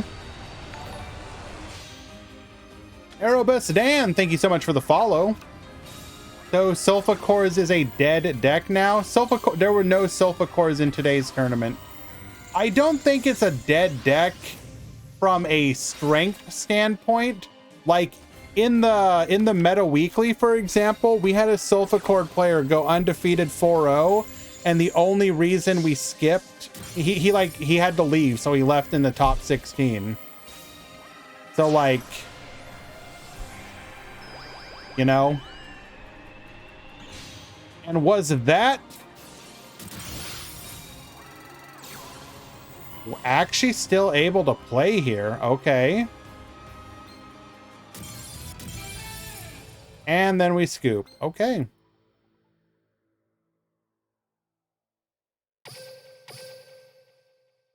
Starlight could not destroy the Crystal Wing as they were the same attack. Unlucky. So yay Tilla, game 1.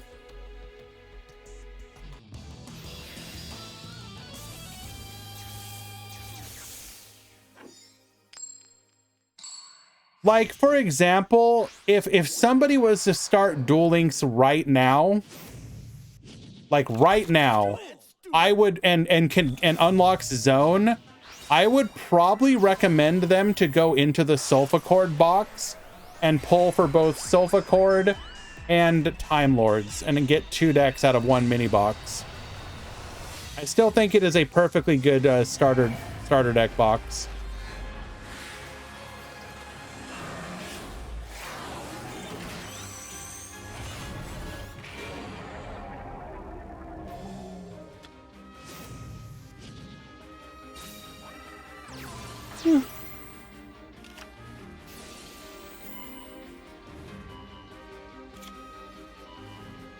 Do I think Goki is a good starter deck? Not really. And the main reason I would actually not recommend Goki is that it's incredibly one-dimensional. Triple back row into a Kaiju. Okay. Now we just have to play through the back row.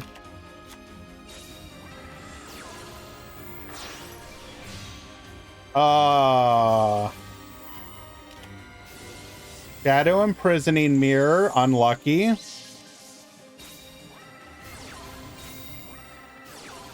Double Poisonous Winds, 1 back row. We have to deal with a Kaiju.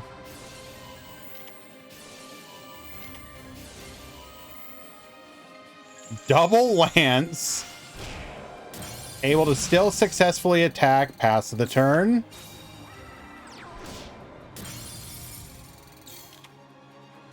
Gonna lose to his own kaiju, unfortunately. You floodgate me, I floodgate you. We still have one chance. Just top deck a red sprinter or another wild wind or something. Actually, it doesn't even matter. Never mind. Because we still have to deal with the shadow imprisoning. Unlucky.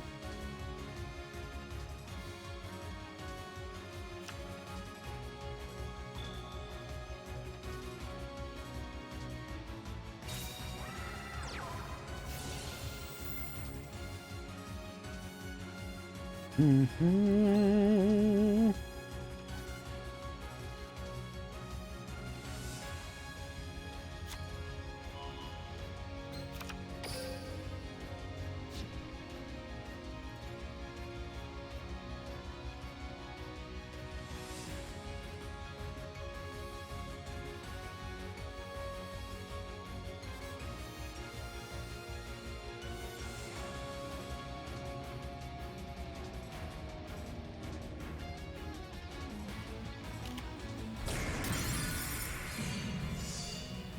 In for 200. The problem is that we probably play CCs, so we don't even have a way to realistically out this now.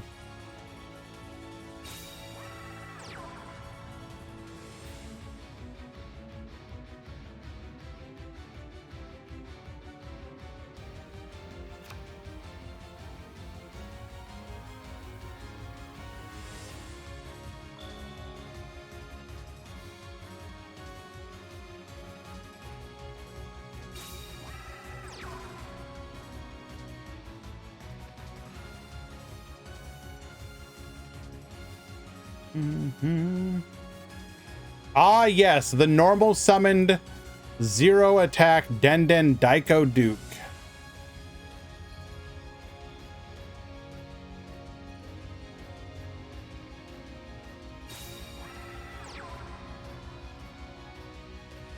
Just for intimidation factor.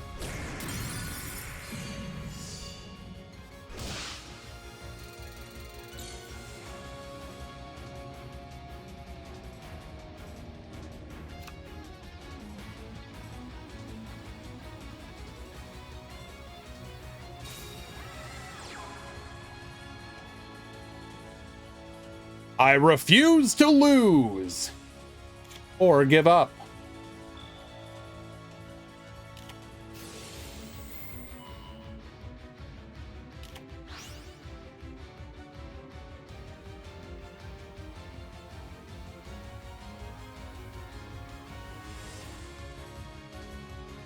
Did we draw a lance and we're calculating what our... No.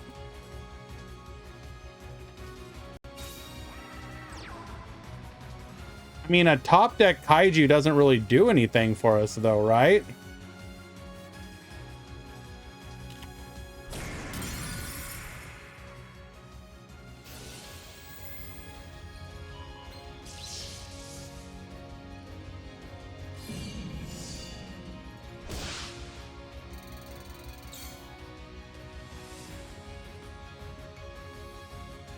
There's no way you're crashing with 2 back row.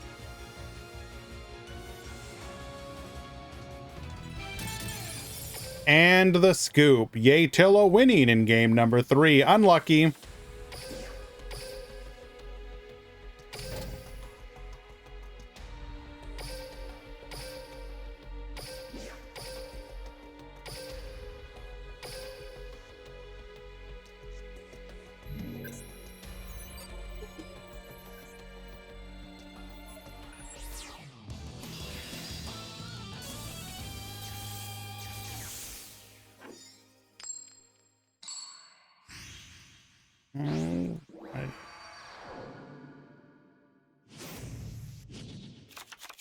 Duel.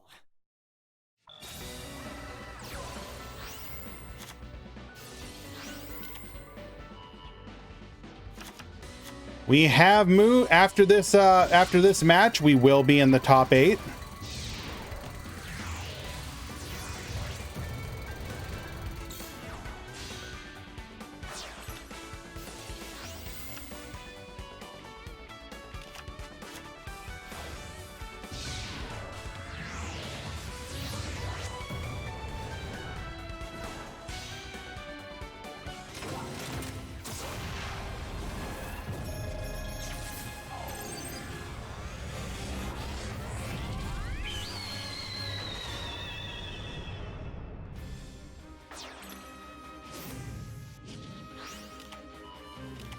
Is this Code Talker? No, this is Orcus.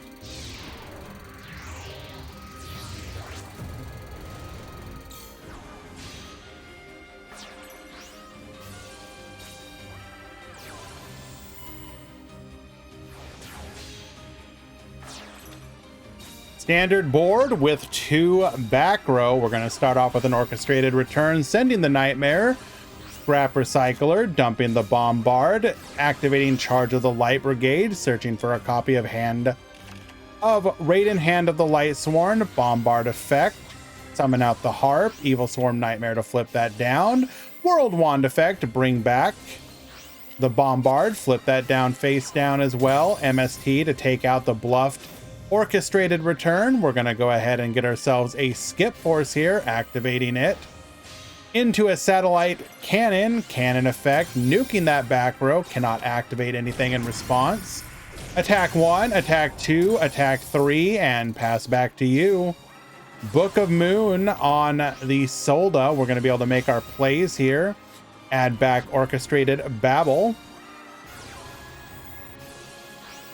Harp Horror into the Orchestrated Nightmare, Symbol Skeleton into the Bombard, Book of Moon, Nightmare effect, dumping the Harp Horror for the following turn. We're going to attack 1, attack 2, attack 3, still not lethal. Yeah, I've got 2 cards left in deck. What's the problem? Normal summon the Raiden, attacking in. Milling the other 2, we can now just pass to the turn, and that's exactly what we're gonna do. Well, Reagan winning game number 1 due to deck out victory.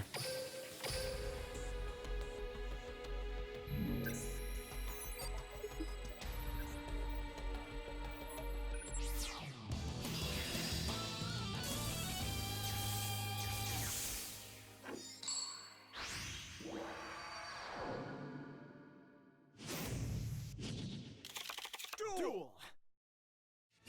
All right, leading things off, Charge of the Light Brigade, milling our Scrap Recycler, Babel, and a Book of Moon. Second charge, milling double Breakthrough Skill. That's pretty good. Also a Orchestrated Nightmare, Bombard effect, bringing out the Symbol Skeleton. We're then going to go for our Galatea here. Oh my lord, there are so many guards in the graveyard.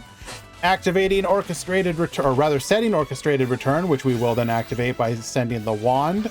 Harp Horror effect, bring out the Orcus Nightmare. We're going to go for Longirsu. Symbol Skeleton, bring back the Galatea. Nightmare effect, going to go ahead and dump the Harp Horror. We're then going to activate 3 effects, gain 2,900 life.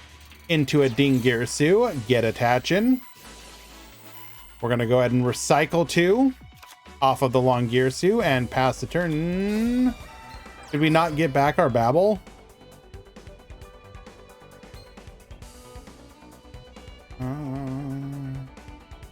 Except the turn it was sent there, right.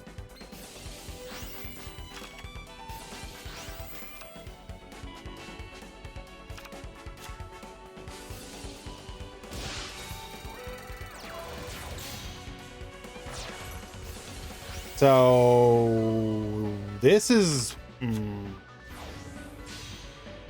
going to be interesting to see which play we go here.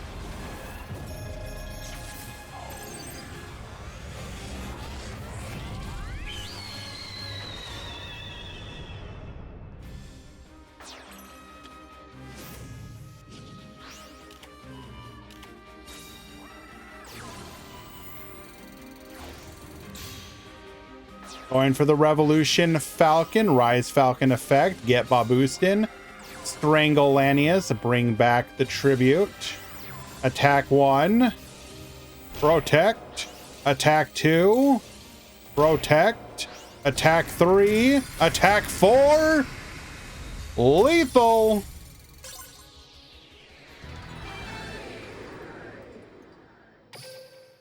Very well done. And we will be moving on to the top 8.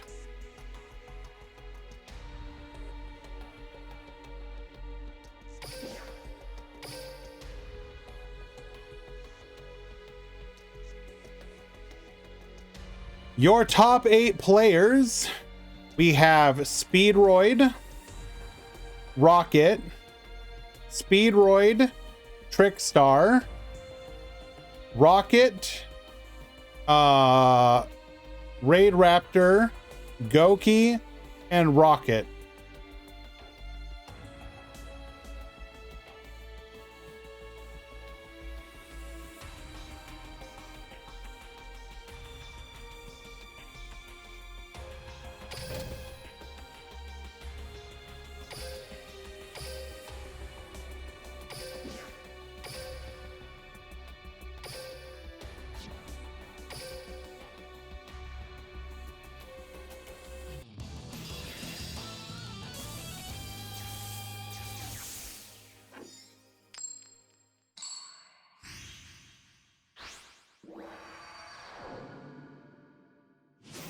Master G was on Rocket, or Duel. Goki, yes.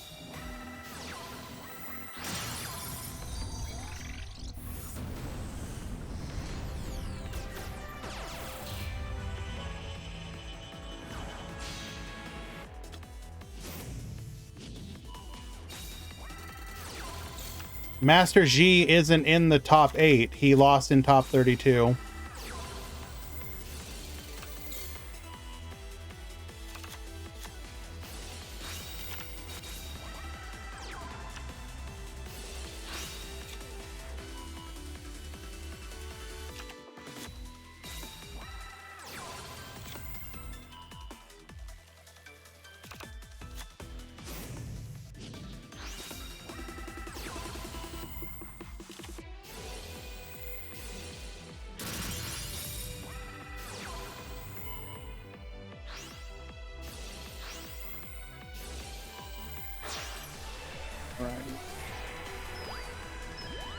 One second, guys. Be right back.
Attack 1, attack 2, Licorice to dodge the Book of Moon.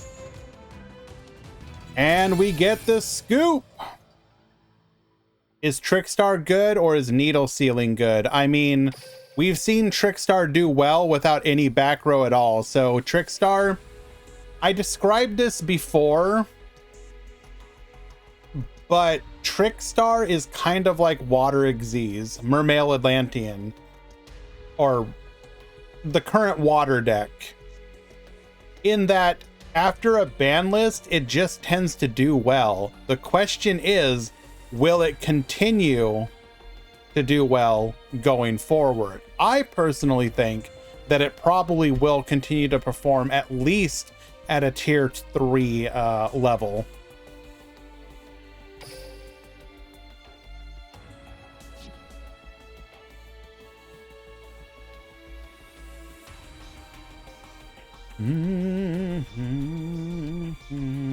Looks like we're about to hit the edges, guys. So I'm going to go ahead and push those through. When we return, we will have the next game in this match. Stick around, guys. Be right back.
From my hand, I activate a quick play spell.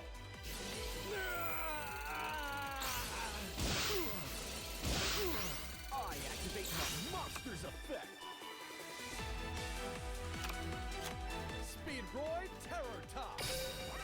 Terror Top's effect activates.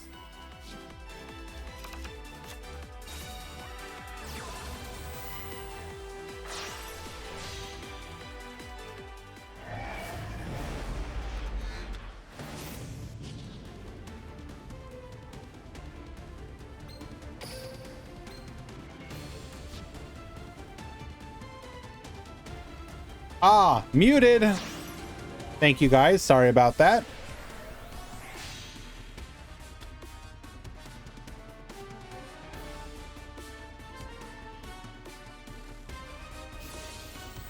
We are going to destroy all the other cards on the field. It was a crackdown. Get yoinkin'.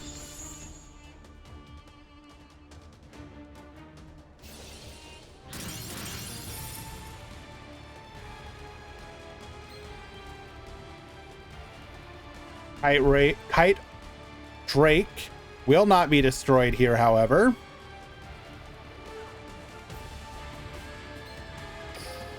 Do we attack in?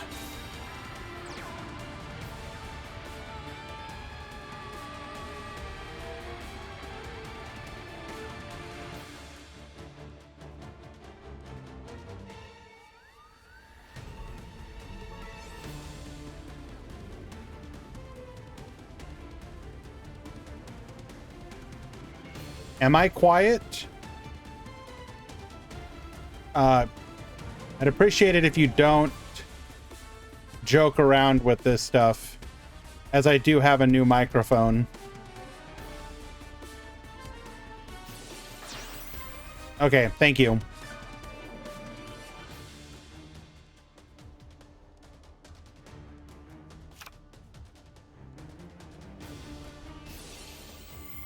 Hyper, reveal 1. It is another copy of Takatomborg. Not going to do anything for us here.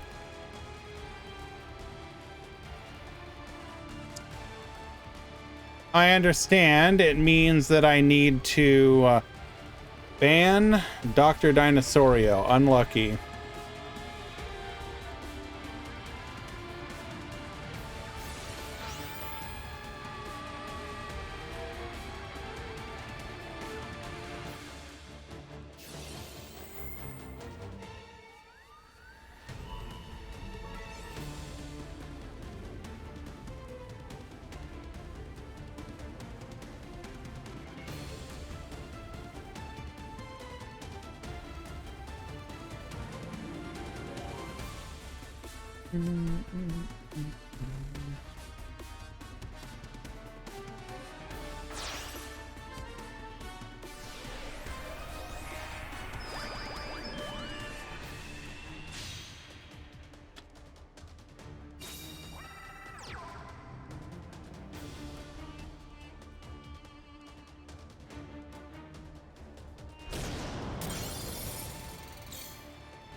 Alrighty. By going into the Crystal Wing Synchro Dragon, if we had a Horobane in hand, we could not use it.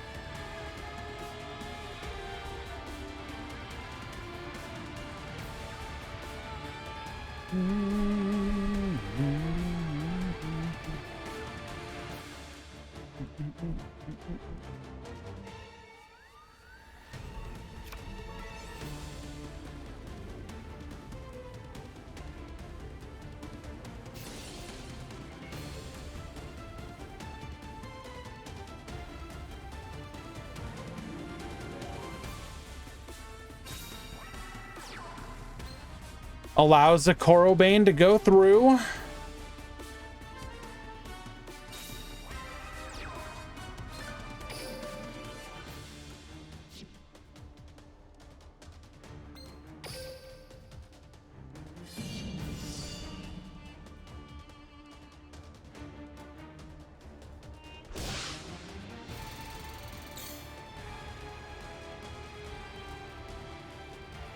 This is not looking good.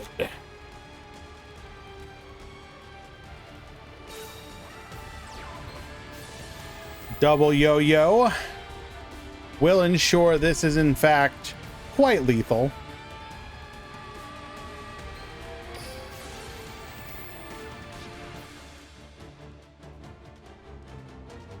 We probably just didn't have any other options available to us. It would be my guess.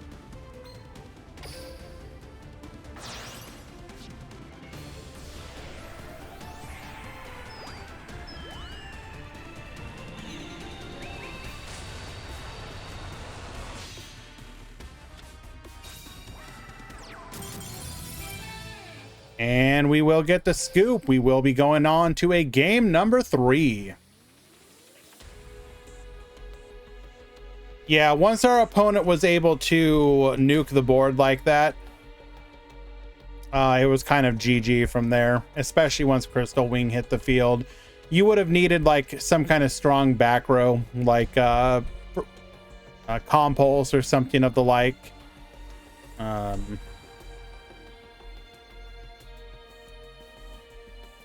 Ice Dragon's Prison, etc.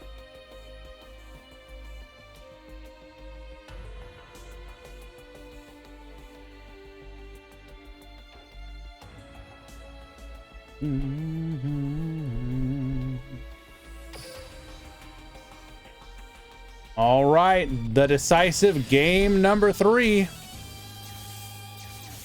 Winner will move on to the top 4.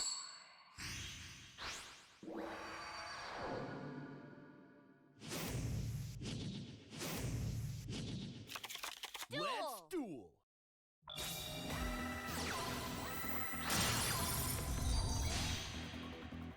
Crimson Heart gain the 2,000 life points. Trickstar Candiner adding a copy of Light Stage. Light Stage adding a copy of Corobane. Discard the Licorice. This is looking incredibly familiar. We find our Poisonous Winds, which means that our opponent will need to have a Cosmic Cyclone here.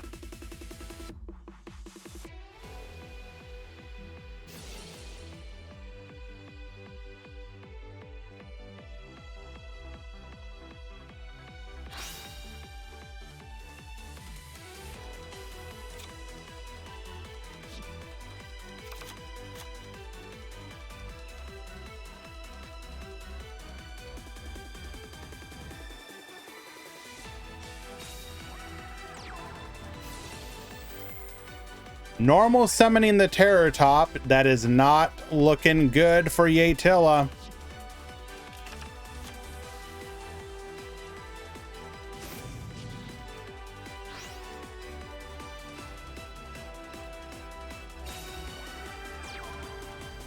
Set 1 and pass the turn.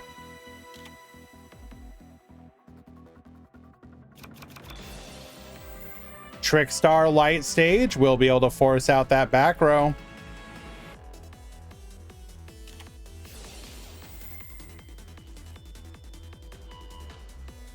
Forbidden Chalice on our own Terror Top just to get an increased attack. I don't think that's going to be enough though. Discarding a Festival to draw 2. Normal summoning the Lily Bell. We're going to attack in. 4 cards in hand. Nothing on the field, by the way. Corobane Baboost. Lily Bell for lethal.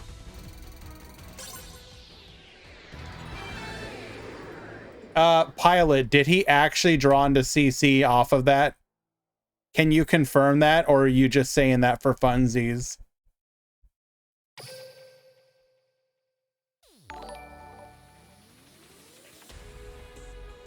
Magic DL16, thank you so much for the follow. That's how the game works. True.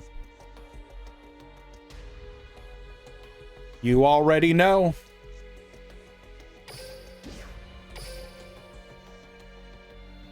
Well, guys, if you feel that Speedroid may be too good and the dominant deck in the game, well, there you go. Simply draw your side-decked Poisonous Winds. Hello, King. Haven't played Duel Links in a while. What good decks are there to play? It kind of depends. There's a lot of decks that are playable and viable at the moment. If you go over to duellinksmeta.com, for example, the top decks listed are Speedroid, Odd Eyes, which is going to be your Raging Orchist. Probably the cheapest and easiest deck to get into is going to be Raging Odd Eyes, Orchist, Rocket, Trickstar, Raid Raptor, extremely expensive, DDD, Salad Code Talker, Goki. Right off the bat, I would say Raging Orchist Odd Eyes is probably the cheapest one, though, because you just need 3 copies of the structure deck. You get one for free. I believe that's still going on. Correct me if I'm wrong. You get one for free. You can buy the second with gems, and the third one you just need to use like $2, $3, $3 to $5 on, and boom, right there, you got yourself a tiered deck.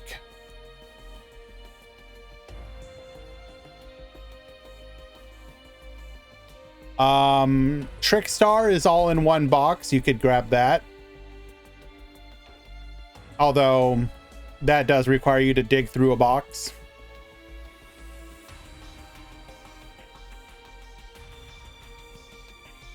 Speedroid isn't really available to you until Yugo comes back again. So that is unfortunate.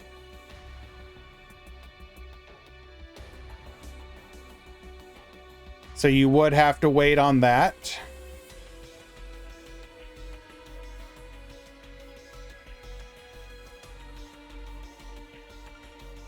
All right, we are in the top 4.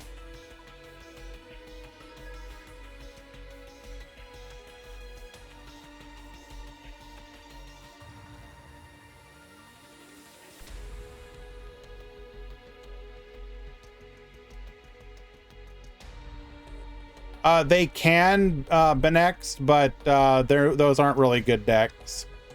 You build Cyberdark and Cyber Angels as like for funsies on the side. You're gonna get absolutely stomped on the ladder if you play those.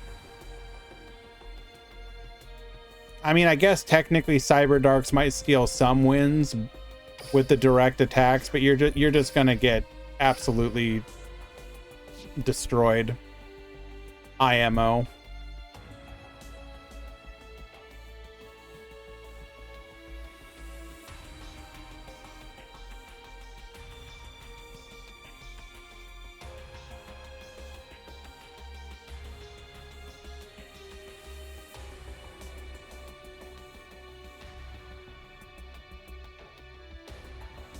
Goki is a good option. Box is half gems. That's true. My one counterpoint to that is I personally find Gokis to be kind of a boring deck.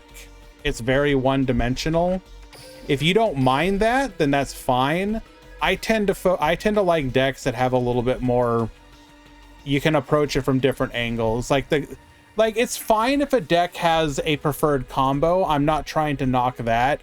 But like Goki is literally Unga or win, or Unga or lose, and I don't know. New player like big numbers. I mean, sure. If you want to Unga really got, damn hard, then sure. But I don't know. The other option, while it may not be the best deck, but a good cheap option for a variety of decks, if you log into Duel Links right now and you unlock Zone from the current event, then you can go into the Sulfachord box and pick up both Sulfachord and Time Lords. So you're getting 2 decks from 1 box. They may not be the best decks in the game, but they are both completely viable, especially for ladder play.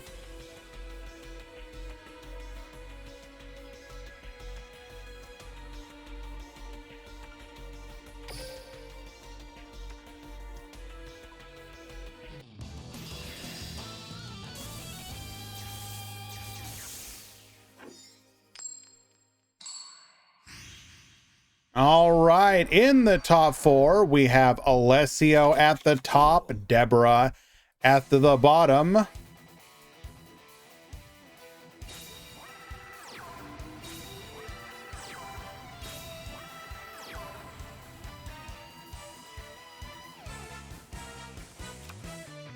We're going to get the pyramid set from Alessio before passing over to Deborah.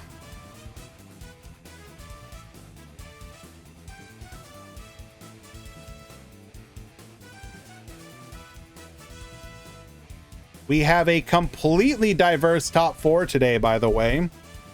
It is Speedroid, Trickstar,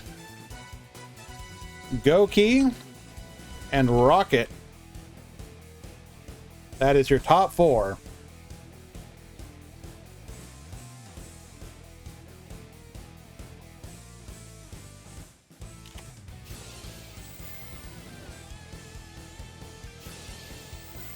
Warning Point is going to force out the Rocket Tracer effect on itself.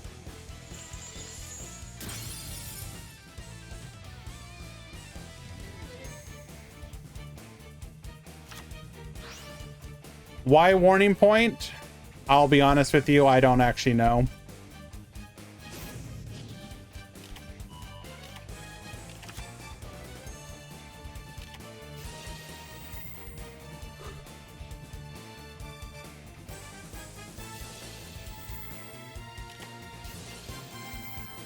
Expendable die. We are going to go ahead and activate on the activation of boot sector launch. Suprex effect, get searching.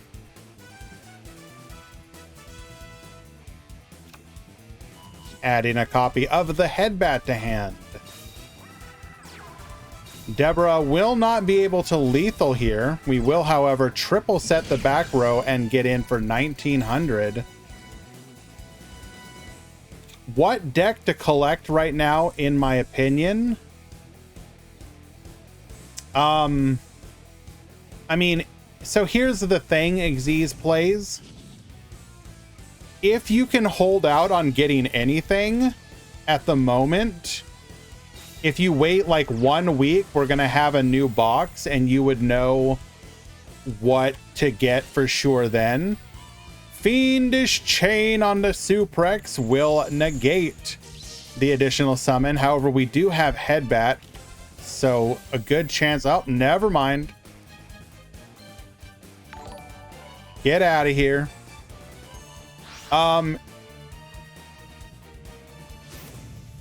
So here's the thing. I hate to say this.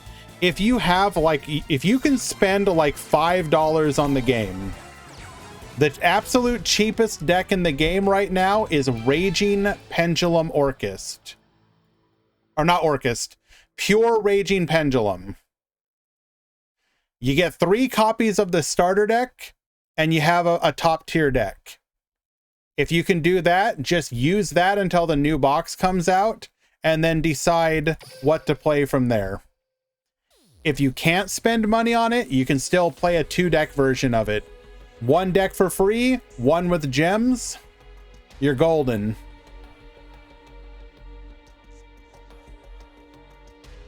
In fact, if I go to Duel Links free-to-play's version of the deck, he probably has one. Duel Links free-to-play.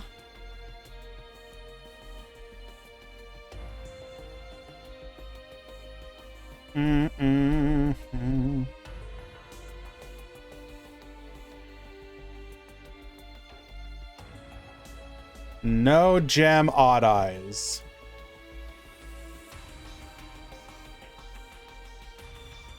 That is a really bad version. We are not going to play that. We don't want no gem. We want like...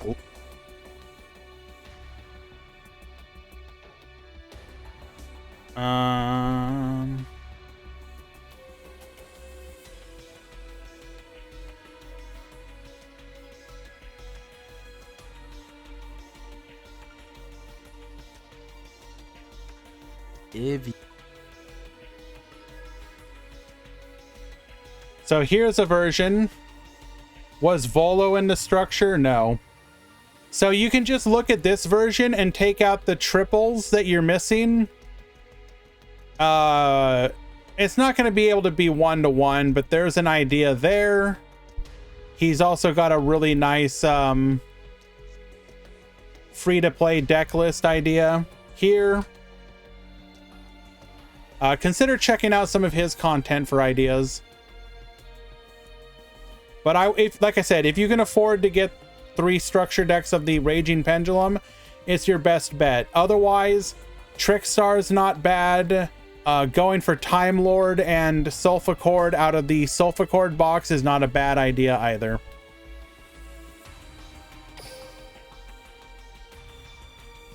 But you want to make sure you unlock Zone for that one.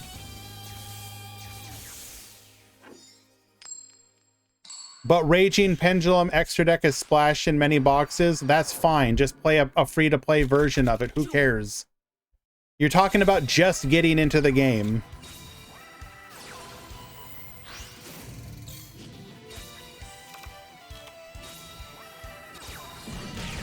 All right. Goki Suprex. We're going to Dark Hole here. Wipe the field. Unlucky.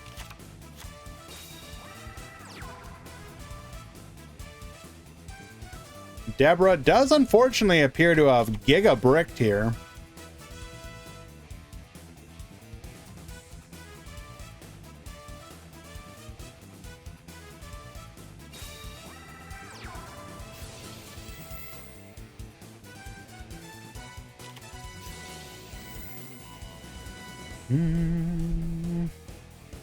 Fiendish Chain on the Suprex.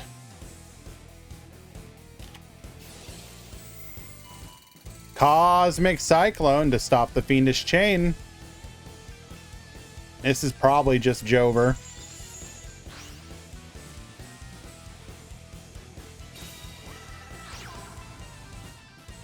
We're going to need a really strong interruption to prevent this from being just pure lethal. Panasit Owo, thank you so much for the follow. Sorry for missing your follow.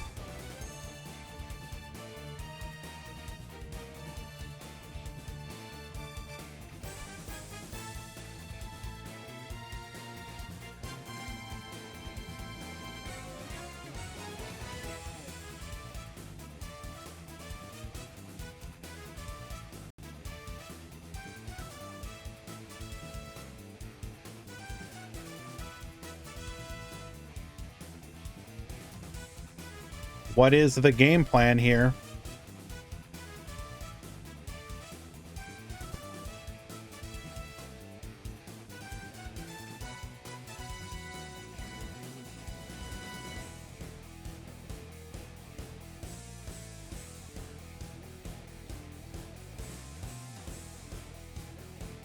What are we thinking?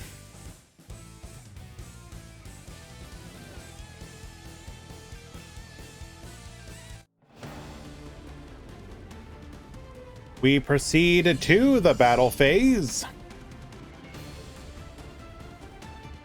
Were we thinking about whether or not we wanted to...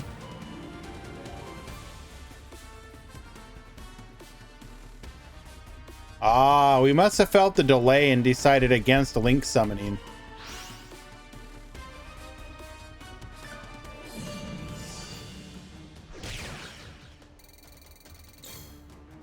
Maybe they will give Gore a good Goki. Honestly speaking, they might just do the same thing they did with Trickstar. Choose one of his skills and give it the life gain as well. Who cares?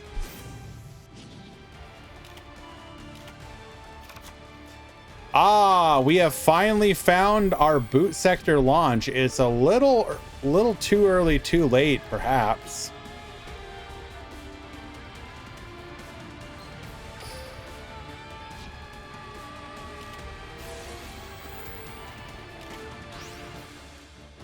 Book of Moon will stop the attack here, putting the advantage back into Alessio's hand. And once again, we will need either another monster or a strong back row to disrupt.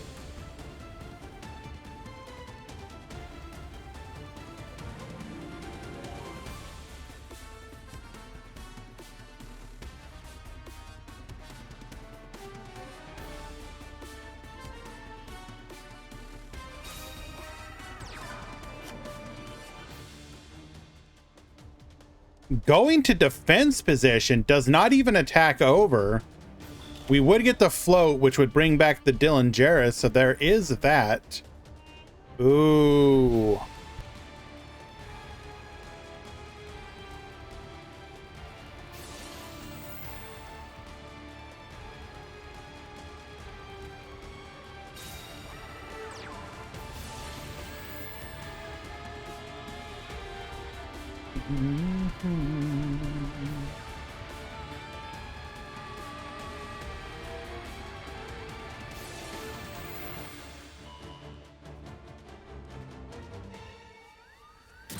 Any salad code in top 4? Profure, I literally posted the top 4 earlier.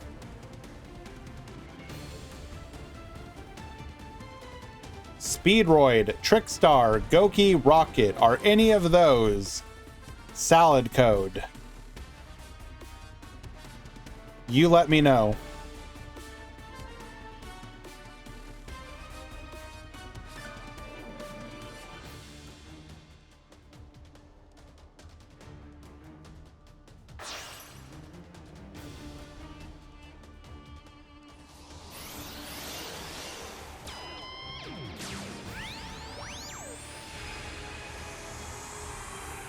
Going for the Link summon here, or not Link summon, Synchro summon rather. Void Ogre Dragon will be able to negate any back row here. Adding the Octo Stretch, this will ensure that this is not lethal.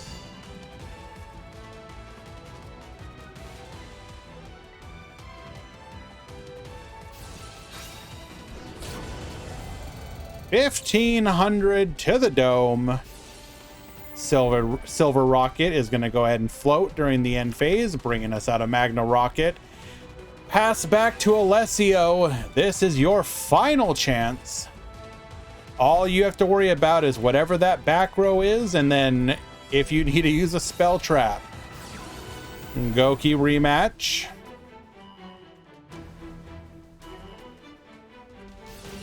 Negate.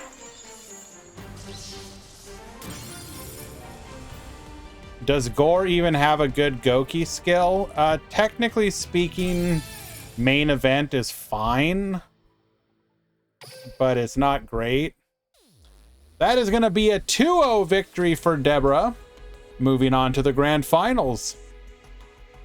Unlucky for Goki.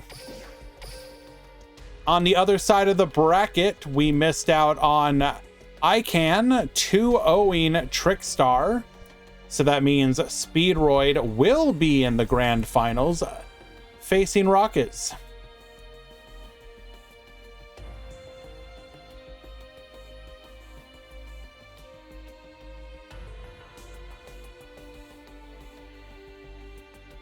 I'm sorry, Ramon, it happened.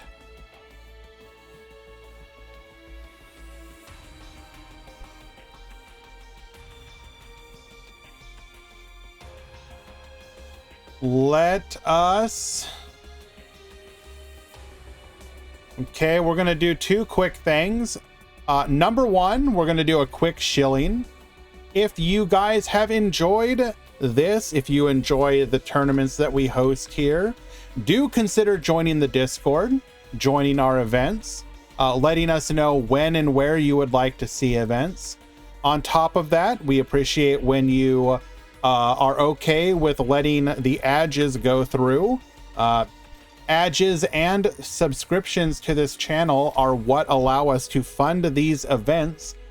We have reached self-sufficiency with these events through the support that we've been getting.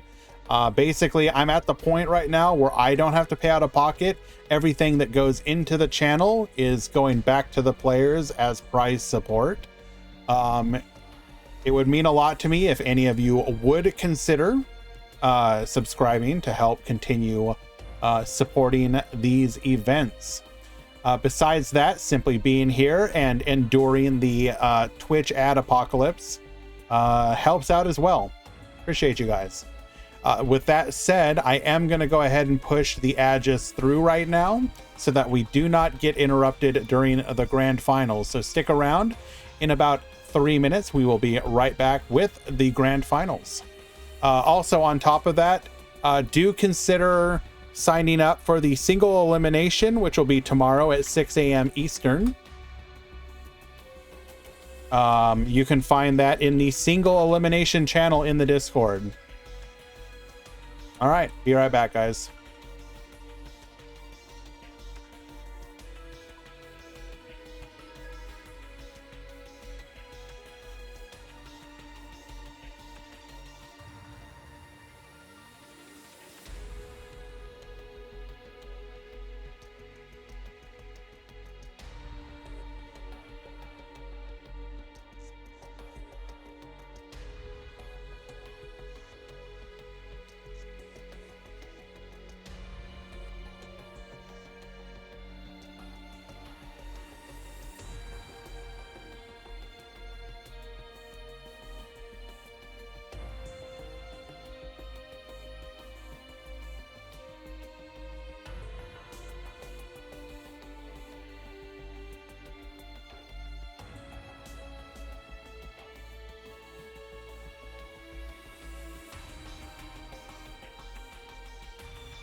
And hello, we return.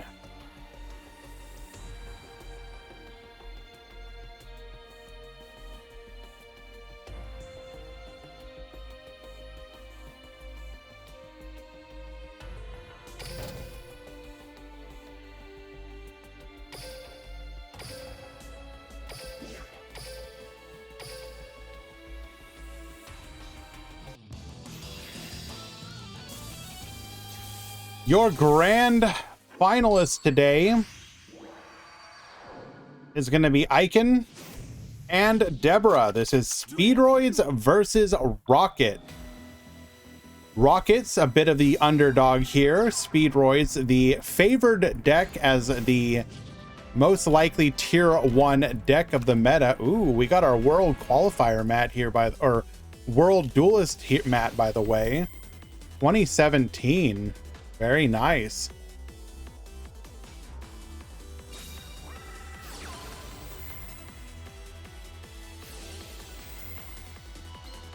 Quick launch into a rocket. Tracer rocket pop. This is going to get us 2 bodies on the field.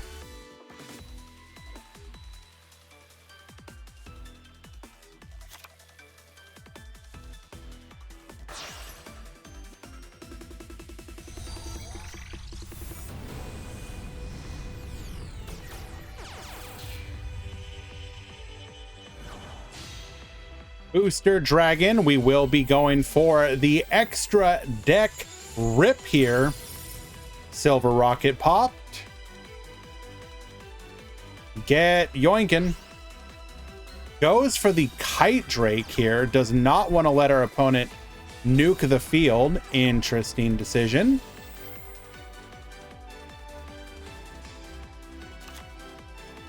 What do you think, guys? Is Kite Drake the one? Is that what you get rid of? When faced with the ability to get rid of either Kite Drake or Crystal Wing?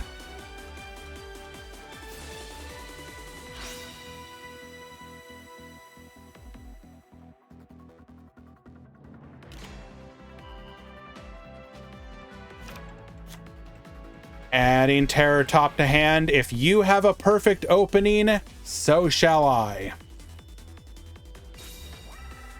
Terror Top to the field, activating. Add any of our Speedroid cards from deck to hand. Fiendish Chain negate. Do we have Lance? We do not have Lance. No Lance, no Cosmic. Speedroid Car Turbo to the field. The level 7 if they only have one. That's the thing. Most have two at this point. I think people have learned their lesson.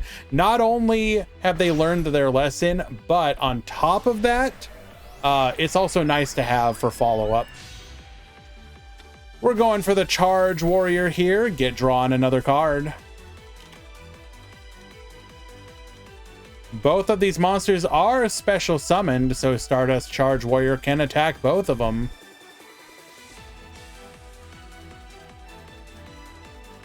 I believe the idea of Fiendish here is that you can pop it off of the Tracer.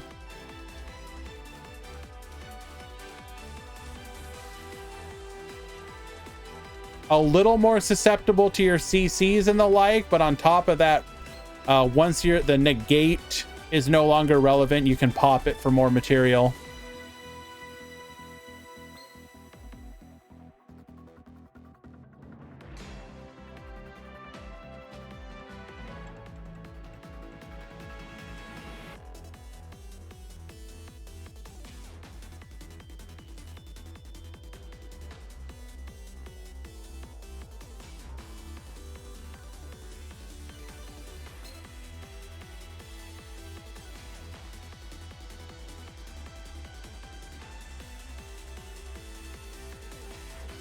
But because of Speedroids, there are a ton more Lances in the meta. Well, Fiendish Chain doesn't matter between Lance and whatnot.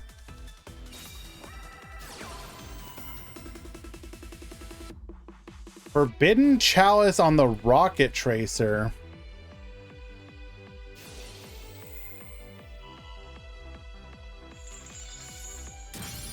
Interesting.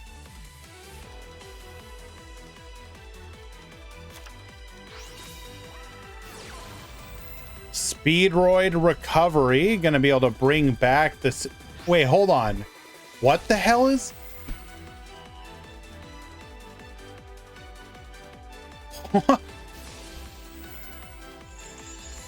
What? Speedroid Malicious Magnet would have been able to use our opponent's monster?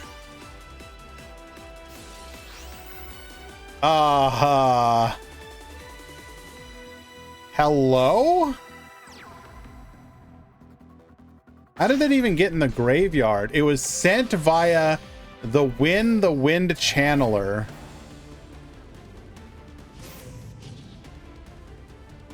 Oh, wow. I'm pretty sure we're just Giga dead here.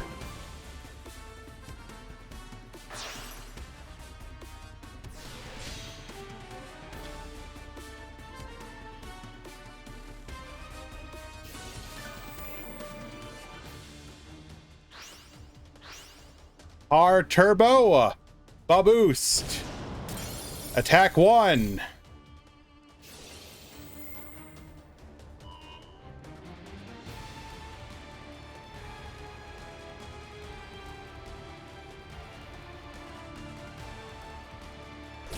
Attack 2. Attack 3. Attack 4. Lethal.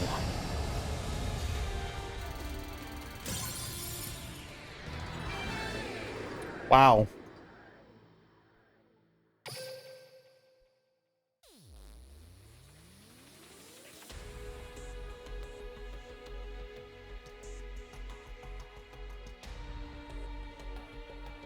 Wow, that was very impressive. Very unusual dynamic game there.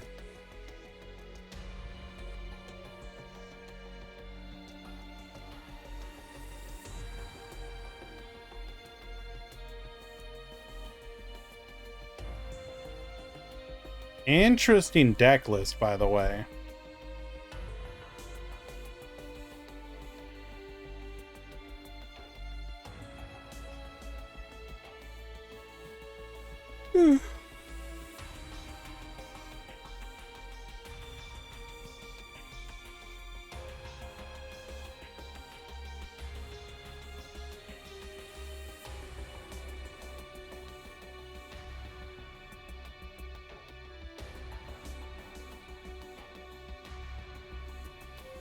Waiting for the next game.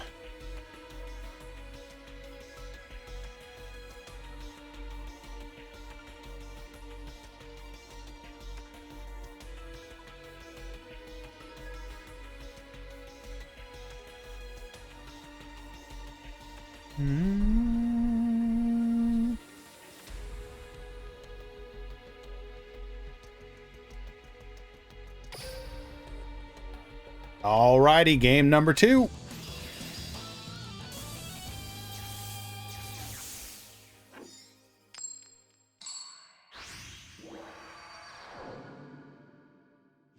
I will be going first this time around. 1 going second. Win the Wind Channeler, sending a copy of Speedroid Horse Stilts to the graveyard.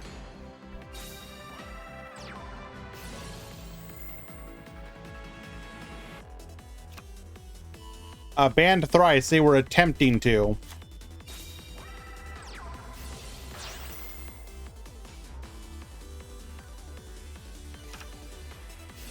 Taka Tomborg going for the Fuki Madoshi Piper, finding an MST off of the top.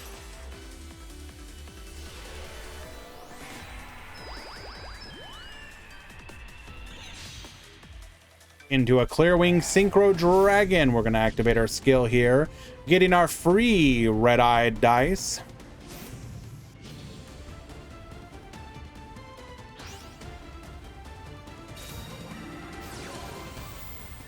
Speedroid Recovery. Bring back the horse stilts.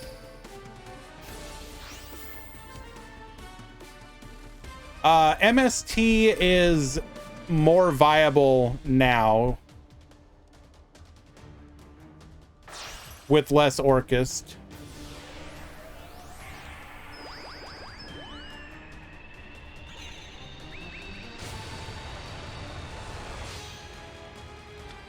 Stardust Dragon into a Crystal Wing. 1 back row, 2 back row, and pass the turn.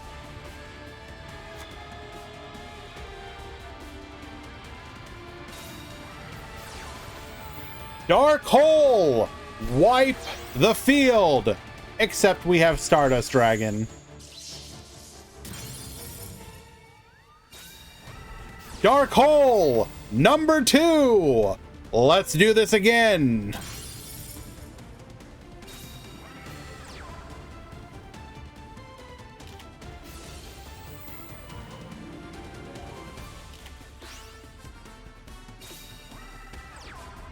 Booking the monster on summon, we are going to set 1. Set 2, we know that back row is MST.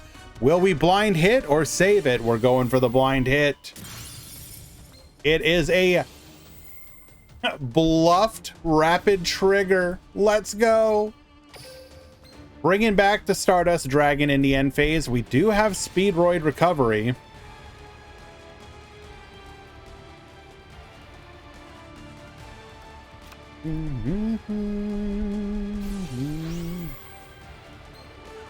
Horse Stilts gonna be able to dump to the graveyard here, dumping a double yo-yo.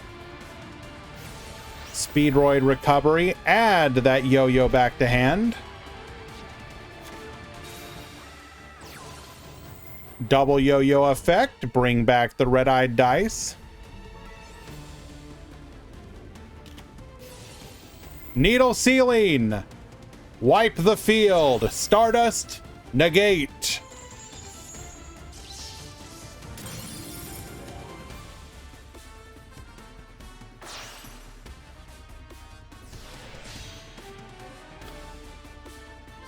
Chanbara to the field. Setting a back row. We do not have lethal here.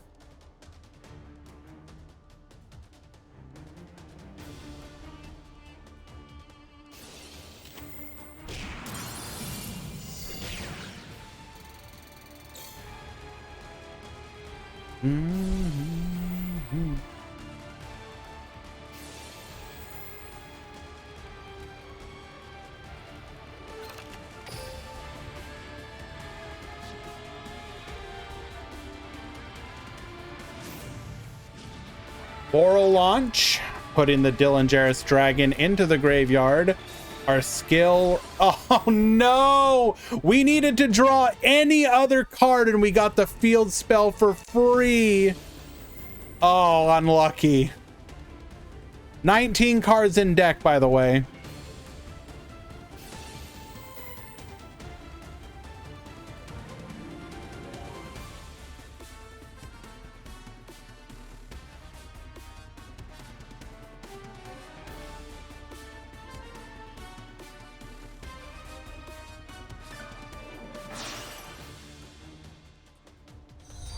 Link 4.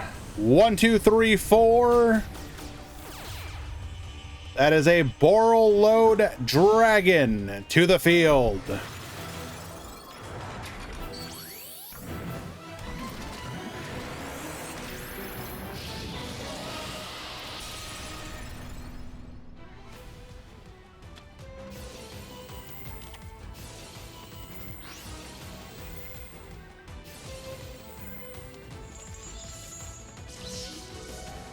Boral Load will be negated here. We will not be able to yoink the Stardust Dragon.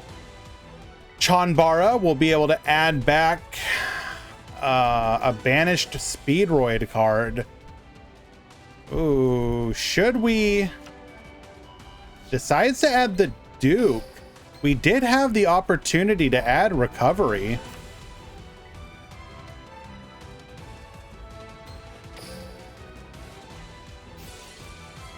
Win effect.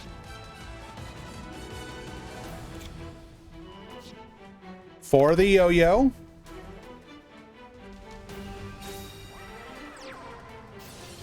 What can we go for here? Board nuke.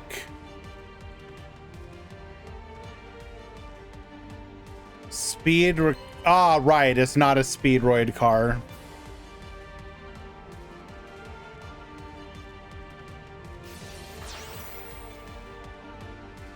We're dead. Wait, what?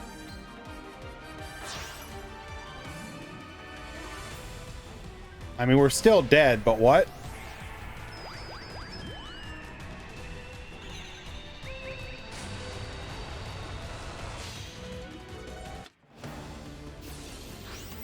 Den.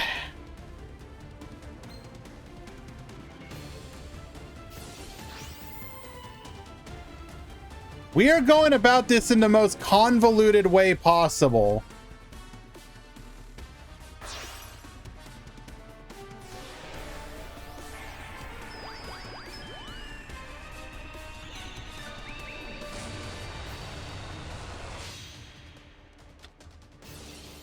Kite Drake, wipe the field. It's all gotta go. 2500 direct lethal. And ICANN wins game number 2 in a very funny 2-0 victory. Well done. Almost went to a game 3. We were so close to it. Literally Chalice had to have Chalice as his back row. Any other card, I think, probably gave Deborah the victory there. Alrighty, let's go ahead and go take a look at some of these deck lists, shall we?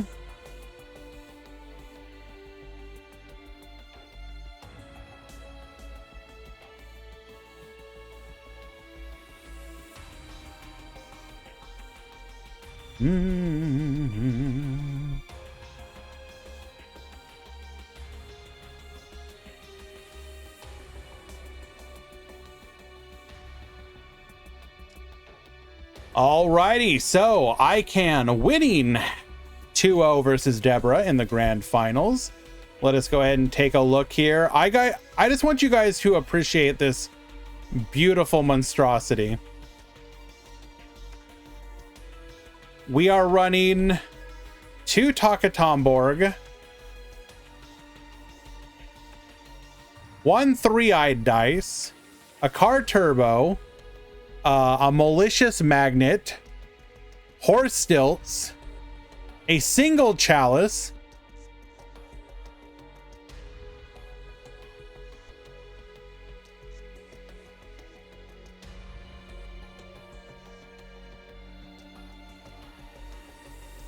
and side deck, second copy of Chalice, double MST, triple Cosmic, double Dark Hole. Deborah's list. We got the 1 silver rocket for our 2 limit 3s.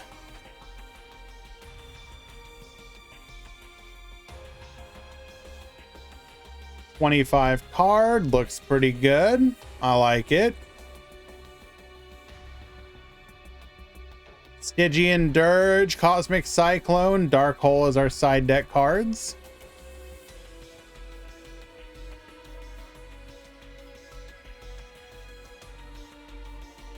We have Jason's Trickstar list. We're running no Crows, double White Princess, double Licorice, 1 Dark Hole in the main, double Needle, double Crackdown. We got Crow in the side deck, Poisonous Wind, second Dark Hole, Shadow Imprisoning, double Cosmic. Very nice.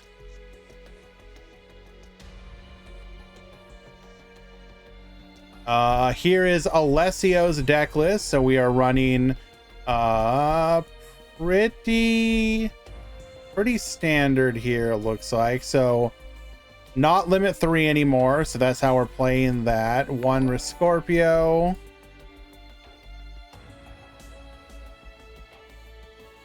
Peasel Core, thank you so much for the follow. Appreciate you. Only running. Actually, never mind. That looks fine. Side deck, we got the System Down, both of the Light Imprisonings, double of the Poisonous Winds, a single Crow. Very nice. We have Reagan with the Raid Raptors. Very heavy on the monster lineup, or heavier. Looks pretty standard here. Double Force Strix is a little unusual, but if you expect rockets, it makes sense, I guess. Or it does, yeah. Side deck, double Dark Hole, lots of Dark Holes in the side decks. Triple Crow, the Raid Raptor rank up, 2 different Xyz as options. Very nice, I like that. Very clean. Another rocket list. So wait a second. Is these lists are pretty similar. Can I take it that this is the top 100 list or a variation of it?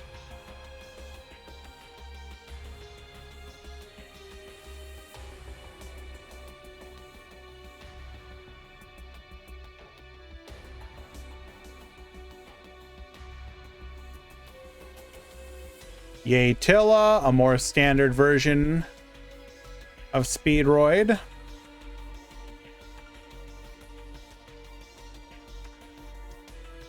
Maestro on the rockets as well.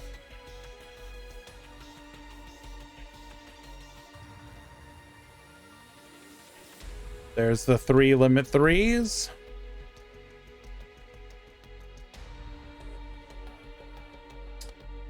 Necromancer was on the Resonator.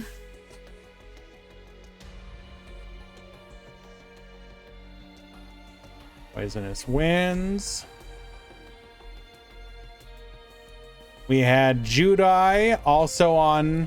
This is like basically no back row Trickstar. We're technically running some, but barely. We got the double Crow, triple White, double Dark Hole.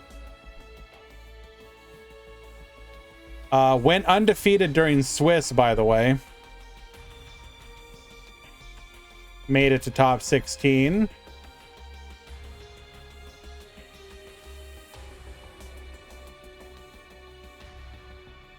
Josh on the Raging Orchist. Very nice. We'll also look at the Red Eyes decks that did not top, just because I think that is worth still exploring. Another version of Raid Raptor that did well.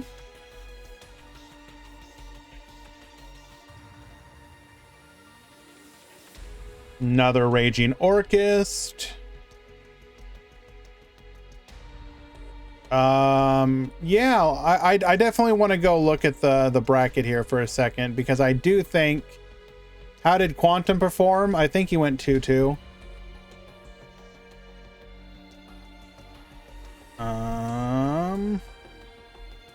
So we're looking for Xerox and CM Schofield. I guess they're both in pool 2.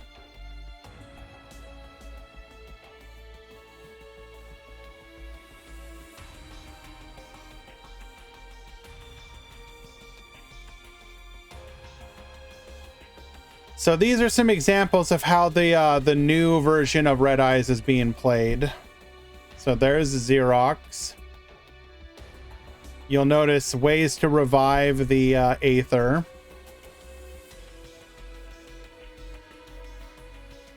And then CM Schofield.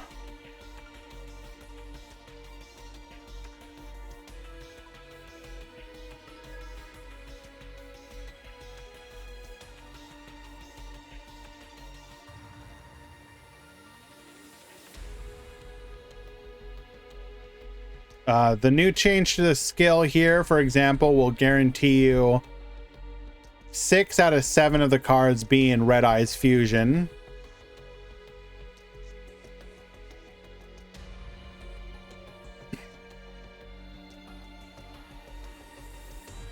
Oh, I guess Quantum went 3-1. Oh, Quantum must have lost in the top 16. Or sorry, top 32. Quantum was on Gandora Orchist. I'm sorry to disparage Quantum's good name. He went 3-1 and lost in top 32. So if you want another way to play Orchist, this is it.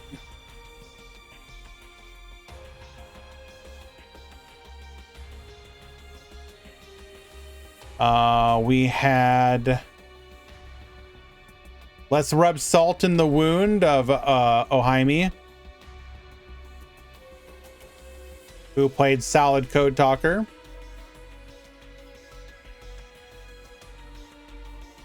Three limit ones. What the cheat? What the cheat?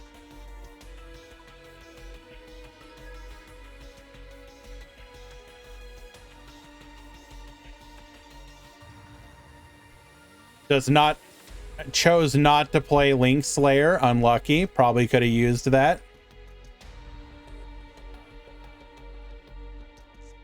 Alrighty. And thus we have come to the end of another Duel Links Grand Prix. That That said, there will be another tomorrow, 6 a.m. Eastern. That is the single elimination event if you want to be able to join in. Exclamation point Discord. Be sure to join the Discord, sign up in the single elimination channel.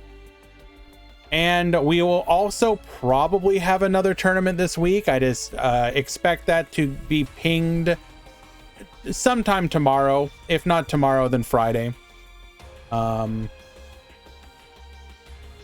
Yeah. Thank you everybody for hanging out today. It was a lot of fun. I'm very happy with the diversity of today's tournament, and it definitely looks like the health of the meta, the diversity is healing. We have new box to look forward to in about a week or in change, so everybody loves that. So we'll definitely be looking forward to seeing how that will that will mix things up as well. Let's go ahead and find somebody to raid. Who shall we raid today?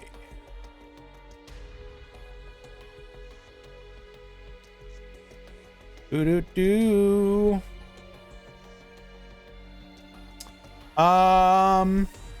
guess we can go support draft. Eventually, couches, it'll happen.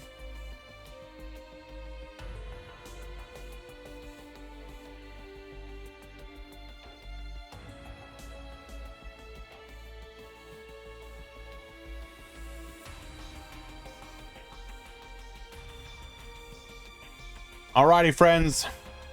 We will see you tomorrow for the Duel Links Grand Prix single elimination, where we should have some more fun. Till then.